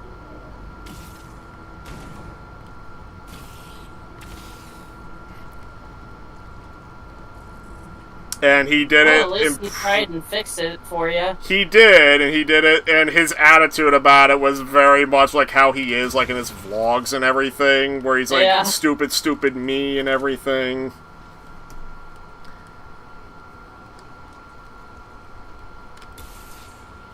Oh, hi, Donkey Kong.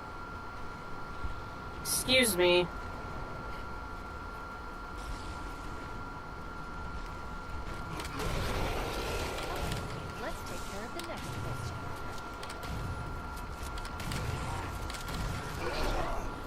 People were raving about Donkey Kong Bonanza. I own a copy of it. I haven't played much. Honestly, from what I've seen of the game, it kind of looks underwhelming to me.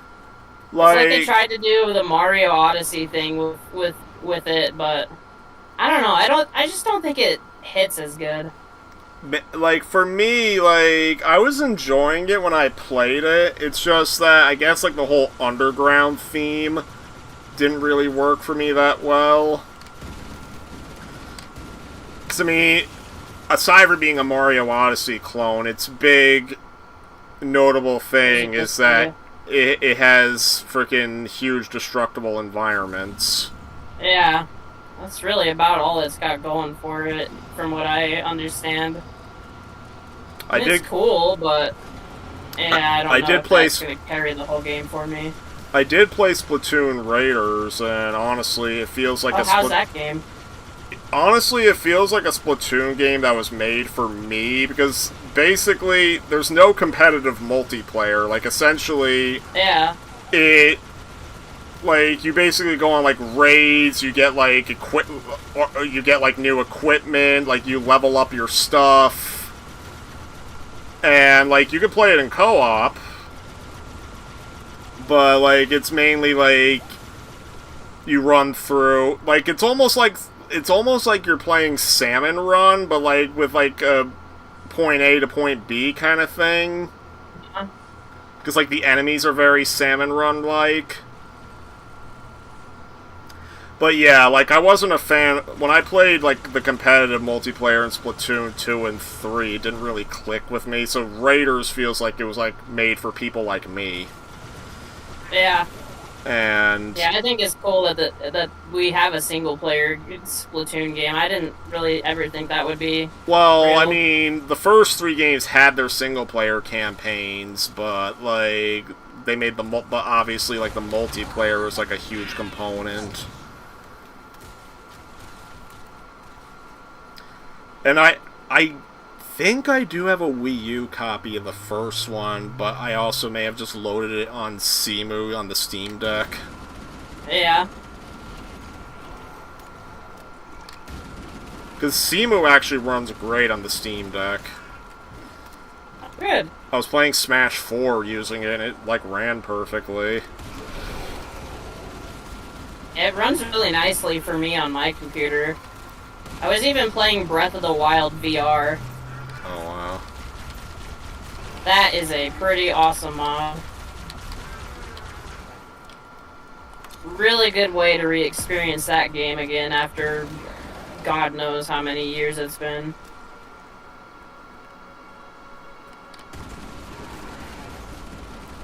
If only there was a Tears of the Kingdom VR mod. That would be really cool too, because I didn't really get to play that game. Well, people might work on it eventually. Yeah. Just don't bring it to Nintendo's attention. Right? Or if you're gonna bring it to Nintendo's attention, Nintendo release it first. Yeah, seriously. Because that's what happened to AMC. I get antsy about, like, when I see fan projects and stuff announcing that they're working on an X and X thing on whatever website. I'm just like, yeah, that's... You're just gonna catch the attention of the Nintendo ninjas. And, like, even, like, the other company that was guilty of shutting down fan projects a lot was Konami. Yeah. Not helped by them doing it, like people were doing a fan-made PC port of PT, that got shut down. Somebody was doing an Unreal Engine remake of MGS1, that got shut down. Damn. And... I mean, at least for the PT fan port, they at least frickin' were compensating to the guy who made the port. They offered him an internship at Konami's American office. Yeah. For what that was worth, because Konami wasn't making games at the time.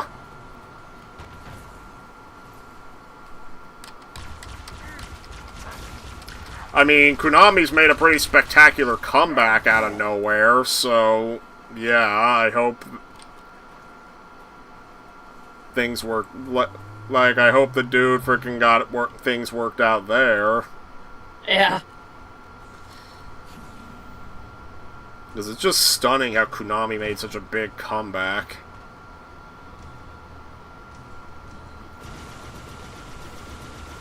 Like, hell, it's funny, they're treating David Hayter way better than Hideo Kojima did. Yeah. Because if you didn't know, Hideo Kojima had wanted to get rid of David Hayter as early as MGS3. Really? Because by the time of MGS3, I think Kojima got like this big ego with him. And he felt he had the clout to get a celebrity voice to do Snake. And all the celebrity voices he had in mind for like MGS3 onwards kept saying no. So he would have to begrudgingly bring David Hayter back each time. And then MGS5, he finally succeeded. He got Kiefer Sutherland to do Snake's voice, and Hayter was pretty unhappy about that. Yeah. Understandably.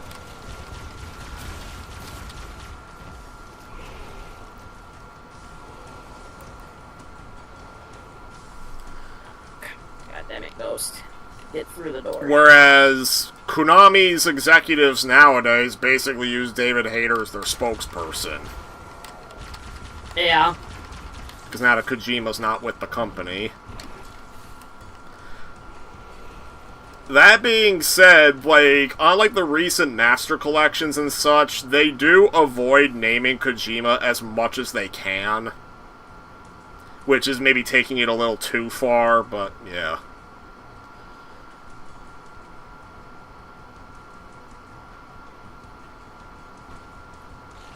Are you trying to get through there? Yeah, I'm trying to squeeze it through the door. I've done it before. Wish I could frickin'... Yeah, there we go. Yeah, you're gonna have to shoot them because I'm out of ammo. Oh, out of ammo, mister. And don't Alright, think you can Donkey come Kong, go to around sleep, here. go to sleep, go to sleep, go to sleep. Are you quoting Avengers right there?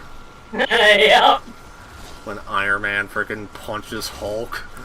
Yep, when he's punching him in the face. I fucking love that scene. And he saying, go to sleep, go to sleep, go to sleep, go to sleep, go to sleep, go to sleep. I love that scene. One of my favorites. You know, I recently... Oh, fuck! I got rocketed up! No! Frickin', I'm still out of ammo. Hello, friend. I am back. Well, Here's a gun for you. Yeah, frickin' Up. Okay. Damn rocket flood. I recently showed Adam Avengers Endgame. Oh yeah, apparently they're gonna do a re-release of it in theaters to tie it to Avengers Doomsday, I guess. Oh, really? Yeah. If they do a wide release of that re-release, I might go see it, because I actually skipped Endgame in theaters originally. Yeah, I also didn't see it in theaters.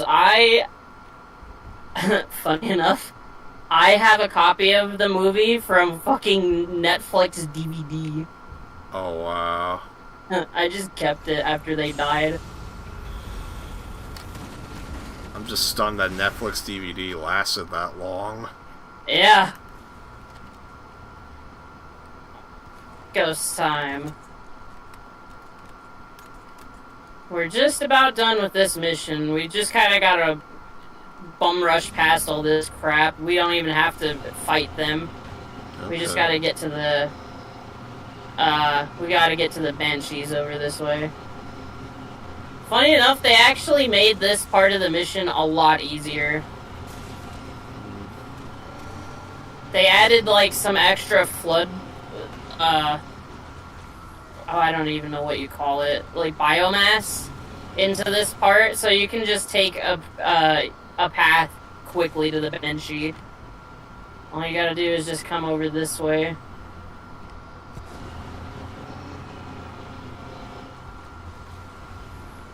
Oh my god, the frames of animation are like dying. Okay. There we go. I nabbed it on. I'm trying to fly. Okay. I made it. Yeah, they made that section way easier with all the extra biomass stuff that they added.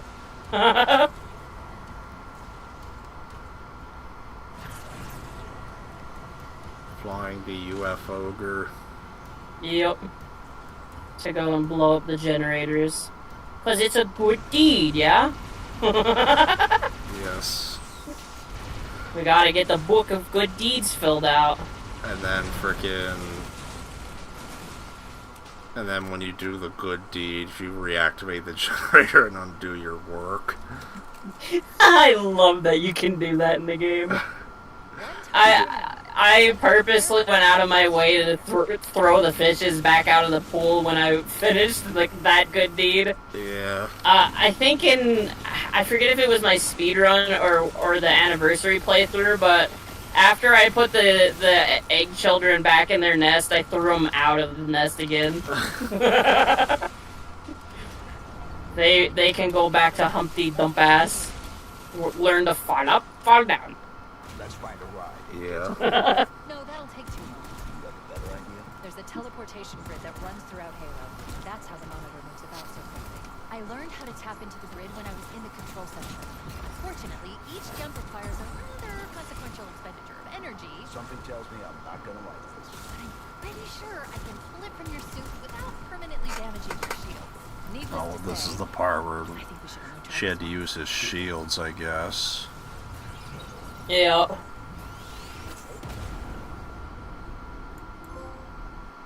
Double trouble, huh? Take the trouble and make it double. Team Rocket blasting off again.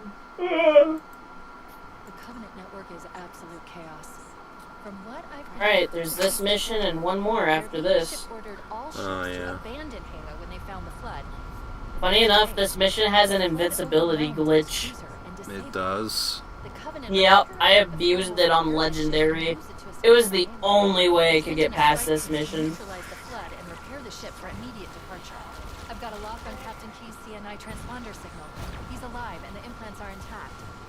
There's some interference from the cruiser's damaged reactor.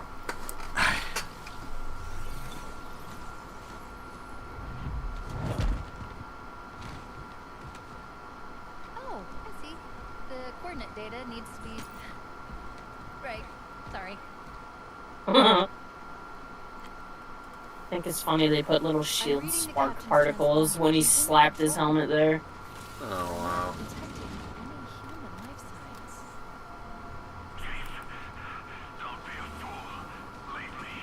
Captain? That guy just instantaneously disappeared.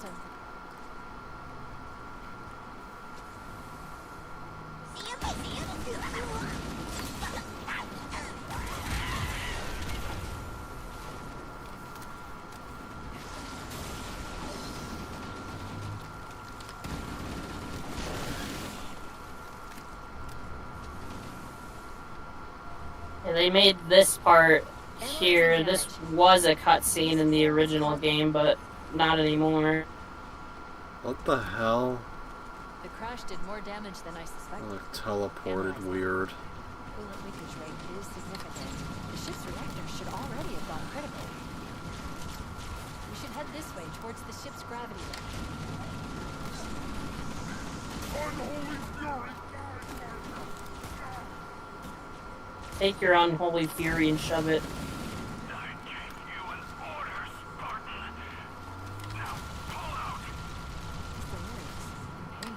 We have to find him.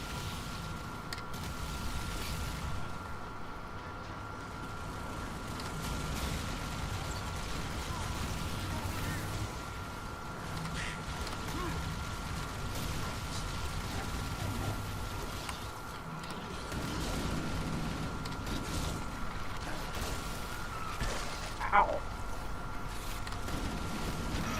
Well.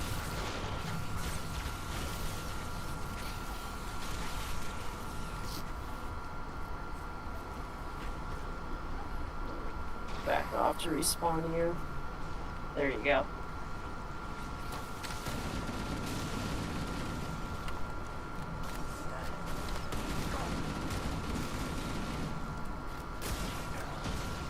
Oh, I died now.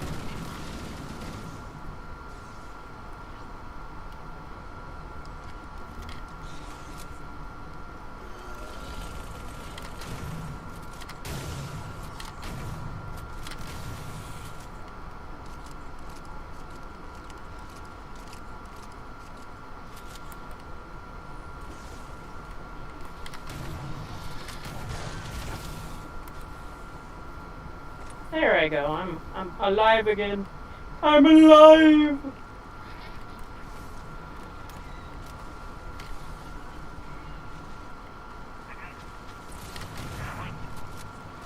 Wait, the Covenant and Flood are attacking each other. I recommend we wait until they've worn each other down. Then we'll only have to deal with distractors.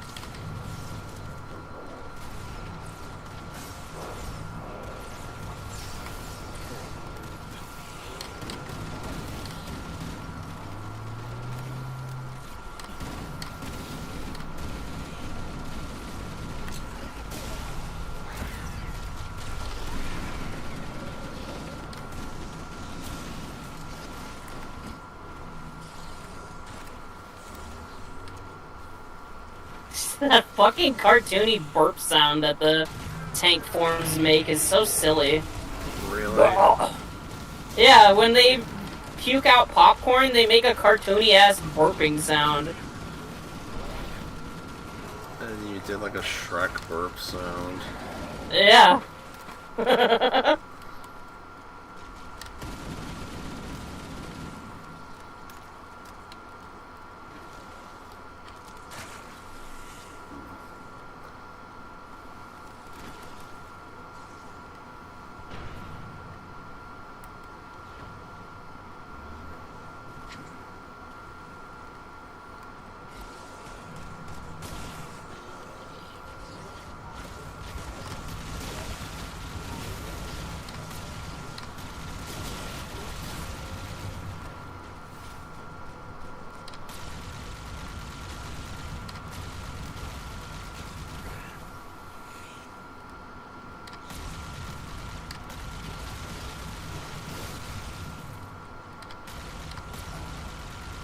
Oh, damn it, I died.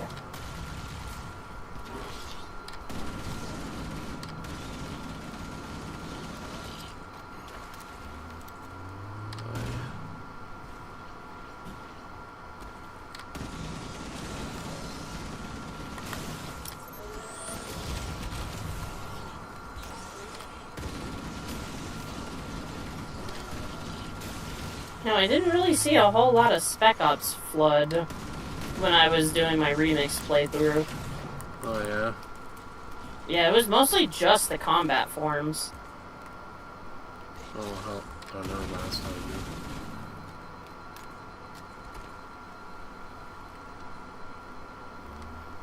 There was a shotgun here. I'm trying to find it.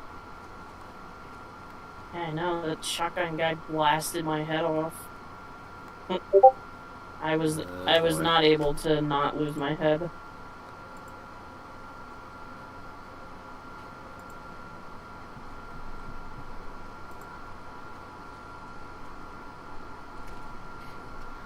Okay, I'm running out of time, so... Fair enough.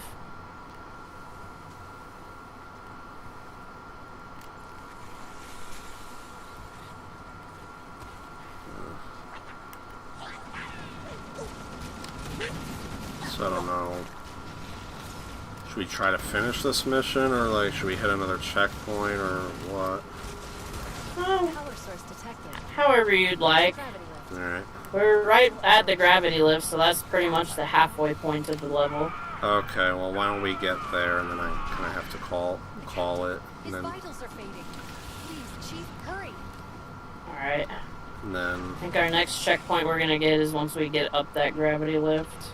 And then maybe we can finish this like at another point, and then do the remix campaign then. Yeah. Okay.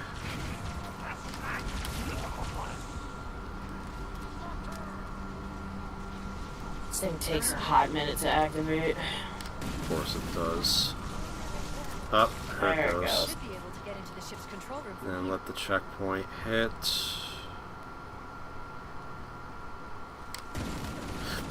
Hasn't hit yet. Oh, there it is. Okay. There it goes. Alright, do I just stop it here? Yeah, you can just save and exit here. It says end game. I guess Or, it's end. I guess they call it end game, yeah. Yeah. Let me... That should get you the rally. What the hell? Now I have campaign remix? What? Yeah. It gives me campaign remix on the frickin' menu. Wow, thanks, game. Let me go to new game. I need to make sure... Alright, keys. Yes, Rally Point Bravo, where we left off. It's unlocked. Yep. Yeah, I was pretty sure that was the next rally point. Yeah, so, yeah, I mean, if you want, we can continue this another day. Like, yep. Depending how your schedule is. Alright. Well, thanks for joining me today. Yeah, no problem. It was fun. Yeah. Halo's always fun with friends. Even Yeah. if the release is subpar. Uh-huh. Alright, well, take care then. Yep. I'll talk to you later. Alright, bye.